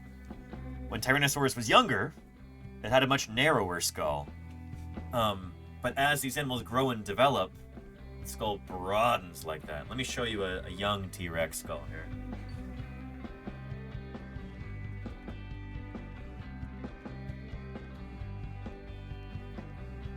There we go. So much narrower from side to side, especially in the front. There is a little bit of compression going on here. This is a 3D print of a juvenile Tyrannosaurus skull. Right there. So much narrower from side to side compared with, an adult like Sue right there. Oh yeah, and here's like a Carcharodontosaur on the left. Another huge meat-eating dinosaur. Roughly the same size as T-Rex, but with a much narrower skull. And then T-Rex right there, Tyrannosaurus. Really wide head. Yeah. Anyway. Oh, and Kennedy, thank you for the 26 months of support. Yeah, we were just talking about ontogeny, the changes that creatures undergo as they grow and mature. Ontogeny. Hi, Dinosaur ontogeny was often pretty dramatic. Kennedy, 26 months of support. Thank you, thank you. That is, it's a long time. Thank you for that. Yeah. Anywho, yeah. And Ungoy wants to know, were there any crocodilians that could go fisticuffs with a T-Rex? Maybe not with T-Rex in particular, but with other Tyrannosaurs, sure. Give me a second, and I'll tell you what I mean.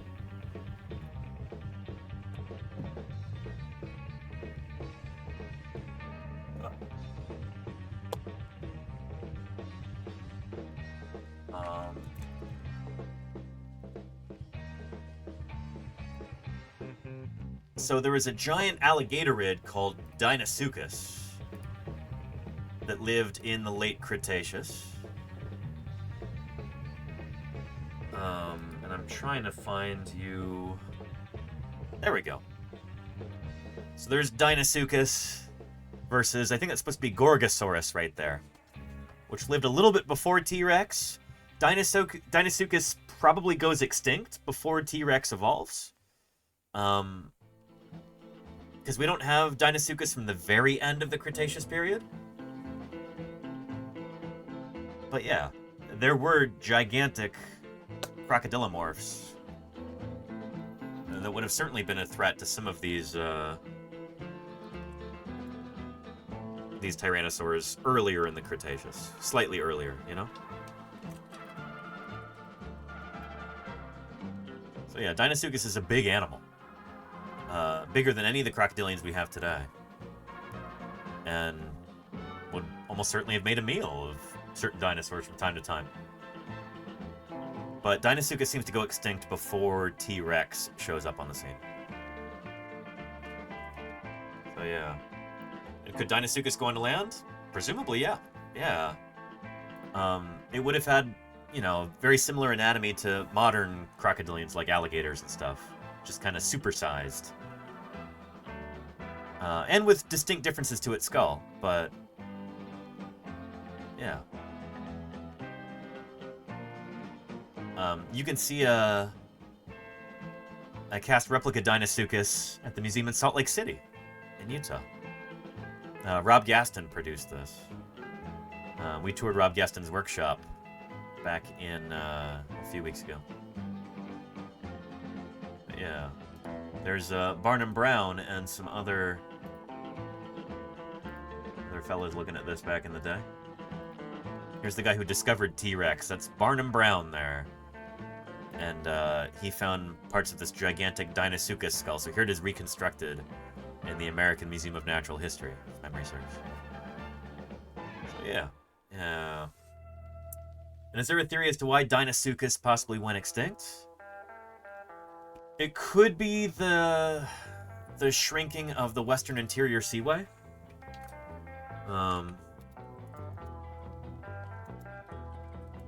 That could be part of it. So around the time that Deinosuchus had its heyday, a little bit after this, but there was the seaway kind of cutting North America in two. Sea levels were particularly high back then. And so with this kind of shallow, warm sea throughout the middle of North America here, there would have been a lot of coastline, a lot of estuaries and bays and river systems and all kinds of stuff like that all throughout here. And this might have been choice habitat for critters like Deinosuchus. But then, by the time T-Rex rolls around, by the time T-Rex evolves around 68 million years ago, give or take, Seaway had started to close up. It may still have been a little bit bigger than this at the time. This might not actually be correct here. This might be understating how big the Seaway was at the time. But, yeah. It did shrink significantly by that time. And maybe that kind of habitat change and maybe that had something to do with the disappearance of those animals. We don't really know. And you saw that a couple weeks ago. Very nice, Murph. Yeah, got to see Deinosuchus. Super cool. Anyway. How many Deinosuchus boots could I don't even know. That's an animal that's probably much more likely to prey on you, you know? Yeah, and Ice Under says, thank you. I didn't actually know the Seaway shrank that much. It might not have shrank quite this much, but it did certainly shrink. Yeah. Anyhow. Good stuff.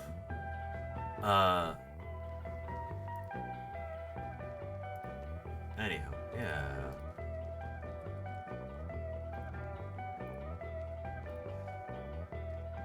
And how much longer for stream approximately? Asking for a friend who's making dinner, asked Lordy. Let's say another 15 minutes or so.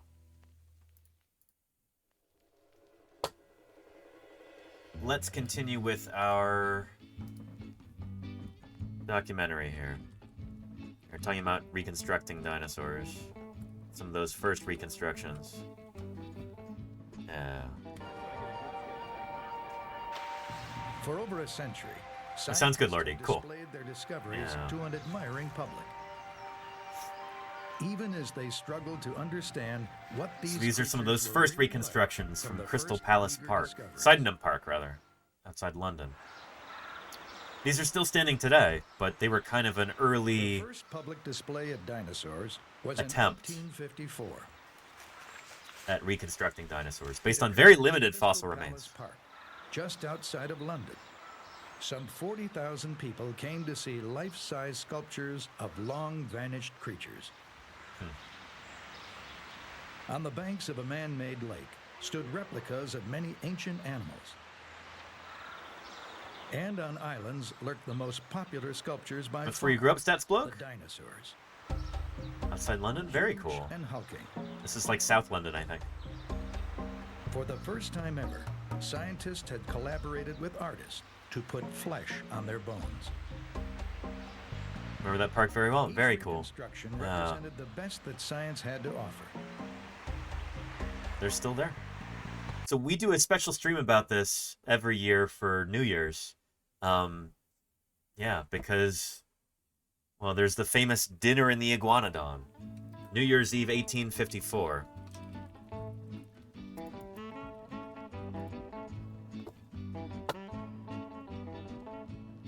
There we go. Yeah.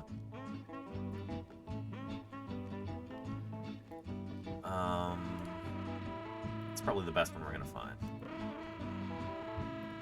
Maybe I'm trying to find it. Let's see. Large picture. That'll do. Yeah. Well, contrast is not great in that, but anyway. When Richard Owen, who is the same guy who coined the word dinosaur,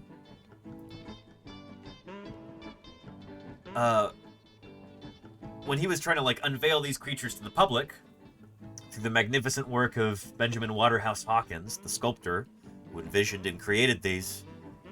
Oh, I'm gonna sneeze. Hang on. Maybe I'm not. Nope. There it is. Bless me. Before they actually unveiled these to the public, this is going to be like a huge public event, in order to drum up enthusiasm for this, get themselves into the newspaper and everything, they held this gala event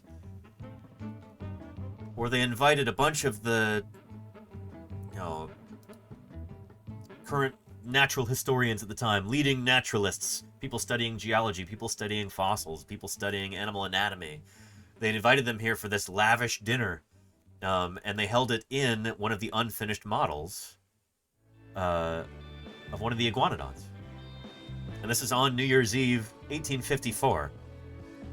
This is one of those classic stories from the history of dinosaur paleontology and dinosaur reconstruction. So we talk about that every New Year's here on this channel. We kind of celebrate that. It was thrilling and a bit strange to a public just getting used to the concept of extinction. Recreating three-dimensional sculptures from the bones of extinct animals had been a tremendous undertaking. English sculptor Benjamin Hawkins was hired to build the creatures under the supervision of scientists. Benjamin Waterhouse Hawkins. He preferred that his friends and colleagues called him Waterhouse rather than Benjamin. Yeah.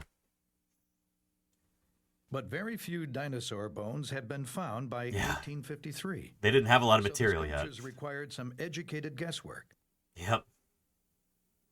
Hawkins used a mix of creatures as his models: lizards, crocodiles, and rhinoceros. He labored for years on the project.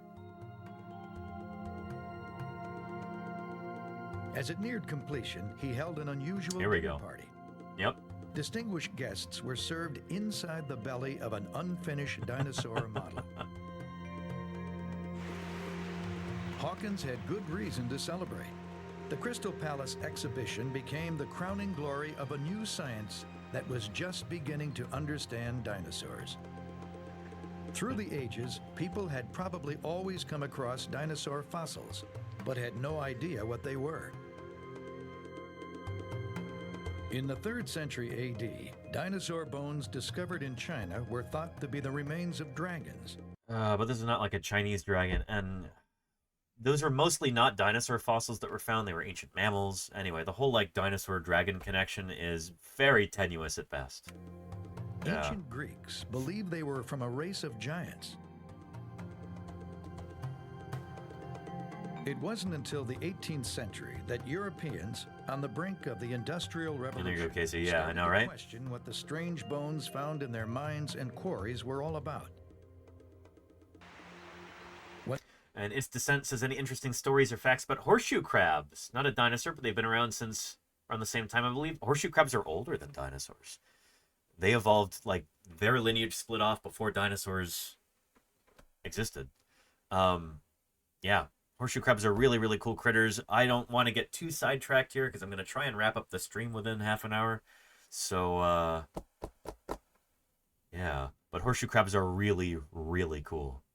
And they are very much threatened by over-harvesting today because their blood is actually used in medical research to help test for contaminants and things like, well, medical inventions like vaccines and stuff like that in order to make sure that there aren't bacteria that are growing within this concoction that you're making. You can use horseshoe crab blood for that because I guess it turns a certain color or something like that. I forget the exact details, but anyway, their blood is used in medical research, and so all these crabs are harvested. Horseshoe crabs are not actually crabs, but horseshoe crabs, genus Limulus. They're harvested and they're bled, and then they're thrown back into the ocean, and who knows how many of them die, and their numbers seem to be dwindling because of that. So, yeah. Thank you, Claire Burr. Last time we did a horseshoe crab stream, appreciate that. Check that one out there. It's Descent if you want to see that. When the first bones were found, the idea of extinction and the age of the Earth were virtually unknown. No one understood where the bones could have come from or how old they were. But the work of a few leading scientists would soon provide an explanation.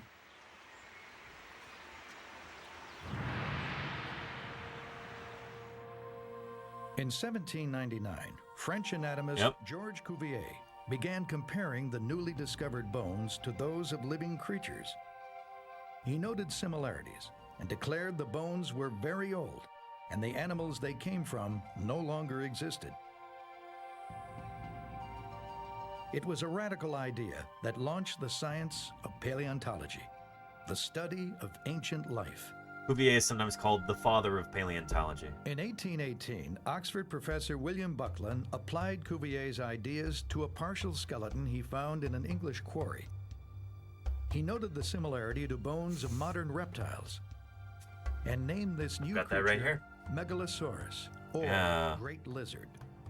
So this is my Megalosaurus jaw. This is a 3D print taken from a scan at Oxford. You can still go and visit this today. It is still there. That's the wonderful thing about museums. The reason why we as paleontologists collect fossils for museums is that when a fossil goes into a museum like this, there's an understanding that it will be there for centuries into the future. It's not going to be sold off like it might be if it's in a private collection. It's not going to be lost or thrown away or, you know, become the spoils of divorce proceedings or something like that. It'll be there in the museum for as long as there is a museum, you know? That's why we often say, That belongs in a museum. Yeah.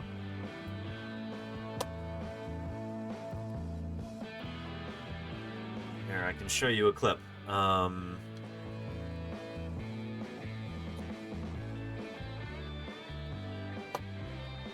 we go.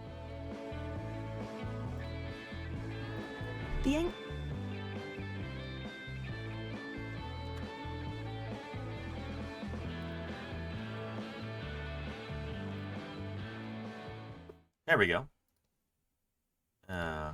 Well, Ellie, if there was one dinosaur specimen to rule them all, and this is it. That's quite a claim. So how did they go from thinking that these were giant humans to discovering that they were dinosaurs? There was a guy, Reverend William Buckland. He was a brilliant geologist and paleontologist and very well respected. He started to study these teeth. Now, if you look closely here, you have this tooth coming through. He recognized this as a replacement tooth. Yep. He realized that reptiles continue to That's right replace their there. teeth. And he thought, well, instantly, this must be some huge extinct reptile. This was something completely new, an extinct animal which has not been recorded in the Bible. That's controversial for a man of the cloth, then. This must have challenged quite a lot of ideas for him at the time, because indeed, this was something completely new. In 1824, Buckland named this find Megalosaurus. Anyway, I think Claire just posted a link to that whole documentary there. But, yeah. And Stats Bloke, I did not hear about that, no. Oof. And no, Claire, that was from the Ballad of Big Al. Yeah. Anyhow.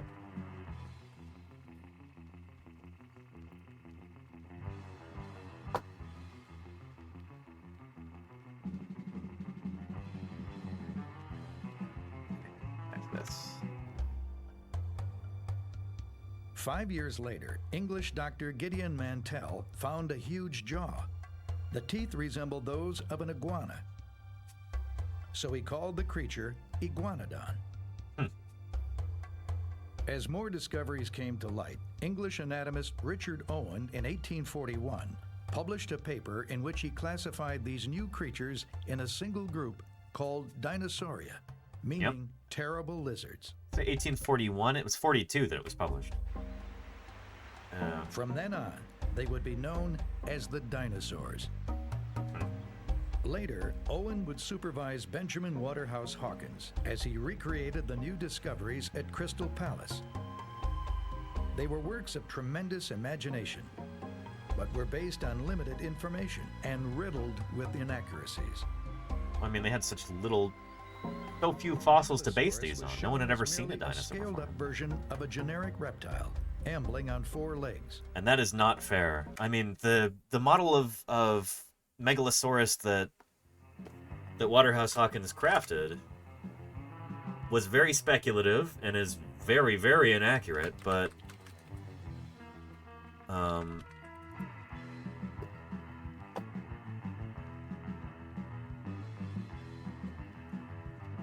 it got a few key details exactly right. Things like the limbs being directly underneath the body, not sprawl out to the sides like a lizard. If you were just to do like an oversized lizard for this, you would have sprawling limbs. Limbs coming out to the sides like in a lizard. But no, Richard Owen and Gideon Mantell and Waterhouse Hawkins realized that these animals had a femur head that comes out at like a right angle to the shaft of the femur, which means they had upright hind limbs directly under their bodies, just like a horse, like an elephant, like a person, rather than having sprawled out limbs like a lizard or a crocodile or something like that. And this, the elongate neural spines that he puts over the shoulders, that's totally speculative, but it makes perfect sense for an animal that has a large head like this. It's almost like the hump on a bison. Waterhouse Hawkins knew what he was doing to a certain extent. Like, he had very limited fossil material, but this is an animal that he envisioned that makes sense anatomically, at least. So yeah, he often doesn't get credit for stuff like that. But yeah, anywho. Now we know it stood upright. A swift, two-legged predator like... Upright stance. There you go. Charlie's dragging it out. Yeah.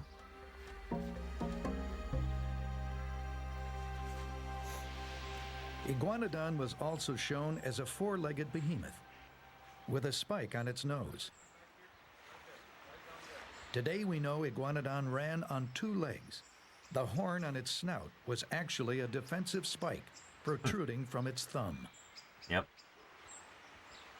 The sculptures, more fanciful than real, created an image of dinosaurs as giant, lumbering lizards. But the creators of the Crystal Palace exhibition did the best they could with the little information they had. Yeah. In the following decade, the picture of dinosaurs would begin to change. Across the Atlantic, is that knowledge Yanish, of I think? Dinosaurs grew with the discovery Brachiosaurus humerus there. It's the upper arm bone As of a settlers Brachiosaurus. flooded the American West in the 1870s, fossils began turning up in the exposed sediments of the dry and barren regions called Badlands. Soon museums in the East sent prospectors to Wyoming and Montana to hunt dinosaurs. They came back with new and far more complete specimens than any found before. As the diggers brought in one new kind of dinosaur after another, scientists vied to classify and name them. The work became an obsession for paleontologist Othniel C. Marsh of Yale and Edward Drinker Cope of the Academy of Natural Sciences in Philadelphia. Yep. That was not Dippy Claiborne, no. And both were after the different same thing, Diplodocus skull, I think. to outdo each other by discovering and identifying the most dinosaurs. Yep. Their bitter We've talked about this many times on this channel.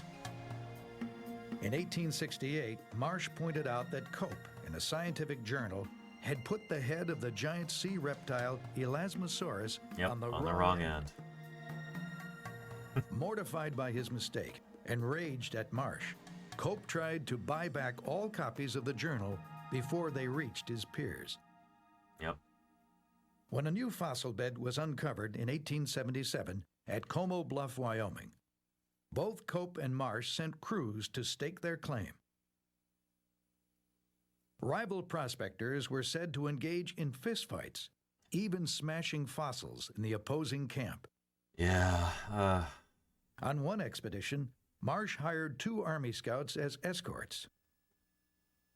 One of them was William F. Cody, better known as Buffalo Bill. Yep. As thorny as it was, the competition between Cope, Marsh, and other dinosaur hunters produced a huge trove of fossils. They uncovered many new species, producing a great leap in our knowledge of dinosaurs. Yep. So much, like some of your favorite dinosaurs were discovered during this time. Triceratops, Stegosaurus, Apatosaurus, aka Brontosaurus. Yeah.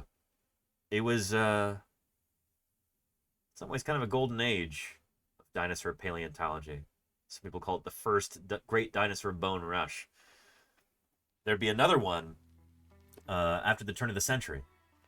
And then, of course, we have the present day. Jim Kirkland, who I worked with this summer, he's fond of saying that these are the good old days. We're living in the current golden age of dinosaur paleontology. On average, a new kind of dinosaur, a new genus or species, is published every 9 days.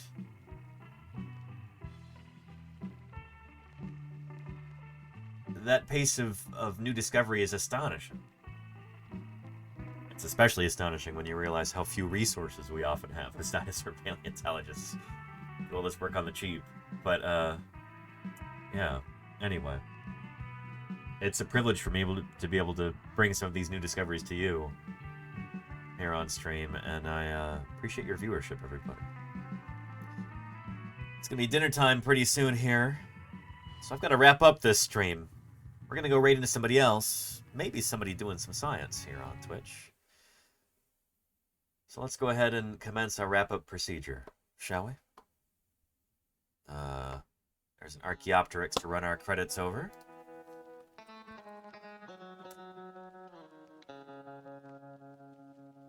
And, Science Streams is live. Well, well, well. We're gonna go right into Science Streams.